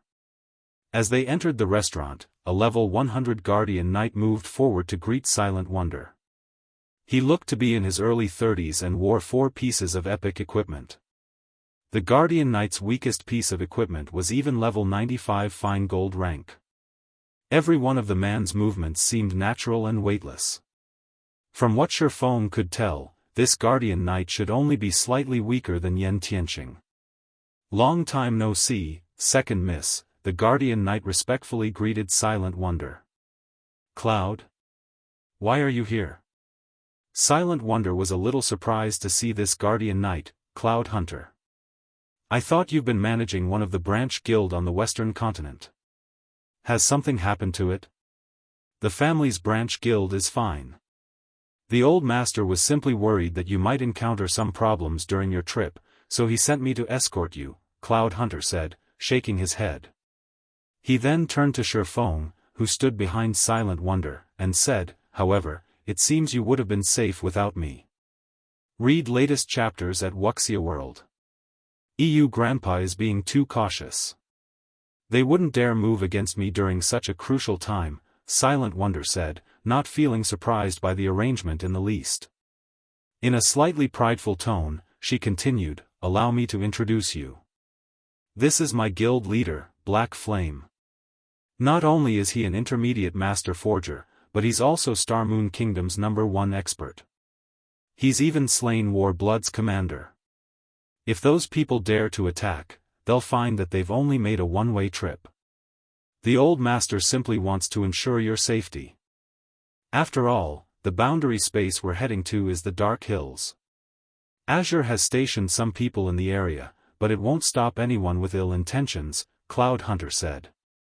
I understand. Let's set out, then. Silent Wonder nodded. She understood how special an area the Dark Hills was, but Shifeng was a Tier 3 player. Anyone that tried to ambush them would be digging their own grave. Cloud Hunter said nothing more after witnessing Silent Wonder's nonchalant attitude. His task was simply to protect her. Following which, he led Silent Wonder and Shifeng to the Fire Dragon Empire. Chapter 2358, Boundary Space Fire Dragon Empire, Fire Dragon City, 20 flashes illuminated in the city's teleportation hall. As these flashes faded, players in standardized equipment emerged from the array. The moment these players appeared, they attracted envious, odd looks from many of the building's other occupants. Even the lowest level player in the group was level 99 and wore standardized level 95 dark gold set equipment. Standardized dark gold set equipment couldn't compare to ordinary set equipment of the same level and rank, but its basic attributes were on par with level 95 dark gold equipment. At this stage of the game, most ordinary experts were stuck at level 95 and would be lucky if they had a full set of level 95 secret silver equipment. Not even large guilds' core experts dared to dream of wearing level 95 dark gold equipment. The man leading the group was a level 100 player, and not only did he wear 5 pieces of epic equipment, but he also carried a crimson axe that radiated a chilling aura with an indiscernible rank. The weakest of this man's equipment was level 95 dark gold rank. Even among such high-leveled and excellently geared players, he was conspicuous. While the crowd wondered who these players were, 2 level 99 players with dense life auras approached the group. These two were none other than Cold Memory and South Dream, whom Shifeng had met earlier. "Owl, you actually made a trip here? If your grandfather finds out, he'll definitely scold you," South Dream said, pinching the bridge of his nose as he gazed at the level 100 berserker youth named Burning Owl. Burning Owl was one of South Dream's childhood friends. He was also one of the Azure Chamber of Commerce's vice guild leaders. Apart from the fact that he had his family's support, Burning Owl had earned the position through his superior abilities and talents. Of course. This is an important day that decides our family's position. How could I miss it? Burning Owl said, chuckling. How did it go with my second sister? We tried, but Wonder intends to stay with Zero Wing. We have no choice but to ask Silk Moon to join Dark Pursuit, Cold Memory said, frustrated. However, Zero Wing's guild leader has promised to arm Wonder with the guild's full support. Zero Wing? Support my second sister? Burning Owl could not help but frown. Zero Wing really knows how to take advantage of people. Are they planning on relying on my second sister's identity to claim benefits from Azure? Second sister is too gullible. The Azure Chamber of Commerce's influence stretched across both of God's domain's main continents. Even the various superpowers desperately fought to join the chamber. As for his second sister, she was a free spirit that never cared about the family's matters. Unlike her, Burning Owl constantly managed many of Azure's affairs, which meant he had to deal with the powers that continued to seek a place with Azure.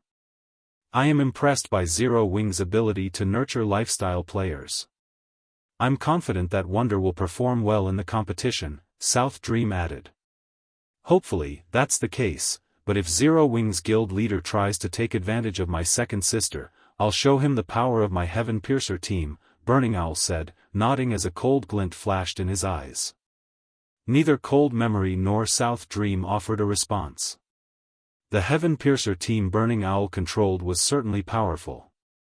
It might not have a lot of members, less than 50 in total, but every member was an expert among experts in the Azure Chamber of Commerce. Even the weakest member could rival peak experts. If these players split up and targeted a guild, even as a Tier 3 Sword King, Shifeng would find them difficult to deal with.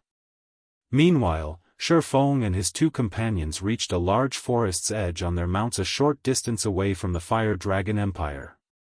A gigantic magic array enveloped the forest, and a massive spatial tear was faintly visible in the sky. It was as if this entire forest were located within the spatial tear. The only way to enter or leave this forest was through the massive steel checkpoint. This was the Dark Hills, a famous boundary space among the neighboring empires and kingdoms. It was also a well-known trade hub between the nearby countries. Although the Dark Hills was a trade hub, it was not open to individual players or ordinary powers. Only the various major powers from the neighboring kingdoms and empires had access. When they needed to find precious materials, they usually came here. All trades in the Dark Hills were done through a bartering system. There were also large-scale player auctions from time to time, in which incomparably precious items would be sold. Most importantly, the Azure Chamber of Commerce controlled the Dark Hills.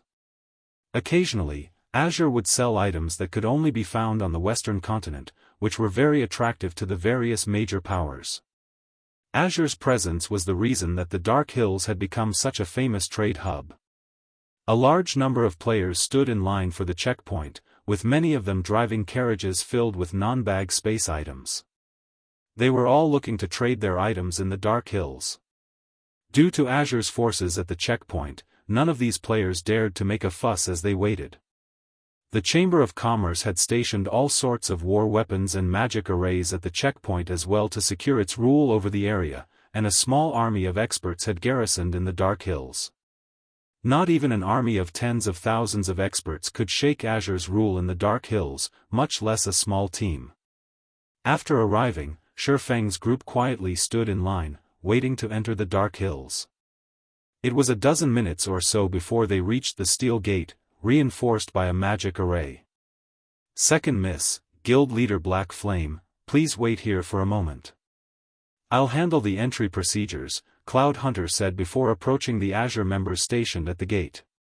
"You and Second Miss can go in," the robust man at the gate said after examining Cloud Hunter's proof of identity.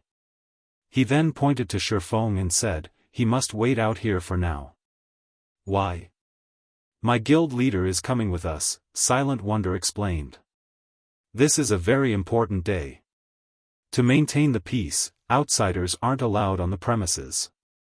However, since he is your companion, Second Miss, I'll make this easier, but he'll still have to undergo an inspection before he can enter," the robust man decided, chuckling. "Why aren't your men inspecting them, then?" Silent Wonder demanded as she gestured to a group of players that walked through the gate without an inspection.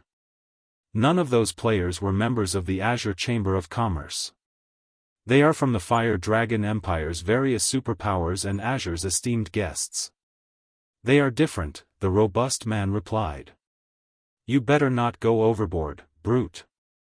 Zero Wings Guild Leader is our Second Miss's esteemed guest," Cloud Hunter coldly informed the robust man, "Prideful Brute." Although Prideful Brute was one of Azure's peak experts, he wasn't a member of Silent Wonder's family. Even a fool could tell that he was trying to cause trouble to humiliate Silent Wonder. "Didn't I say that he can go in as long as he allows us to inspect him?" Prideful Brute said, grinning at Cloud Hunter. "What? You want to start a fight here?" With Prideful Brute's question, the 40 heavy crossbows on the wall turned to aim at Cloud Hunter, and two of Prideful Brute's companions stepped forward. Both players were Azure experts as well, and they wore the same battle array set equipment as Prideful Brute. When they activated their battle array, they'd be just as powerful as Cloud Hunter overall. That was the reason that Prideful Brute dared to act so arrogantly before Cloud Hunter. Prideful Brute's attitude even infuriated Silent Wonder. She wanted nothing more than to teach the man a lesson. Shifeng was Zero Wings Guild Leader. If he had to be inspected before he'd be allowed into the Dark Hills, it would be embarrassing for her guild. "Don't do it, Second Mississippi. If you take action, you'll play right into his hands," Cloud Hunter quickly advised his charge when he sensed Silent Wonder's rage. "He has full control over this area. He has the authorization to suppress you if you attack, even if you are one of the Chamber's vice guild leaders." Read latest chapters at Wuxia World. The Dark Hills wasn't an ordinary location. It was an important source of income for the Azure Chamber of Commerce.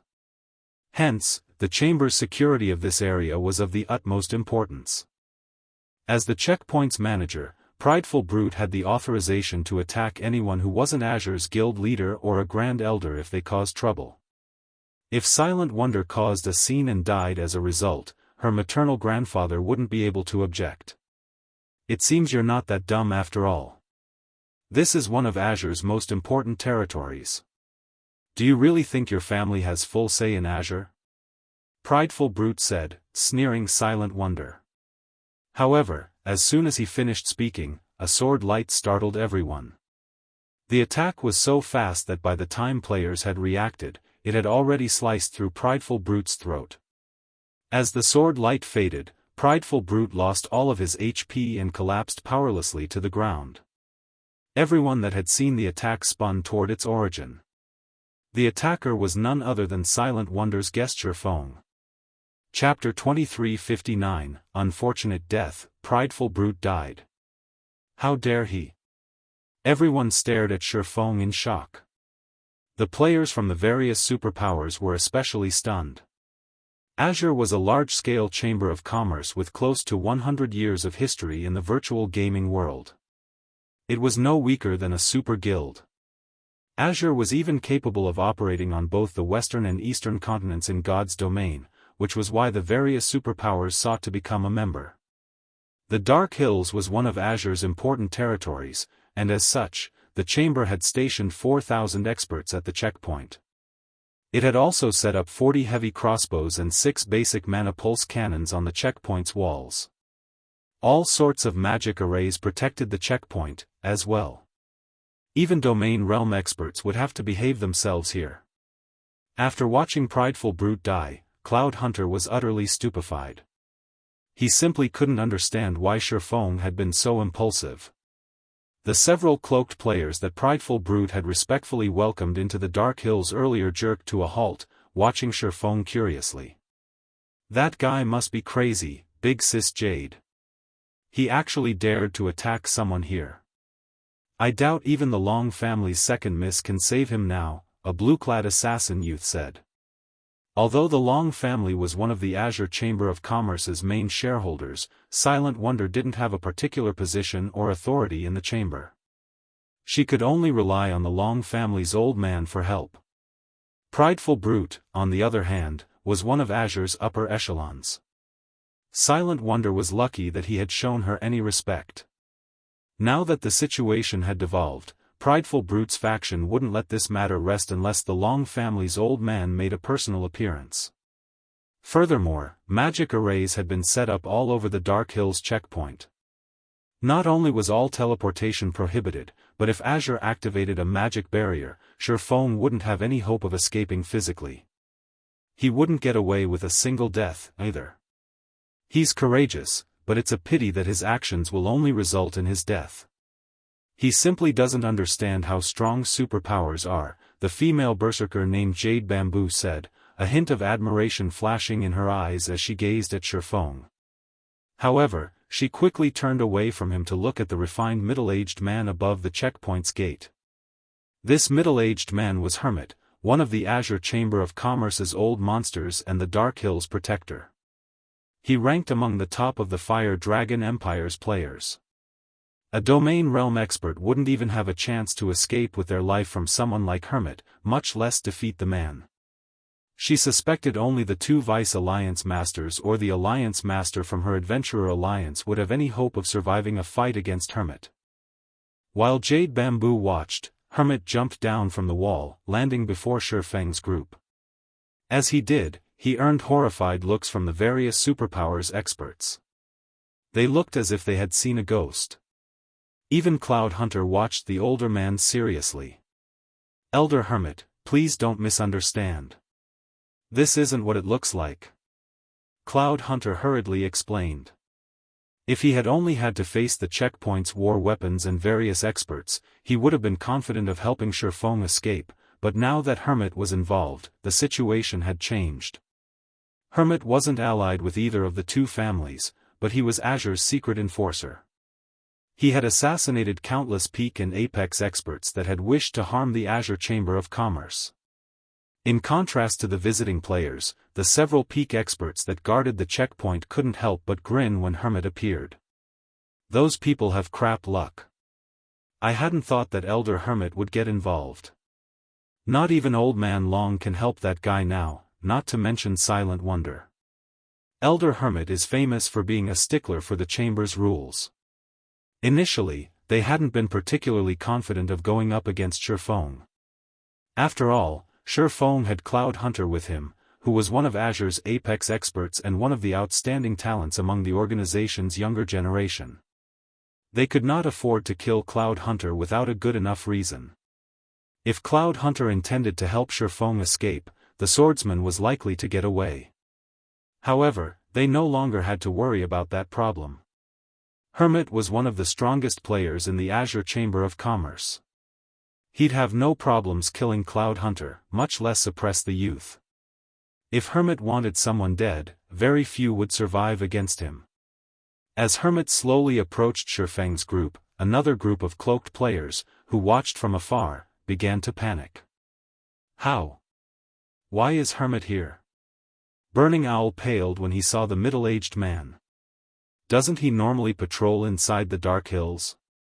Burning Owl had been surprised to see Shifeng abruptly attack and slay Prideful Brute, but he was actually quite pleased to watch the man die. As a result, his opinion of Shifeng significantly improved. As such, he had intended to lend a helping hand, but now that Hermit had arrived, this problem had become far worse. Even Burning Owl was afraid of the older man, and Hermit was one of the guild's grand elders. Hermit wouldn't back down out of respect even if he were one of Azure's vice-guild leaders. While Burning Owl considered ignoring the repercussions to save Shifeng, Hermit appeared before the swordsman in question and extended a hand. "Greetings, guild leader Black Flame. I am Hermit, the Dark Hills protector," Hermit said, smiling at Shifeng.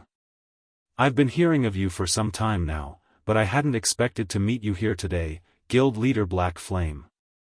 Both Azure's members and the various superpowers experts gaped in shock when they heard Hermit's greeting. "What's going on?" Jade Bamboo stared with wide eyes. Everyone in the Fire Dragon Empire had heard of Hermit, especially the various superpowers experts. They all treated Hermit like the Grim Reaper.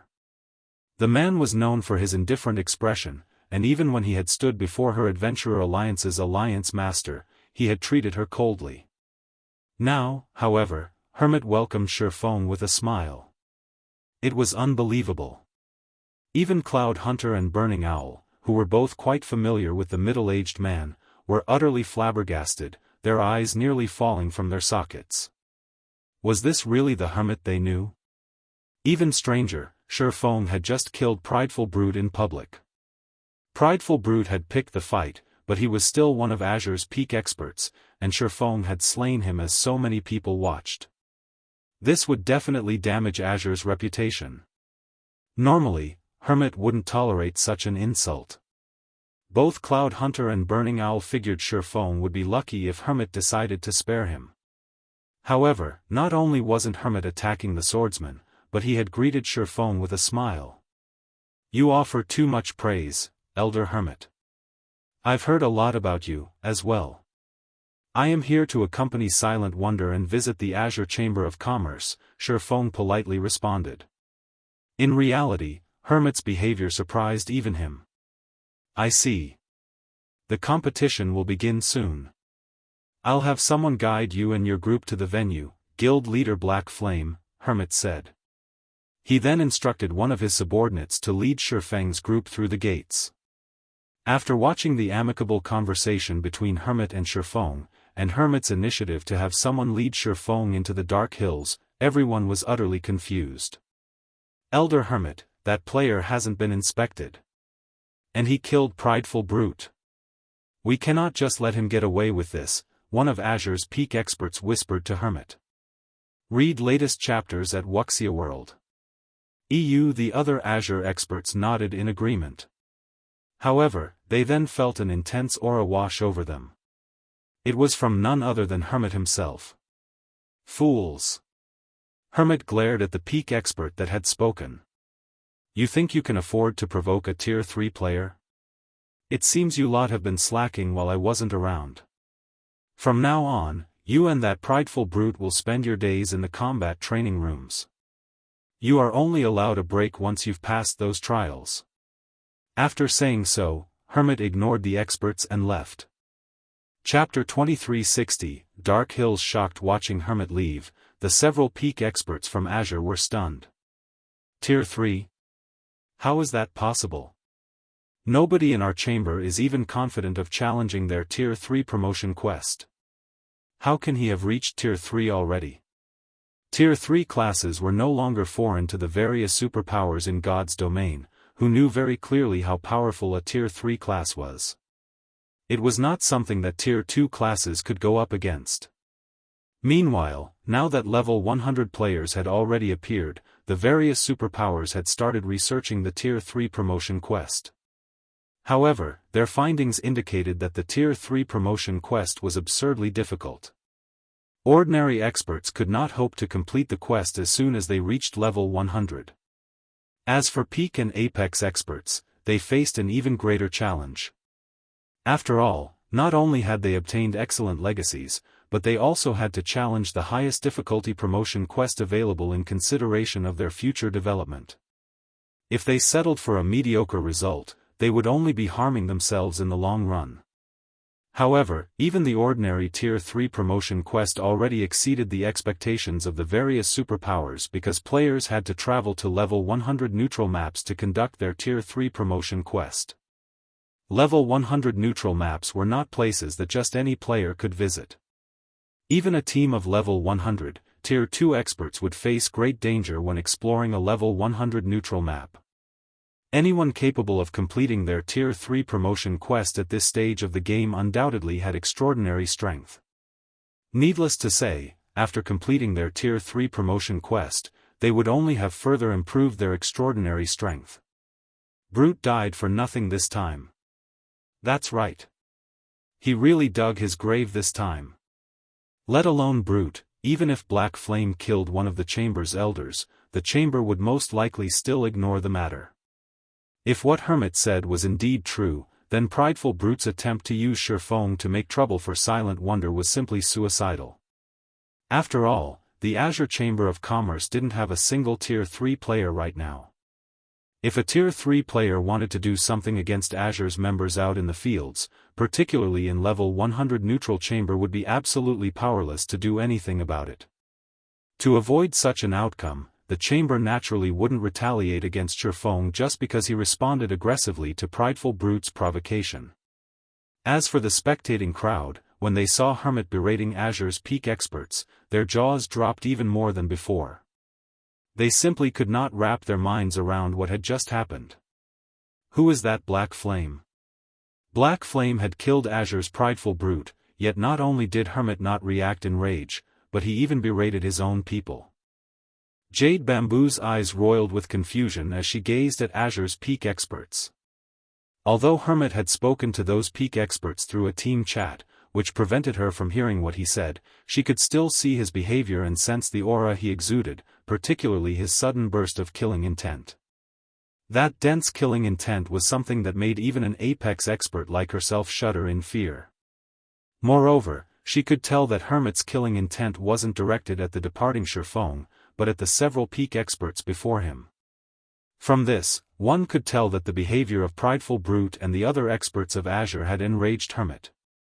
At the same time, it was also obvious that Hermit was afraid of Shifeng. Hermit was one of the top 10 experts of the Fire Dragon Empire, yet he actually appeared fearful of another player right now. This was simply unbelievable. It's over, just like that? At this moment, Burning Owl, who stood a short distance away from the checkpoint, could not help his stupefaction when he saw Hermit walking away. He could not understand what had just happened. However, Cold Memory and South Dream, beside him, were not the least bit surprised by Hermit's response to Shifeng's aggression. The fact that Shifeng was now a Tier 3 player was still a secret. After the two of them found out about this, they had immediately reported the matter to their vice guild leader. Meanwhile, their vice guild leader had promptly issued a gag order on this secret. Although the two of them hadn't told anybody else, with Azure's discerning intelligence department, Hermit must have obtained word of it. Otherwise, he definitely wouldn't have let this matter rest so easily. After Shifeng and his companions entered the Dark Hills, they immediately felt a pleasant sensation enveloping their spirits. The Dark Hills was located within a sealed space. Not only was the mana density here considerably higher than that of the outside world, but there were also multiple teleportation gates to the cities of neutral races, which allowed human players to travel freely to those cities. Likewise, neutral players could teleport to the Dark Hills from their respective cities. Hence, the Dark Hills Demon Stone Town became an excellent trade hub. The one downside was the ridiculously high cost of the teleportation gates. Each use cost 300 magic crystals, a price utterly beyond ordinary experts. Only major powers could tolerate it. Meanwhile, as Demon Stone Town was only so large, in order to avoid overcrowding, Azure, the power that had captured it, had limited entry to members of the various major powers. However, even with this rule in place, Demon Stone Town was still extremely crowded. One could see not only the experts of the Fire Dragon Empire's major powers but also many players belonging to various neutral races present.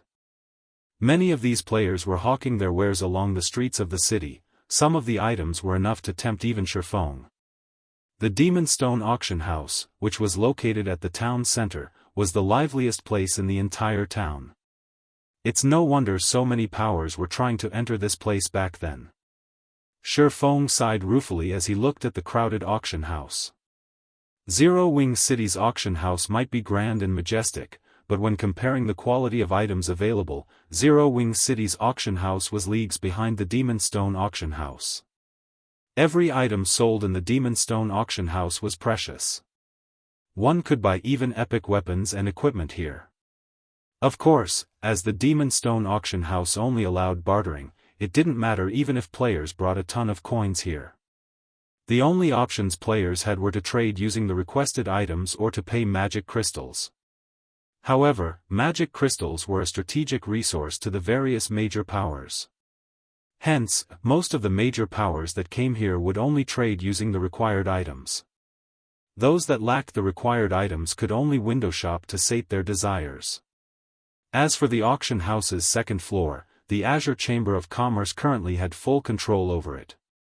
Only the members of invited superpowers were allowed entry there. The members of ordinary powers could only watch Azure's internal competition from the first floor hall. Under the lead of Hermit's subordinate, Shifeng's group entered the second floor unhindered. At this moment, not only was the second floor hall seated with Azure's upper echelon, but there were also plenty of players belonging to the upper echelons of various superpowers. Azure's internal competition today would decide whether the Long family or the Duan family would rule over the chamber. Hence, the superpowers placed considerable importance on the competition today. After all, if the family they supported won, they would gain greater benefits from Azure. On the other hand, if the family they supported lost, their benefits would naturally decrease. When Shifeng's group entered the venue, everyone's gaze promptly shifted to it. That person's black flame? Read latest chapters at Wuxia World. EU, how desperate is this guy trying to gain the Long family's favor? He actually dared to kill a member of the Duan family. Doesn't he know that the Duan family has much more influence than the Long family in the Fire Dragon Empire? He's used to playing tyrant in a kingdom. He is naturally short-sighted when it comes to the bigger world. I heard that Giant's Heart has plenty of partnerships with the Duan family. This time, the Duan family has even managed to get Vice Guild leader White Autumn to visit. I heard that White Autumn recently gained a god's blessing, and his strength is now off the charts. If the Duan family manages to get White Autumn to secretly take action, Zero Wing will be finished. At this point, the various superpowers members had already heard about what had occurred at the checkpoint. They had never imagined that Shifeng would actually be foolish enough to kill the Duan family's prideful brute. Meanwhile, as these players were discussing quietly, another group of people entered the hall. The moment these people arrived, everyone's attention immediately turned toward them. This was because the newcomers were none other than the Azure Chamber of Commerce's Duan family. Chapter 2361, Gathering of Bigshots. The Duan family had not sent a lot of people to this competition, only a dozen or so. Their number was far fewer than that of the various superpowers. However, when the attendees present saw the pale white, middle-aged man at the head of the group, they all revealed surprised expressions. The Ice Demon, Duan Hans Han. He actually came too. This is going to be interesting. The Ice Demon's combat standards are not the slightest bit inferior to Hermit's. In fact, he is even stronger than Hermit in a frontal confrontation. Moreover, unlike Hermit, who maintains a neutral stance in Azure, Duan Hans Han is famous for his partisanship. The faces of the various superpowers members shone with anticipation when they saw the man leading the Duan family's group. Duan Hans Han was the strongest person of the Duan family's second generation. His position in Azure rivaled that of the assassin Hermit. He had been fighting in the Western continent all this time, and his fame over there surpassed even Hermit's. Although Duan Hanshan was nicknamed the Ice Demon, his short temper was well known among the various superpowers. Meanwhile, after stepping into the hall, Duan Hanshan did not head toward the VIP seats. Instead, he walked up to Shifeng, the chilling aura he radiated making the various superpowers refinement realm experts shudder involuntarily. "You're that black flame that killed prideful brood at the checkpoint?" Duan Hanshan asked coldly as he glared at Shifeng. Upon hearing Duan Hanshan's question, everyone present revealed looks that suggested they had expected such a situation to arise. Although they were currently inside the auction house and within Azure's territory, Duan Hanshan would not care about etiquette. If Shifeng gave him an unsatisfactory reply, Duan Hanshan would definitely take action. "That's right. Do you have business with me?" Shifeng nodded, not evading Duan Hanshan's question at all. His nonchalant reply also made it seem as if the killing intent Duan Hanshan radiated was non-existent. Upon hearing Shifeng's words, everyone present gasped involuntarily. Is this guy nuts? He's still trying to act tough at this point? A blue-clad assassin youth, who was also in the second-floor hall, stared at Shifeng in shock. Duan Hanshan was known for being an unstoppable killing machine over in the Western continent. This was why he was nicknamed Ice Demon. Even the guild leaders of the various superpowers had to show respect when meeting him. Shifeng, however, behaved as if he had nothing to do with this matter. He probably doesn't know about the Ice Demon. After all, Zero Wing is developing in a small kingdom. It shouldn't know much about matters in the Western continent, said Jade Bamboo from beside the assassin youth. She, too, had been surprised at Shifeng's reply. However, now that he has spoken to Ice Demon that way, he's definitely doomed. Hermit maintained a neutral stance in the Azure Chamber of Commerce, so it was only normal for him to ignore the quarrels between the two main families and prioritize the chamber's benefits above all else. However, that was not the case for Duan Hanshan at all. Meanwhile, as soon as Shifeng finished speaking, Duan Hanshan's killing intent skyrocketed in intensity, putting a powerful pressure on the spectating crowd. "Good. Young man, you're very brave. It seems that if I don't take some action in the Eastern continent, nobody will place the Azure Chamber of Commerce in their eyes in the future." Duan Hanshan exclaimed wrathfully. Mana started gathering around him, the ambient temperature plummeting. Black Flame is doomed now. At this moment, everyone understood that Duan Hanshan was thoroughly enraged. With this, even Silent Melody and Cloud Hunter would be powerless to save Black Flame. After all, quite a few of those standing behind Duan Hanshan were peak experts. They would have no problem holding Cloud Hunter back for a short period. However, just when everyone thought a battle would break out between Shifeng and Duan Hanshan, a deep and powerful voice echoed throughout the entire hall. "Old Ice, are you planning on breaking the chamber's rules?" When everyone turned to look at the origin of this voice, what they saw was a man in dark gray armor, who seemed to be in his early 50s. The aura this man radiated was not the slightest bit weaker than that of Duan Hanshan. It daunted the nearby refinement realm experts, deterring them from approaching him. "Third uncle, why are you here?" Silent Wonder asked in confusion when she saw this middle-aged man. This stalwart, middle-aged man was none other than Long Xianglong, one of the Long family's second-generation leaders. He was also one of Azure's Grand Elders and was Silent Wonder's third uncle. As Long Xianglong was addicted to improving his combat standards, he had not bothered himself with the chamber's matters in a very long time. "Your father has some other matters to take care of and cannot attend this competition, so he asked me to come in his place," Long Xianglong said, a rare smile appearing on his face when he looked at Silent Wonder. He then turned to look at Duan Hanshan. "Old Ice, Azure is holding an important competition here today. Are you still planning on taking action here? Or are you telling me that you've already forgotten about the chamber's rules?" At Long Xianglong's words, Duan Hanshan's complexion darkened. "Lunatic Long, I'll step back out of respect for you this time. However, if there is a next time, your people won't be as lucky," Duan Hanshan said. After glaring at Shifeng, he promptly turned around and left. Upon seeing this, Cloud Hunter breathed a deep sigh of relief. At the same time, he was also speechless at Shifeng's bravery. It was fortunate that Long Xianglong appeared. While attacking an invited guest within Azure's territory was indeed against Azure's rules, if Duan Hanshan was intent on taking action, even Cloud Hunter was not confident of stopping the ice demon. However, Long Xianglong was Duan Hanshan's equal in strength. Moreover, the rules were on Long Xianglong's side. If Duan Hanshan took action, he would definitely end up getting himself punished. After seeing Duan Hanshan leave, Long Xianglong turned his gaze away from the ice demon and walked up to Shifeng.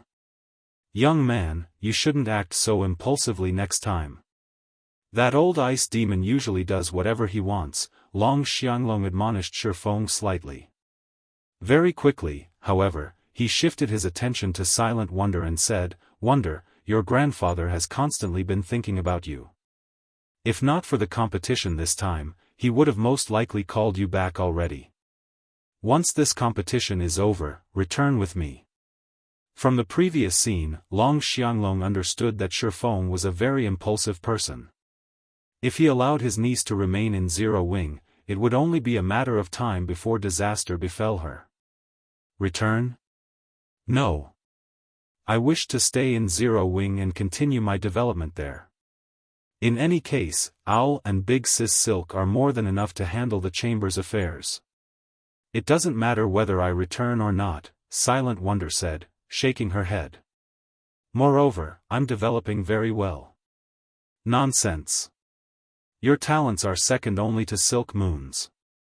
It might be fine if it were before, but after this competition, the struggle between the two main families will come to an end. Regardless of today's outcome, you will receive the chamber's full support.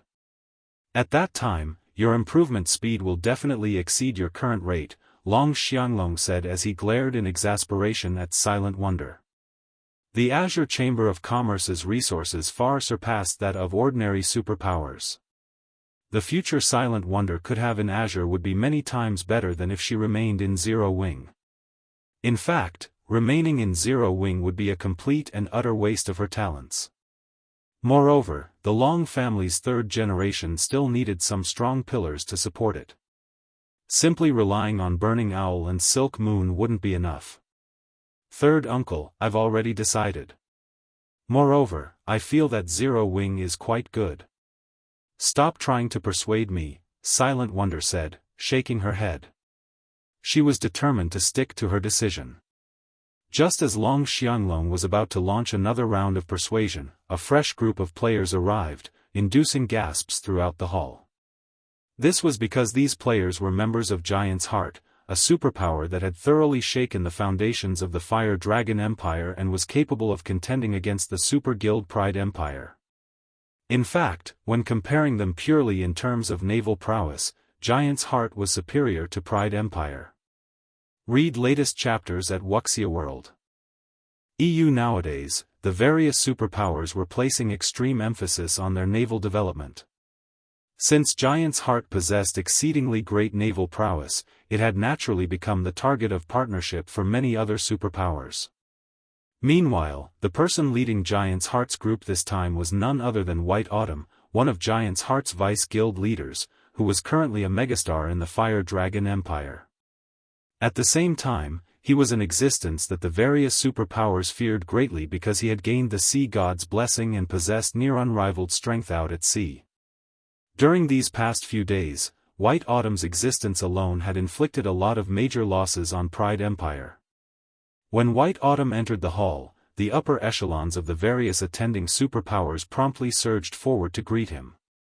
Azure's Duan Hanshan and Long Xianglong even took the initiative to greet White Autumn in an attempt to bridge the distance between Giant's Heart and the Azure Chamber of Commerce. However, after making small talk with the other attendees for a short time, White Autumn suddenly walked up to Shifeng. "Greetings, Guild Leader Black Flame. I am White Autumn, one of Giant's Heart's vice guild leaders. I have heard a lot about you.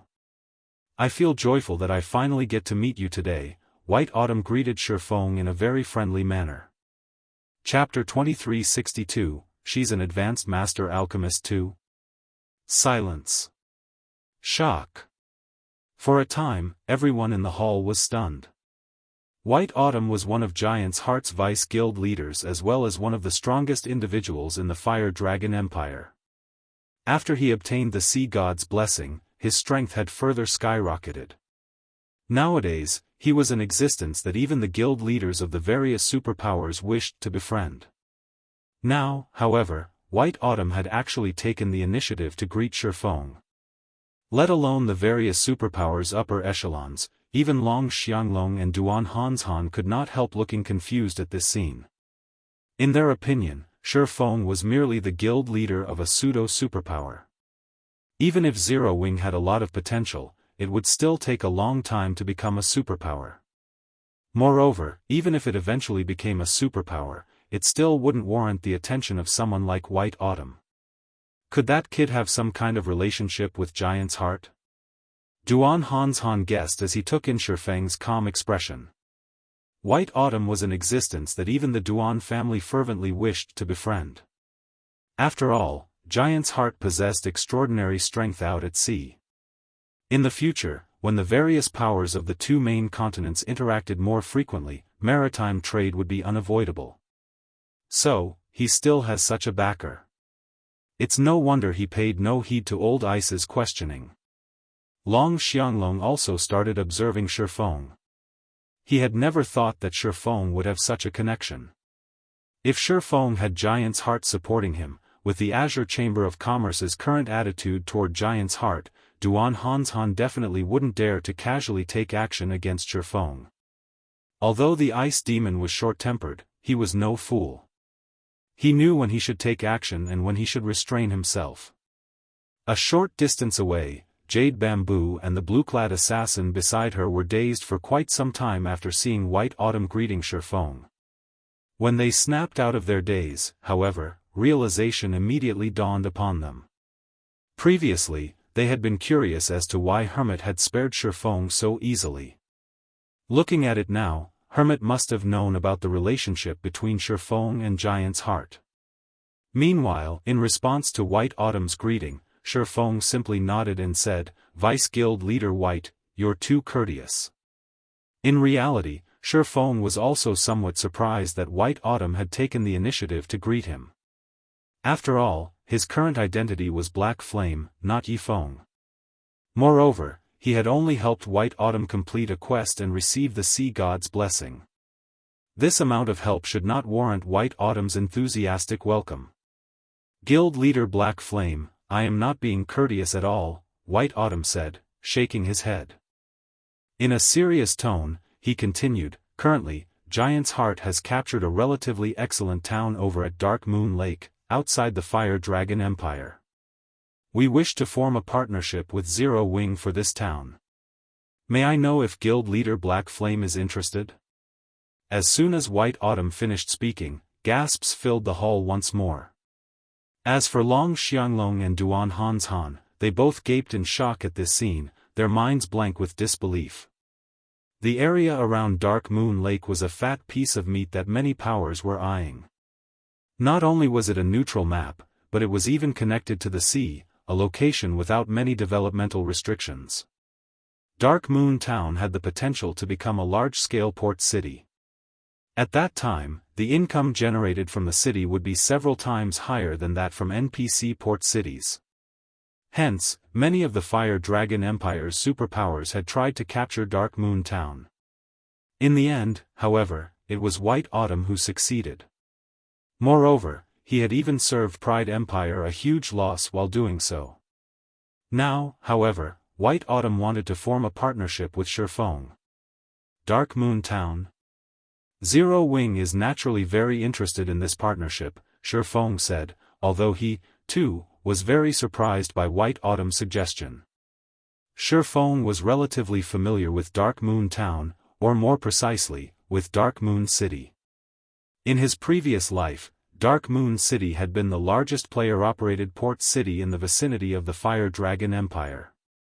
It had practically been the lifeline linking the Fire Dragon Empire with the sea. The prices of the shops and lands inside Dark Moon City had rivaled even those of imperial capitals. Back then, Giant's Heart ruled over Dark Moon City as well, and countless powers wished to form a partnership with the guild. Unfortunately for them, very few powers actually succeeded.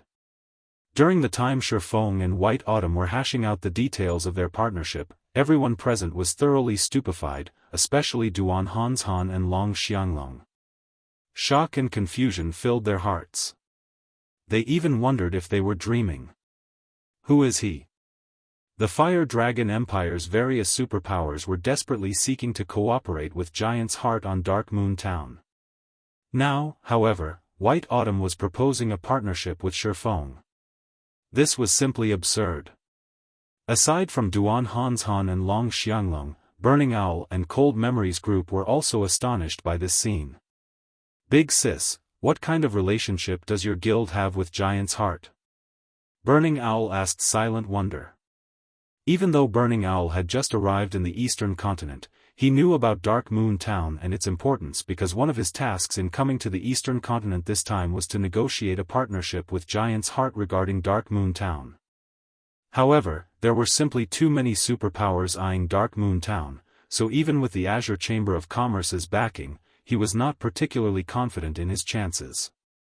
Now, however, Cold Memory and South Dream were also eager to hear the answer to Burning Owl's question. They knew for a fact that Shifeng was a Tier 3 player. However, they never considered that Zero Wing might still possess a foundation so powerful that it would warrant Giant's Heart's active solicitation. This was something even Dark Pursuit was incapable of accomplishing. I don't know, either. Silent Wonder was also confused by this situation. Meanwhile, White Autumn himself paid no heed whatsoever to the shock everyone felt at his actions. He had personally witnessed Zero Wing's strength before, particularly its Crimson Dragon flying ship. The flying ship's performance exceeded his expectations entirely. Meanwhile, after seeing Shifeng now, he was even more certain that his decision to partner with Zero Wing was a wise one. Due to the Sea God's blessing, White Autumn's perception toward life aura and danger had improved significantly. When looking at Shifeng, he actually felt a deadly threat. Moreover, he could also tell that Shifeng's life aura was stronger than his own. The only explanation he could think of for this situation was that Shifeng was a Tier 3 player. In a period where none of the various superpowers possessed even one Tier 3 player, Zero Wing actually had two. He simply did not know what to say about this situation. Elder Hanshan, this is going to be troublesome. Silent Wonder is a member of Zero Wing. Now that Zero Wing is proven to have a close relationship with Giant's Heart, the Long family will have an easier time partnering with Giant's Heart, a youth standing behind Duan Hanshan said worriedly. What's there to worry about? So what if the Long family gets to partner with Giant's Heart? The most important point is who will get to rule Azure. Even if Zero Wing has a good relationship with Giant's Heart, that won't help the Long family or Silent Wonder win the upcoming competition, Duan Hanshan retorted. Although the Long family's Silk Moon had also joined the famous Dark Pursuit as a lifestyle player, the time she joined Dark Pursuit was much shorter compared to Yan Xiaoqian's. Moreover, Yan Xiaoqian was almost as talented as Silk Moon. In such a situation, it would be impossible for Silk Moon to beat Yan Xiaoqian. While Duan Hanshan was saying so, another group of players arrived in the second-floor hall. Similar to the arrival of Giant's Heart's group, the arrival of this group of players caused quite a commotion because it consisted of Dark Pursuit's members. Not only was the lowest-leveled player among them level 100, but the equipment they possessed was also something that could make even the upper echelons of the various superpowers envious. Of the dozen or so Dark Pursuit members that entered the hall, even the worst equipped among them had 3 pieces of epic equipment paired up with a 6-piece, level 95 Dark Gold set equipment. The most eye-catching among these players were undoubtedly the 2 heroic women walking in the lead. One of these women was Silk Moon, a cursemancer that possessed a mature and seductive charm. Silk Moon's appearance and figure were not the slightest bit inferior to Silent Wonder's. The other tall and graceful woman was Xianxia. However, unlike Silk Moon's mature appearance, Xianxia looked to be only 18 years old. Both women were actually geared in the Elven Light set, an 8-piece set of level 95 dark gold equipment, currently the best set equipment available for magical classes. The other pieces of equipment they wore were all epic rank. Amazing. Truly amazing. So, this is Dark Pursuit's foundations? The Elven Light set. Dark Pursuit is really going all out for the competition this time. It seems the winner of this competition is going to be one of these two. I know, right? I heard that Dark Pursuit invested all its available resources into nurturing the two of them. Although the Long family's and Duan family's other heirs are excellent, these two are on a completely different level. The various superpowers' upper echelons were green with envy as they looked at Silk Moon and Xianxia. The Elven Light set was currently the strongest dark gold set equipment available for magical class players. None of the various superpowers present had managed to complete even a single set yet. However, Dark Pursuit actually had two. This was simply unbelievable. With the arrival of Dark Pursuit's group, all 6 representatives of the Long family and Duan family were finally present. A short moment later, an elegant, middle-aged man walked to the center of the hall. This man was none other than Hermit, the manager of the Dark Hills. Ladies and gentlemen, I thank you all for attending the Azure Chamber of Commerce's alchemy competition today, Hermit said. I believe everyone present has been waiting for quite some time now, so I'll dispense with the pleasantries. The competition this time will be very simple. Participants will have to produce as many meditation souls, an intermediate master potion, as possible within the given time frame. However, there is a precondition for those seeking to participate in the competition: they must be an intermediate master alchemist at the very minimum. Those who do not meet this requirement may not participate in the competition, so all participants, please show your alchemist insignias. Upon hearing the rules, the various spectators gasped involuntarily.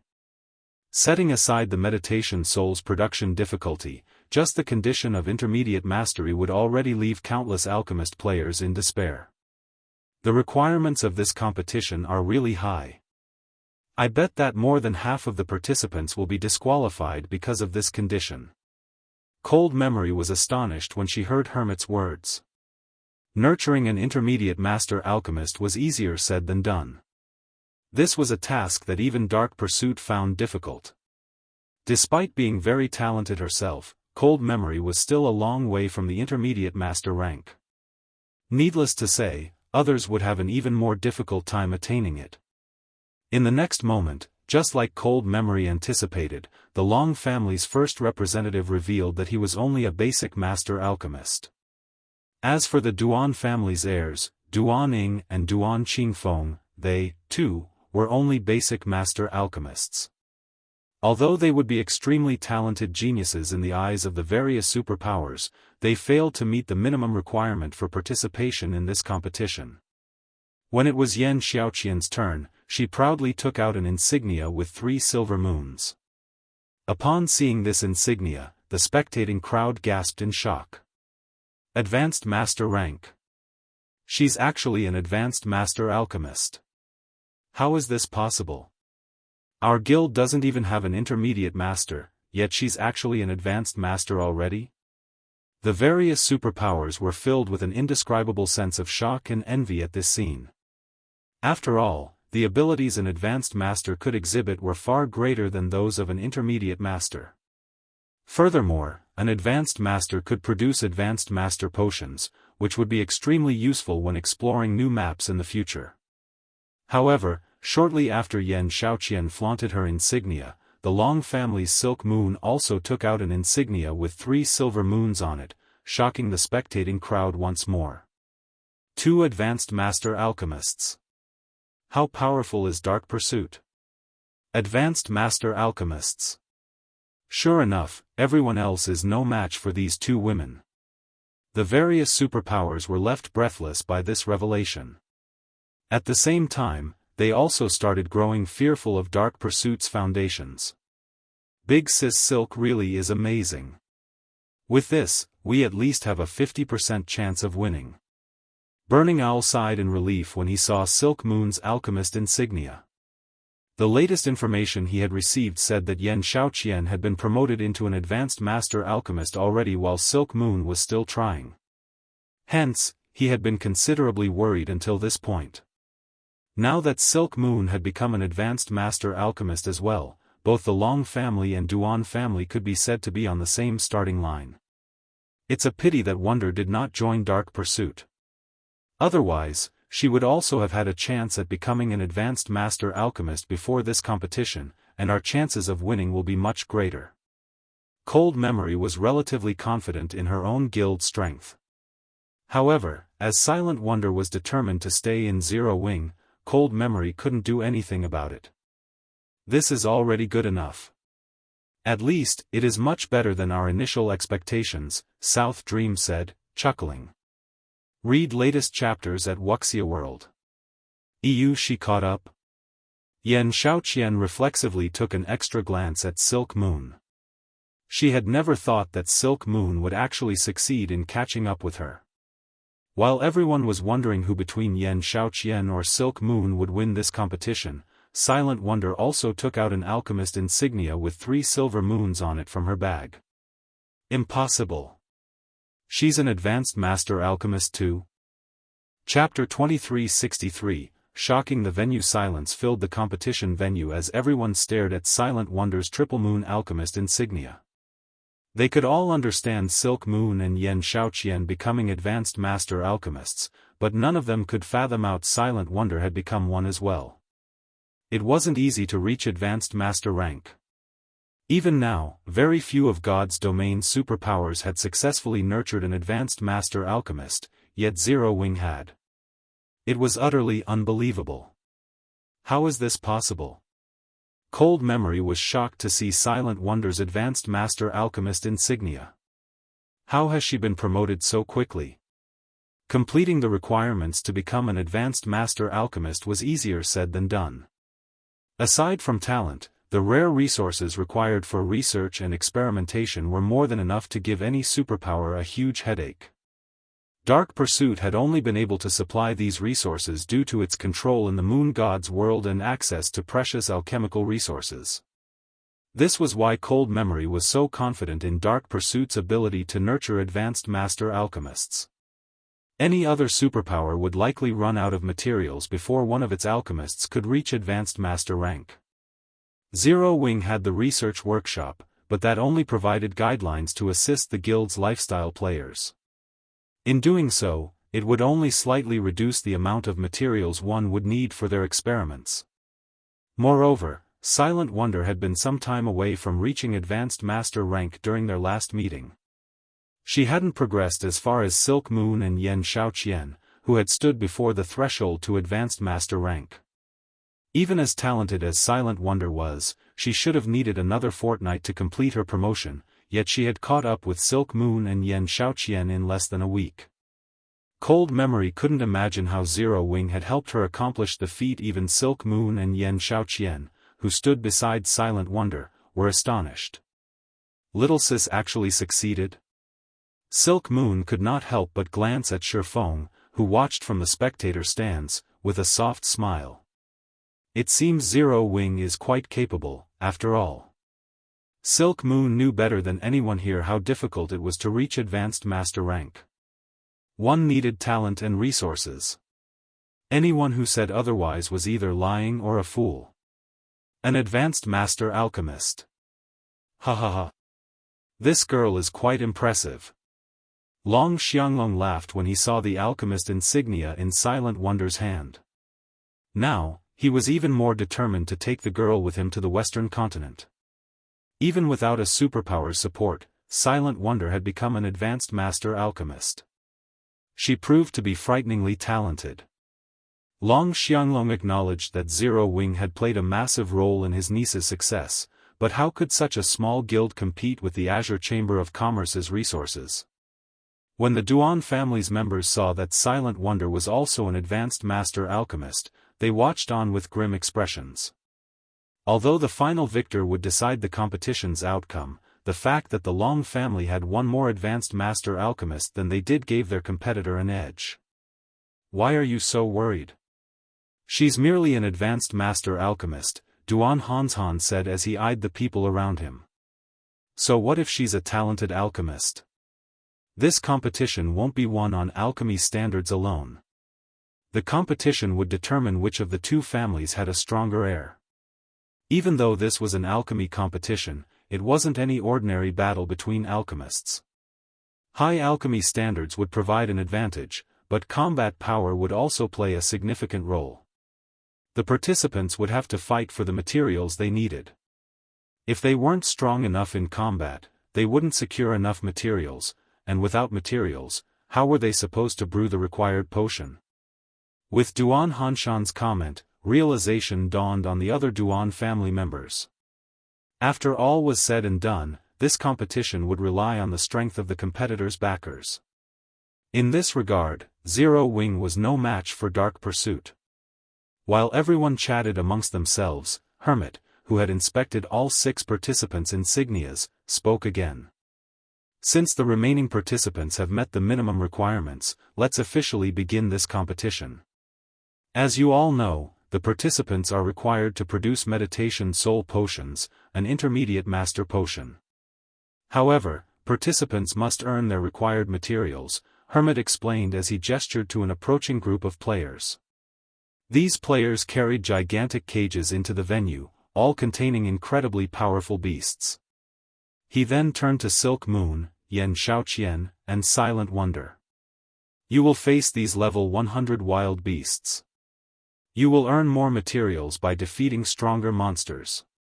Of the monsters we've prepared, the weakest is a lord. For defeating this monster, you'll acquire 3 sets of materials.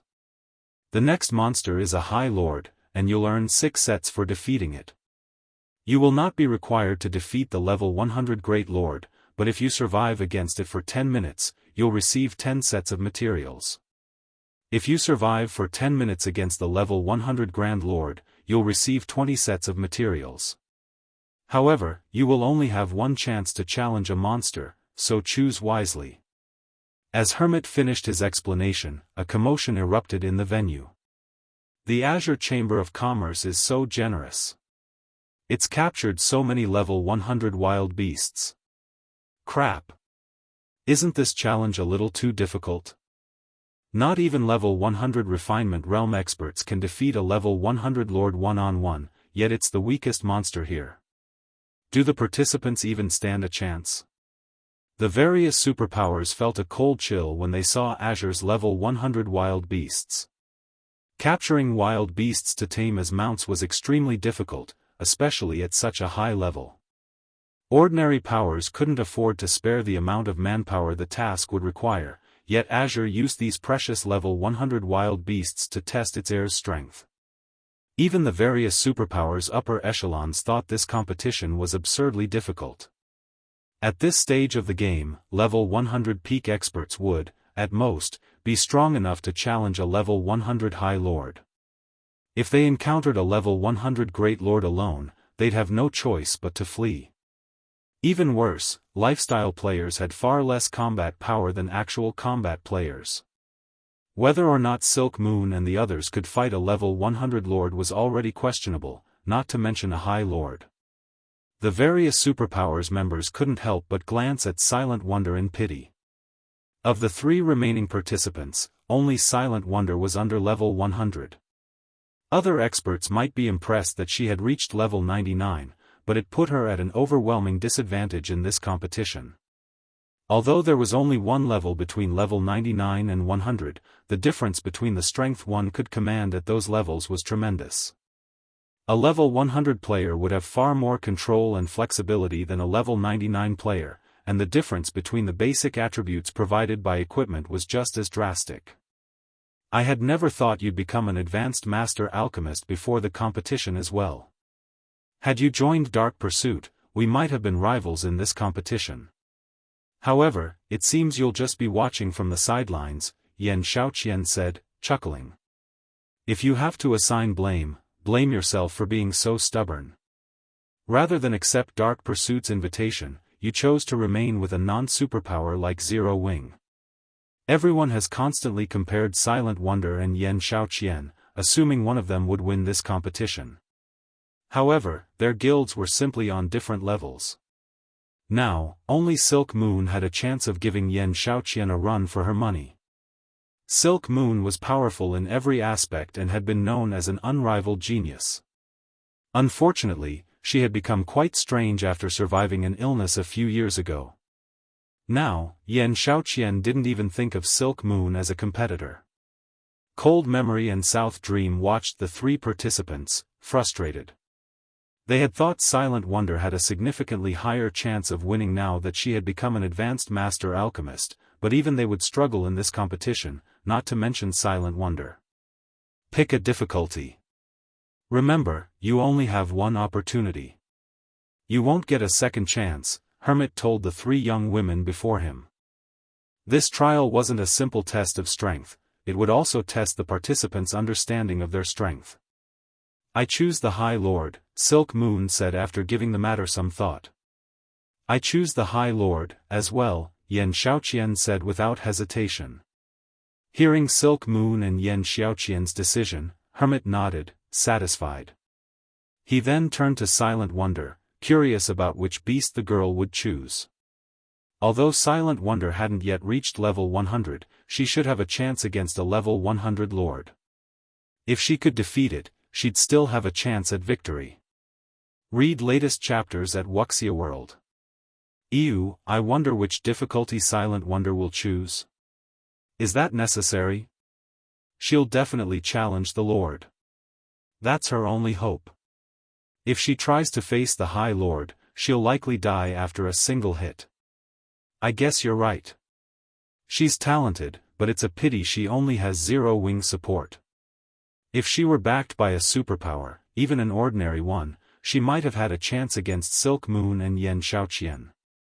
Quietly, the audience discussed Silent Wonder's situation, glancing at Shifeng with mocking sneers. So what if Zero Wing were supported by Giant's Heart? In the end, Zero Wing's weakness would be exposed before them all. While everyone softly talked among themselves, Silent Wonder had made her decision and looked at Hermit, announcing, I choose the Grand Lord. Chapter 2364, Overwhelming Strength, a Grand Lord? She's lost her mind. That's a level 100 Grand Lord we're talking about. What arrogance! Has she never witnessed a level 100 Grand Lord strength before? Even Domain Realm experts would have to flee from such a monster. When they heard Silent Wonder's decision, everyone felt that she had gone mad and was hopelessly optimistic. Why else would she make such a foolish, insane choice? Even the various superpowers expert teams had trouble with level 100 monsters at this stage of the game. No player could solo a level 100 Great Lord, much less a Grand Lord. Wonder is being too impulsive. Long Xianglong could only shake his head and sigh at his niece's decision. Although Hermit had presented 4 choices for the competition, as someone who had fought in level 100 neutral maps, he knew that there were really only 2 viable difficulties. The bit about surviving for 10 minutes was a joke. Level 100 peak experts wouldn't even survive more than 3 minutes against a level 100 Great Lord, much less against a Grand Lord. Moreover, Silent Wonder and the others were lifestyle players, who rarely engaged in combat. What is Wonder thinking? Even if she's trying to improve Zero Wing's prestige, does she really need to choose a Grand Lord to do it? Cold Memory muttered, baffled. Cold Memory understood the reason behind Silent Wonder's decision. Many of the spectators here lamented over the fact that Zero Wing, not a superpower, backed her. She must have found these opinions offensive and chose to challenge a Grand Lord to prove Zero Wing's strength. However, Cold Memory was confused that Silent Wonder had chosen the Grand Lord instead of the Great Lord. She had better chances against the Great Lord, even if they were still quite slim, than she had against a Grand Lord. Now, she was simply making a fool of herself. Are you certain that you wish to challenge the Grand Lord, Wonder? Hermit, who was just as surprised by the girl's decision, asked for confirmation. Before the trial, Azure's Grand Elders had tested the challenge's viability. They had come to the conclusion that the highest difficulty challenge would be utterly impossible for current players. That's right. I choose to challenge a Grand Lord, Silent Wonder declared. Both Silk Moon and Xianxia gave Silent Wonder strange looks. They had never thought that her choice was a serious one. It seems you'll never change, Wonder. It's a pity that you'll only find yourself in a dead end, Xianxia said. She understood that Silent Wonder was attempting to save herself from a hopeless situation, but her opponent wasn't aware of how terrifying a level 100 Grand Lord really was. She, on the other hand, had encountered such a monster personally when she had accompanied her guild's main force on an expedition. All right. Since you three have chosen, we'll begin the competition according to the original order, Hermit said. He could see Silent Wonder's determination, so he didn't try to dissuade her. A group of players then brought a 4-meter-tall cage into the venue. As the cage opened, a 3-tailed flaming tiger burst forth. As it did, Azure's members activated the magic array they had set up earlier, trapping the flaming tiger within. Not only did this magic barrier prevent the flaming tiger from escaping, but it also suppressed the flaming tiger's recovery speed. It was considered a bonus to the challengers. 3-tailed flaming tiger, wild beast, high lord, level 100 HP 42,000/42,000,000. The moment the flaming tiger emerged from its cage, every player in the venue felt an intense pressure bear down on them. Moreover, the temperature within the magic barrier rose due to the flaming tiger's body. It caused steam to rise, obscuring the space inside the barrier. However, Xianxia, the competition's first challenger, was unfazed by the monster, and she slowly and steadily walked toward it. Roar! The instant Xianxia entered the barrier, the flaming tiger roared and pounced, displaying such incredible speed that it made many of the Tier 2 experts in the venue nervous. The flaming tiger's movement speed was easily higher than that of a Tier 2 assassin. The flaming tiger swiped a paw at Xianxia, and in response, she lifted her staff, summoning a thick ice wall between her and the High Lord. Even when the flaming tiger struck the ice wall, it suffered hardly any damage. What powerful attributes! Is this the might of the Elven Light set? Everyone watched in astonishment as Xianxia effortlessly blocked the flaming tiger's attack. They were all aware of how powerful a level 100 High Lord was. Even a level 100, Tier 2 metric tons would struggle to tank one. The task would usually require 2 MTs. Xianxia, however, had stopped the flaming tiger's assault with a simple spell. What amazing Tier 2 silent casting! Xianxia's ice wall even surprised Cold Memory. The young woman hadn't cast the ordinary Tier 1 ice wall. Rather, Xianxia had cast the Tier 2 spell Enchanted Ice Wall, a magically enhanced version of the Tier 1 ice wall. Of course, due to how complex Tier 2 spells were, they were difficult to cast without a chant. Even if an elementalist succeeded to do so without a chant, their completion rate would suffer, reducing the spell's power in turn. And yet, despite casting the spell without a chant, Xianxia's ice wall was strong enough to stop the flaming tiger. Her success was a testament to her high spell completion rate. Seeing this, Cold Memory couldn't help but feel inferior when it came to mental fortitude and control over mana.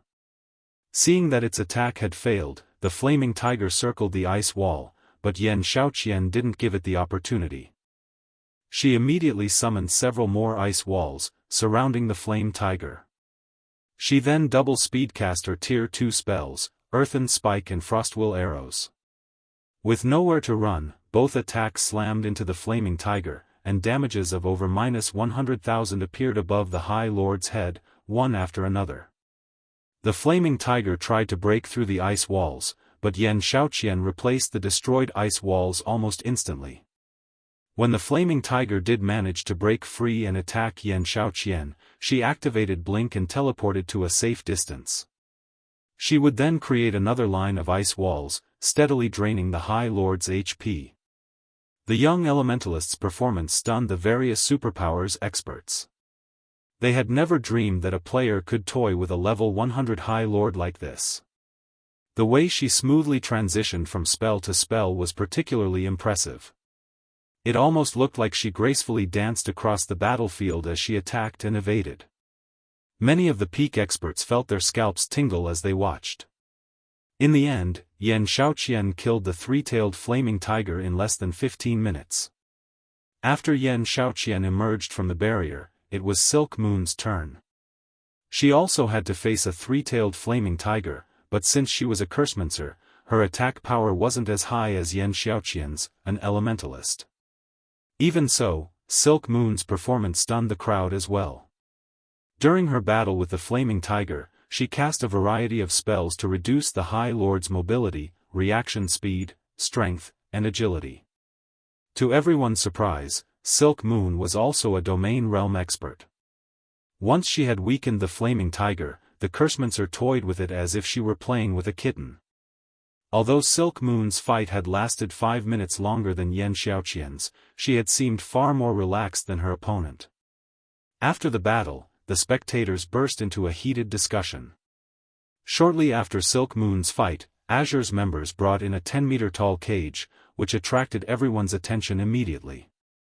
Before they opened the cage, Azure's members strengthened the magic array, which became so powerful that the mana density around it increased slightly.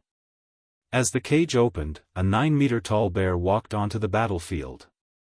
It was covered in pitch-black fur, and runes hovered around its body. When the crowd felt the bear's frightening aura, they felt chills crawl down their spines. Dark Moon Bear, Wild Beast, Grand Lord, Level 100 HP 210,000/210,000,000, it's so strong. So, this is a level 100 Grand Lord? How is this supposed to be a fair fight? That thing can likely kill peak MTs with a single slap. Few of these experts had ever seen a level 100 Grand Lord, and they couldn't help but gasp when they saw the Dark Moon Bear. If not for the magic array that trapped the wild beast, they might have fled from the venue. Wonder, it's your turn now, but it's not too late to give up, Hermit gently told Silent Wonder. No individual player could deal with a creature as strong as the Dark Moon Bear. Not only would players have to fight as a team to defeat this monstrosity, but they'd also have to rely on a magic array to suppress it. Trying to survive against the unsuppressed Dark Moon Bear for 10 minutes was utterly impossible for a level 99, Tier 2 player. However, Silent Wonder ignored Hermit's advice as she approached the magic barrier. She's insane. I wonder how many hits she'll last. Hits? You think she can last more than one? That's a level 100 Grand Lord we're talking about. My guild's chief MT underestimated a level 100 Grand Lord once, and he died after 2 hits. The team's healers didn't even have a chance to heal him. What can an elementalist like her possibly do? As everyone watched Silent Wonder walk toward the barrier, they were certain that she had some mental issues. As far as they were concerned, trying to fight such a powerful beast was suicidal. Guild leader Black Flame, will Miss Wonder really be alright against the Dark Moon Bear?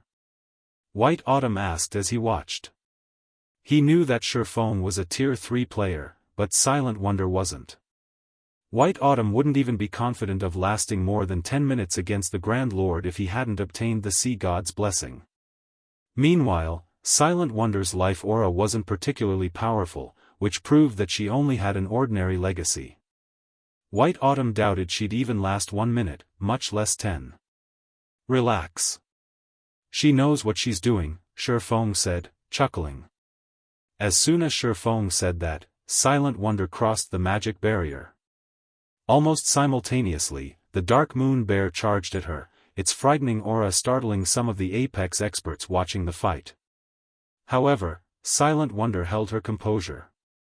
She simply removed her black cloak, revealing her crimson robes, and retrieved a resplendent staff from her bag, equipping it.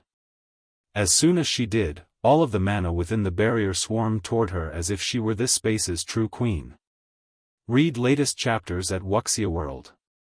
EU. Before the Dark Moon Bear could reach Silent Wonder, she lightly swung her staff. Answering her call, mana surged toward the tip of her staff, transforming into a flaming spear that shot toward the Grand Lord. The fire spear was so fast that not even the Dark Moon Bear had time to react. Boom! As the fiery weapon and the pitch-black bear collided, a flaming pillar enveloped the Dark Moon Bear, its flame so powerful that it shook the magic barrier. When the flames subsided, the Dark Moon Bear slid to an abrupt halt. Chapter 2365, Humanoid Monster. Although the Dark Moon Bear had simply halted its charge as a result of Silent Wonder's attack, the spectating crowd gaped in shock. As if time had stopped, silence fell over the competition venue. How is that possible? What did she do? Even Duan Hanshan, Long Xianglong, and White Autumn were shocked, not to mention the various superpowers experts.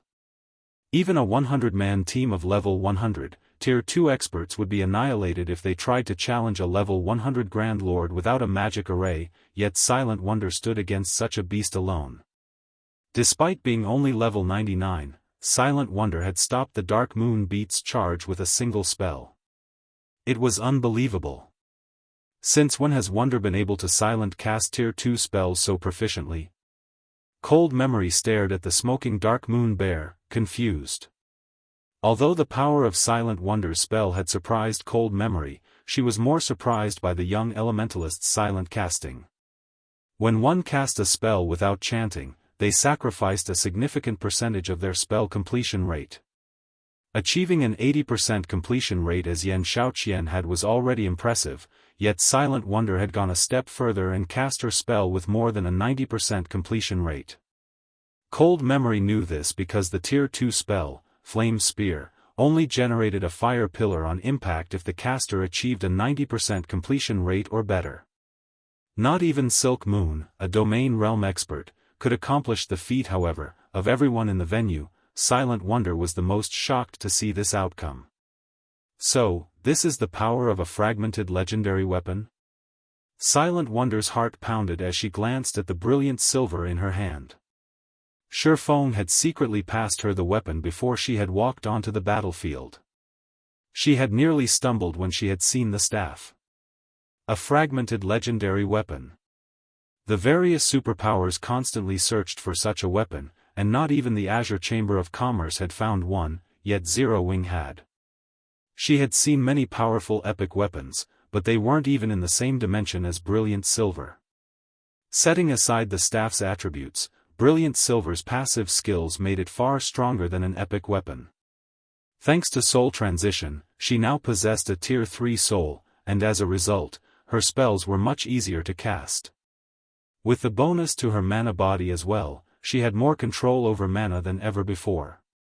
Before the spectators could recover from their daze, the Dark Moon Beat charged at Silent Wonder again, giving the elementalist no time to prepare. The Grand Lord was clearly furious, and when it was only 30 yards from Silent Wonder, it jumped into the air and launched a mana-filled swipe at the young woman. A translucent paw of mana formed in the air, and many of the watching experts despaired. Not only was this paw incredibly fast, but it also covered a 20-yard radius. Dodging the attack would be utterly impossible. As the paw manifested, it contained enough power to rip apart space itself. If they were to receive such an attack, they'd be left without a body to bury. However, before the mana paw could land, Silent Wonder waved her staff and cast Enchanted Ice Wall, and a crystalline wall appeared before her immediately. Boom! The battlefield trembled for a moment after the Dark Moon Bear's attack struck the ice wall, shaking the venue with the sound of a massive explosion. Impossible! How high are her attributes? Is she a monster? Everyone was flabbergasted as they stared at the ice wall, which only bore a few minor cracks. When Silent Wonder had stopped the Dark Moon Bear's first charge, they had been able to chalk it up to her luck, assuming she had simply struck a weak spot. However, they had no excuses for her performance in stopping the Dark Moon Bear's mana paw attack with her Enchanted Ice Wall. And yet, they still couldn't believe what they were seeing. It was absurd to think a level 99, Tier 2 Elementalist could have the basic attributes to rival a level 100 Grand Lord. Nobody would believe this story. I'm impossible. How are her basic attributes so high? Yan Xiaoqian, who watched from outside the barrier, couldn't believe her eyes. Yan Xiaoqian's equipment definitely ranked among the very best in God's domain right now. Even the various superpowers domain realm monsters would likely be no match for her in this regard. However, she could only fight a level 100 High Lord at best, yet Silent Wonder stood her ground against a level 100 Grand Lord, 2 ranks higher than a High Lord. How could she possibly believe this was true? Even Cold Memory and South Dream were dumbfounded. Just what kind of guild is Zero Wing to enable a level 99 player to stand against a level 100 Grand Lord? Cold Memory and South Dream could not help but turn to look at Shifeng. They had never imagined that Zero Wing would have such a sturdy foundation. For a time, they were overwhelmed with curiosity about the guild. Zero Wing was merely a pseudo-superpower. It had already been amazing that Zero Wing's ability to nurture lifestyle players rivaled Dark Pursuit. Now, it proved that it could procure better weapons and equipment than what Dark Pursuit could get their hands on. It was utterly unbelievable. Everyone already realized that Silent Wonder would win this competition. If Silent Wonder could block the Dark Moon Bear's attacks, surviving for 10 minutes would not be difficult. In other words, she would earn the 20 sets of materials, whereas Silk Moon and Yan Xiaoqian would only have 6 sets each.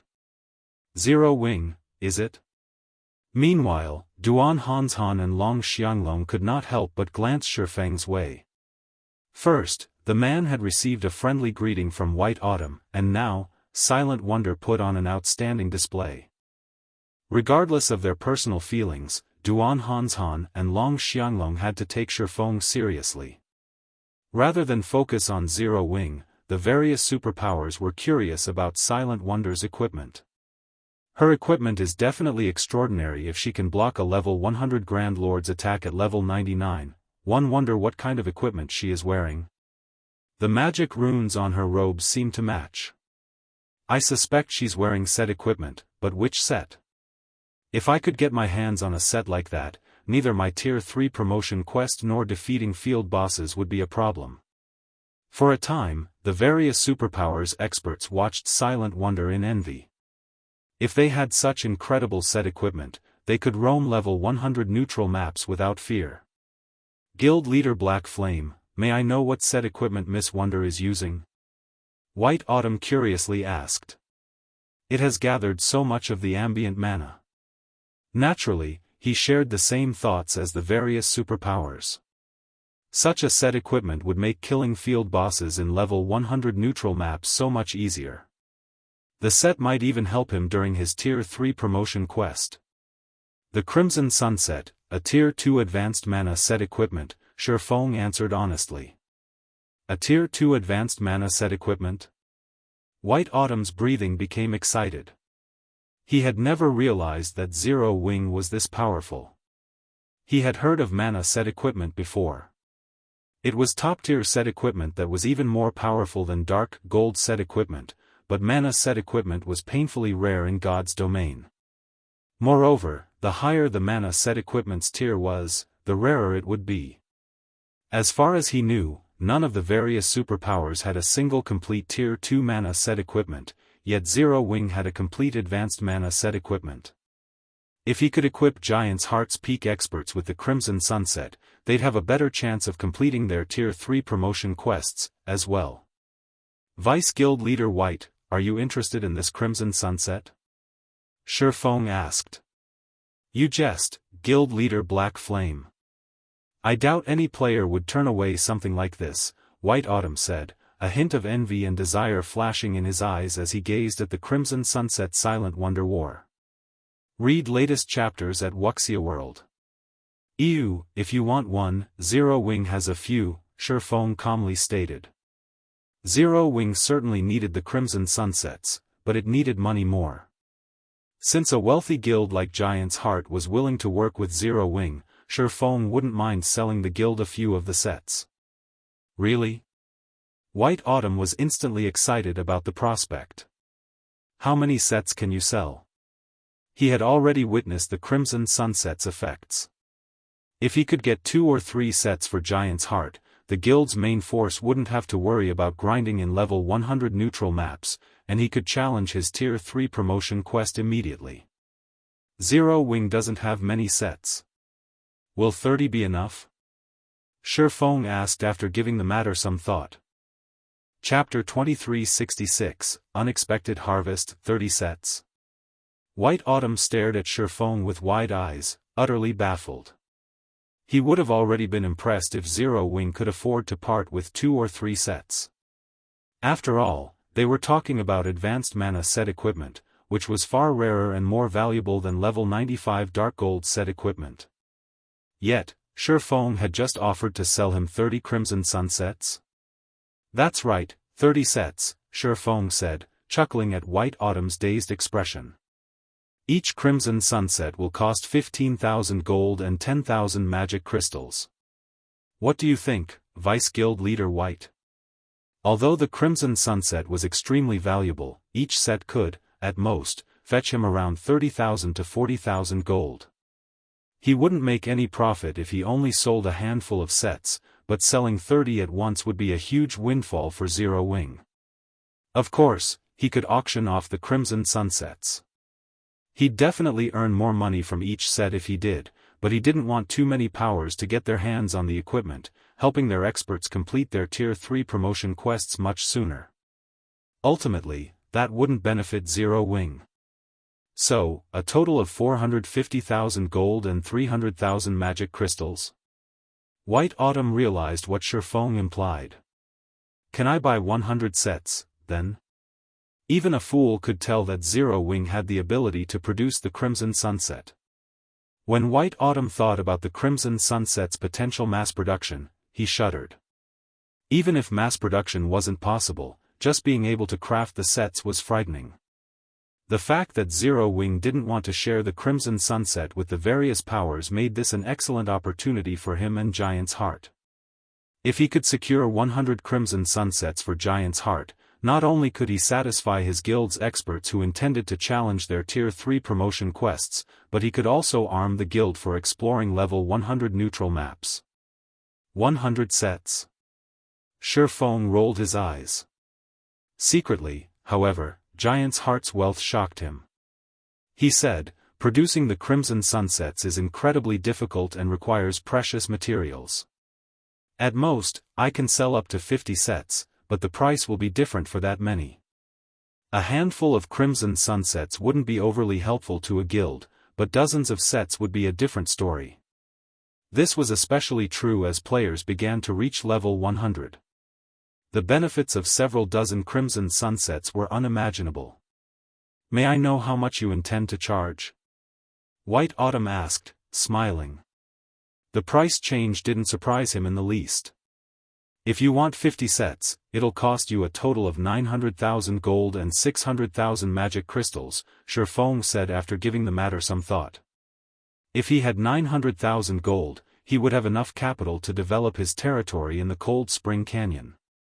Meanwhile, with the 600,000 magic crystals, he could forge a new batch of Crimson Sunsets. Alright, deal, White Autumn answered without hesitation. It might be a significant price increase, but 50 Crimson Sunsets would give Giant's Heart a massive edge over the other superpowers when it came to nurturing Tier 3 players and exploring level 100 neutral maps. White Autumn was confident these Crimson Sunsets would also help the guild compete with Pride Empire on land. White Autumn and Feng then signed an agreement. Even for a superpower, 900,000 gold and 600,000 magic crystals was a huge sum, and it would take White Autumn some time to collect the payment. Feng was quite satisfied. He hadn't expected his trip to the Dark Hills to net him so much gold and magic crystals. After this competition, he could turn his focus to the Cold Spring Canyon's development.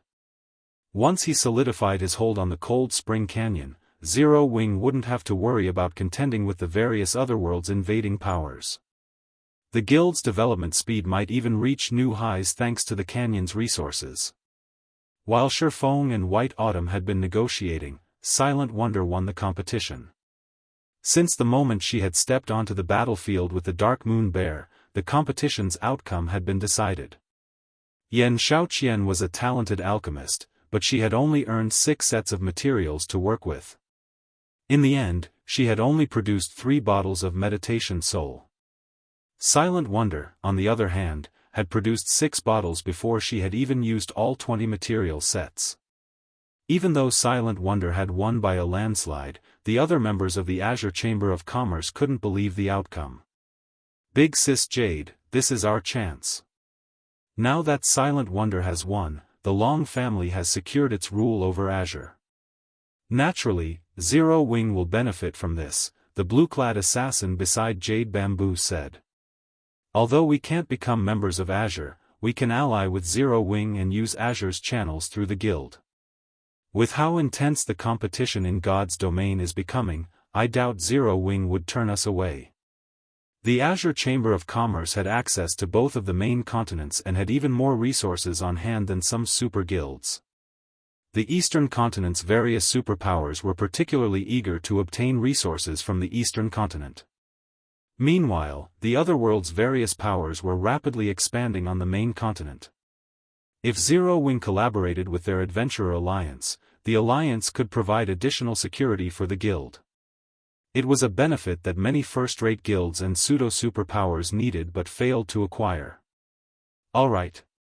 After the competition, I'll report the outcome to the Alliance Master, Jade Bamboo said, nodding. Meanwhile, Xianxia stood on the competition grounds, still dazed. She had never dreamed that she would lose so miserably. I admit that I lost this time, Wonder, but you better not get complacent.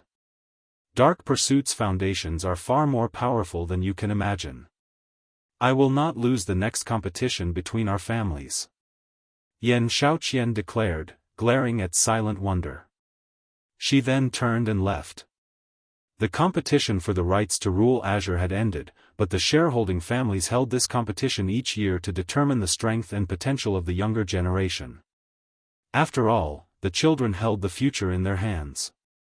Xianxia intended to use the next competition to recover from today's humiliation. Silent Wonder simply shook her head. She hadn't thought that Xianxia would view her as a rival. Wonder, the competition is over. From now on, our Long family will be responsible for leading Azure in God's domain, Long Xianglong said as he approached Silent Wonder. Everyone has witnessed your talents. Return to the Western continent with me. You'll only be able to grow by training at the Chamber's main headquarters. The Eastern continent's legacies can't compare to those on the Western continent, and strength is everything in God's domain. You don't have to worry about Zero Wing. I'll give Zero Wing a large-scale shop in Demonstone Town. Not only will the guild be able to earn a significant amount of resources through the shop, but it will also have access to plenty of treasure from the Western continent. Silent Wonder's display had certainly shocked Long Xianglong. He hadn't realized that his niece was so powerful. She was just as talented in combat as Xianxia. Although he had also been surprised to learn that Silk Moon had reached the domain realm, her health remained a problem. Unfortunately, Burning Owl couldn't lead the Long family to glory in the future alone. Hence, Silent Wonder's participation was absolutely necessary. Read latest chapters at Wuxia World. EU, Third Uncle. I already told you. I've decided to stay in Zero Wing. Silent Wonder insisted. Enough nonsense. With your talents, it won't be long before you become one of the Chamber's vice guild leaders. You'll have no issues becoming a Grand Elder in the future, either. You'll have a much better future with the Chamber than in a pseudo-superpower like Zero Wing, Long Xianglong argued. At this rate, you'll only ruin your prospects. As Silent Wonder tried to explain herself, everyone in the hall heard a deep voice. Elder Long, Silent Wonder is a genius, but I disagree that she'll ruin her future by staying in Zero Wing. Silence descended on the venue. No one had expected someone to be daring enough to refute Long Xianglong's statement, and everyone spun toward the speaker. The player that had interrupted the conversation between the Long family members was none other than Shifeng, who slowly approached Long Xianglong. Chapter 2367, Sword King? How dare he? Everyone in the venue looked at Shifeng as if he were a fool. Long Xianglong was the strongest member of the Long family's second generation. He was even capable of contending with Hermit, and now that the Long family had secured the right to rule Azure, his status in the chamber was even higher than Hermit's and Duan Hanshan's. The various superpowers would do anything they could to befriend Long Xianglong at this point, and yet, Shifeng had done the exact opposite, destroying any goodwill he had earned from helping Silent Wonder achieve victory. There's definitely something mentally wrong with that guy, Big Sis Jade. After that outburst, Zero Wing had likely lost any access to Azure's resources, the blue-clad assassin beside Jade Bamboo said, frowning. Long Xianglong was the second most influential person from the Long family's second generation. He had the authority to decide much regarding the family's and Azure's future. Even if he decided against attacking Zero Wing after Shifeng's offense, it was almost certain that the guild wouldn't get anything from the Azure Chamber of Commerce. Everything Zero Wing had invested in this competition was for naught. What is he thinking? Jade Bamboo felt as if she were going mad as she watched Shifeng. Does he think that helping Silent Wonder win this competition is enough to stand on equal footing with Long Xianglong? Earlier, Duan Hanshan hadn't called Long Xianglong Lunatic Long because the man was a fighting maniac, but because of the way he conducted himself. Once Long Xianglong decided to do something, no one could dissuade him. He would try to achieve his goal at all costs. It was easy to imagine what outcome awaited Shifeng for offending the man. Shifeng had already secured Azure's bountiful resources for his guild, yet he had thrown that away just as quickly. Not even a fool would be so wasteful, yet Shifeng had done so without any hesitation. Jade Bamboo had just finished her report to her alliance master and proposed a partnership with Zero Wing, too. I knew this kid wouldn't play by the rules. This is going to be interesting, Duan Hanshan said, grinning. Duan Hanshan was known for how protective he was of his faction's members in the Azure Chamber of Commerce, but he also knew how to view the bigger picture and prioritize. Long Xianglong, however, didn't. The man only prioritized his own goals, which was why Duan Hanshan didn't want to quarrel with him. While whispered discussions filled the venue, Long Xianglong turned toward Shifeng. What? Do you think I'm wrong? Long Xianglong asked in a warning tone. With those words, everyone felt a chill crawl down their spines. Long Xianglong hadn't said much, but they could all hear his rage. They had no doubt that the man would attack anyone who dared to speak up. And yet, when Burning Owl heard the warning, he wiped the sweat from his brow and sighed in relief. Thank goodness Third Uncle didn't just attack, but Black Flame should know how to back off. Burning Owl was very familiar with his third uncle's general attitude. It always gave him huge headaches when he had to deal with the man. He had thought his third uncle would have attacked Shifeng without a second thought. Fortunately, Long Xianglong had held back out of respect for Silent Wonder. Even an ordinary expert would realize what the man was thinking as they faced his third uncle's frightening killing intent. As long as Shifeng had half a brain, he should know how to respond. However, Shifeng's reply dumbfounded Burning Owl and the various superpowers' upper echelons. That's right. That assumption is incorrect, Shifeng immediately replied. Wonder might be able to develop well in Azure, but her development in Zero Wing would be just as successful. Silent Wonder's talent went without saying. Not only had she been one of the 10 great Grandmaster Alchemists in the past, but she had also been a Tier 5 powerhouse.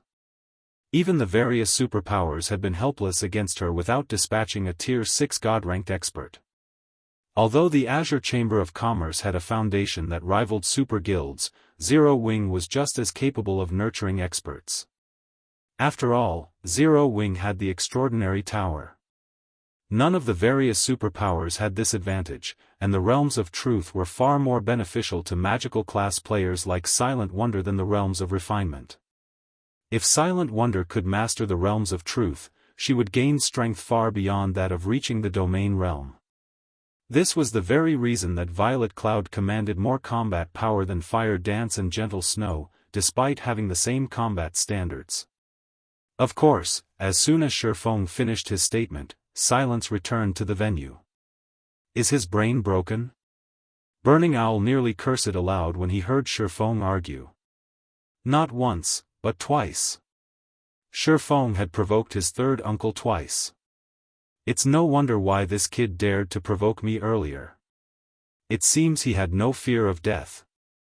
Duan Hanshan was stunned by Shifeng's response. Even he was afraid of provoking Long Xianglong. The only people that could keep the man in check were the Long family's old man and Azure's guild leader. Long Xianglong didn't respect anyone else and typically did as he wished. While the various superpowers' upper echelons watched, their envy of Zero Wing vanished instantly. Now, they merely laughed and ridiculed Shifeng's ignorance. Even Silk Moon, who had watched this play out in silence, gave Shifeng a strange look. You're quite interesting, young man. I don't know how many years it's been since someone has spoken to me like that, Long Xianglong said, flashing Shifeng a wrathful grin. You must be confident in Zero Wing's strength since you think it can help Wonder's development as much as Azure, right? In that case, why don't you show me this strength? Third uncle. Silent Wonder rushed forward to dissuade Long Xianglong. Do not interfere, Wonder.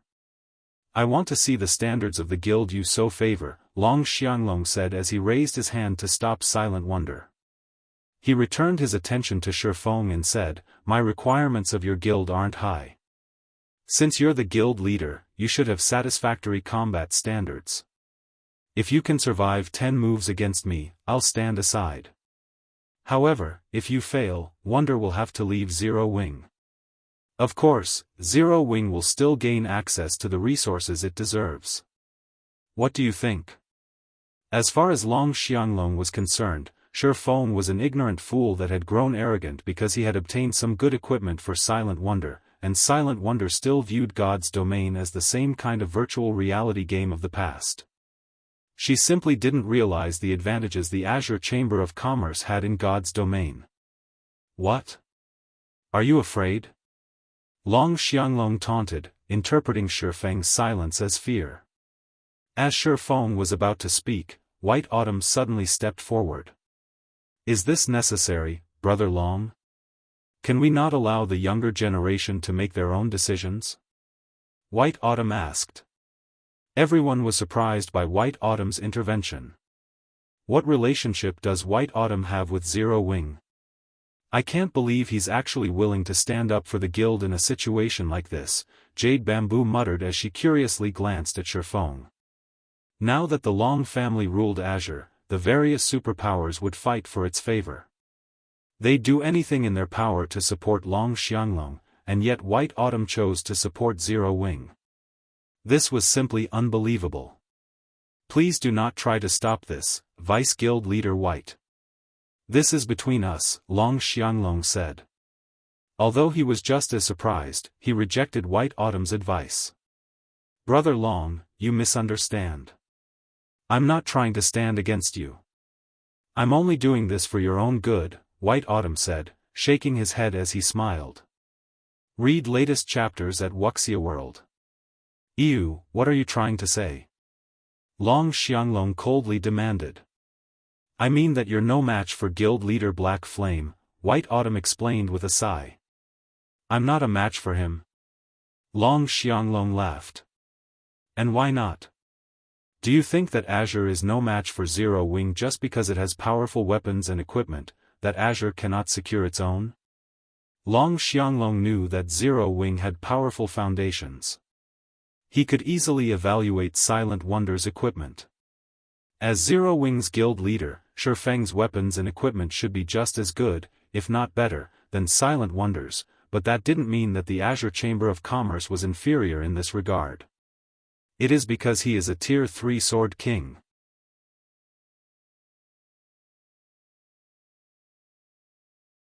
Chapter 2368, Venue shocked. White Autumn hadn't been loud, but everyone in the venue had heard him clearly. They immediately turned toward Shifeng in astonishment. He's reached Tier 3? Impossible. Instinctively, they refused to believe White Autumn's claim, especially the furious Long Xianglong. He assumed White Autumn was trying to trick him. Is White Autumn joking? How can that kid be Tier 3? Not even Duan Hanshan believed White Autumn's statement had been serious. Apex experts like Duan Hanshan had been fighting to reach Tier 3 for a while, yet even now, he wasn't confident of completing his promotion quest and intended to train for a while longer. Meanwhile, Shifeng was merely the guild leader from a pseudo-superpower. He had nowhere near as much access to resources as Azure's Grand Elders. It'd already be impressive if the young man had reached level 100, not to mention Tier 3. However, Hermit suddenly stepped forward and confirmed, he is indeed a Tier 3 Sword King. Shocked silence filled the venue again after Hermit supported White Autumn's statement. Not only had White Autumn claimed that Shifeng was a Tier 3 player, but now Hermit, one of Azure's Grand Elders, agreed. Either these two men were playing a joke, or they were telling the truth. However, Hermit should have no reason to lie with his status and position. Everyone turned to stare at Shifeng, their expressions changing. Rather than seeing a simple pseudo-superpowers guild leader, they saw Shifeng as a Tier 3 powerhouse that could effortlessly slaughter Tier 2 players. It's no wonder why Hermit turned a blind eye to his earlier transgression. So, he's a Tier 3 Sword King? Realization dawned on Burning Owl. Hermit was famous for his strict nature in the Azure Chamber of Commerce. He wouldn't tolerate an outsider killing one of Azure's peak experts, yet he had done precisely that at the Dark Hills checkpoint. He had even admonished the surviving peak experts that guarded the checkpoint. Hermit wasn't trying to interfere with the two main families' affairs, he just wanted to prevent any friction between Azure and Shifeng. Tier 3? He's certainly hidden his strength, Jade Bamboo muttered. Now, she watched Shifeng with a more serious gaze. She hadn't thought that Zero Wing had such an incredible foundation. The Tier 3 promotion quest was an exceptionally difficult trial. Based on what she knew, none of God's domain's superpowers had successfully nurtured a Tier 3 player yet. If Shifeng were truly a Tier 3 player, her Adventurer Alliance would need to re-evaluate the potential partnership with Zero Wing. Meanwhile, Long Xianglong's complexion shifted between red and white. He was silent for a long moment, but eventually, he gritted his teeth and glared at Shifeng. Excellent. You actually tried to trick me. Even he would have to flee from a Tier 3 player. The difference between the tiers' power was simply too massive to overcome, which was how Tier 2 players so easily trampled over Tier 1 players. Meanwhile, Duan Hanshan was relieved that he hadn't attacked the man earlier. Otherwise, he would have been in this awkward position, rather than Long Xianglong. Elder Long, do you still desire a match? Shifeng asked, smiling faintly. Shifeng could understand Long Xianglong's desire to drag Silent Wonder to the Azure Chamber of Commerce, but he couldn't ignore the man's insult that Zero Wing would destroy her future. If Long Xianglong wanted a match, Shifeng didn't mind showing off Zero Wing's foundations. No need. I admit that I am no match for you right now, Long Xianglong decided.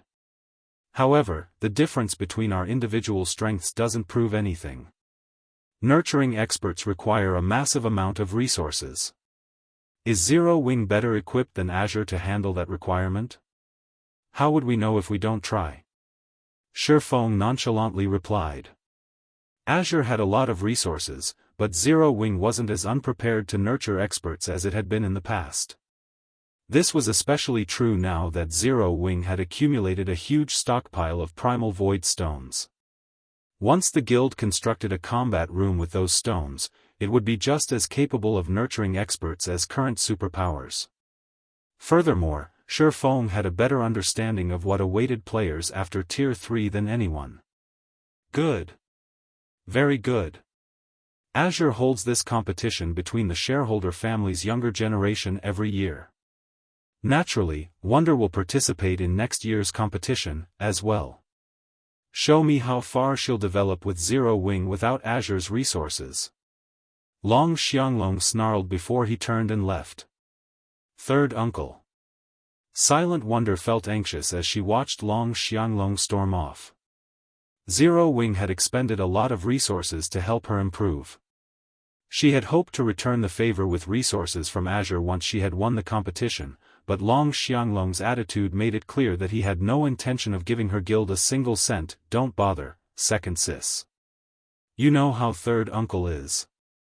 We'll have to wait until he calms down to persuade him, Burning Owl advised, trying to ease Silent Wonder's nerves. She had no choice but to give up, despite how guilty she felt. Meanwhile, the various spectating powers joyfully grinned at Shifeng, especially Duan Han's Han. Despite helping the Long family a great deal, Zero Wing would walk away with nothing. Why wouldn't Duan Han's Han be pleased? Black Flame is very strong, but he's foolish. He threw away such a golden opportunity. Yan Shaoqian looked at the man, a little disappointed. It seems Silent Wonder won't be a match for me in the next competition. Black Flame really is stubborn. If he hadn't provoked Long Xianglong, he would have secured precious resources from the Western continent. Not only would Zero Wing have grown stronger, but it would have had an easier time fending off the other world's invading powers. But he's lost everything. What can he possibly do by himself? The blue-clad assassin beside Jade Bamboo surmised, just as stunned by Shifeng's performance as the rest of the crowd. Read latest chapters at Wuxia World. Shifeng might be very strong and deserve respect for reaching Tier 3 so soon, but he'd only have that advantage for a short time. His status as a Tier 3 player would be meaningless once the various superpowers experts were the same tier. How exactly did Zero Wing intend to compete with the Azure Chamber of Commerce then? Jade Bamboo nodded in agreement. She had planned to convince her alliance master to negotiate a partnership with Zero Wing, but it seemed that it was no longer necessary. Similarly, the other superpowers that intended to approach Zero Wing about an alliance dismissed the idea. Shifeng didn't remain in Demon Stone Town after Azure's competition reached its end. He and Silent Wonder immediately teleported back to White River City. Since the very beginning, he had never viewed Demon Stone Town's resources as important. He had only one thing on his mind, his territory in the Cold Spring Canyon. Once he developed the area, the resources Azure could offer would pale in comparison.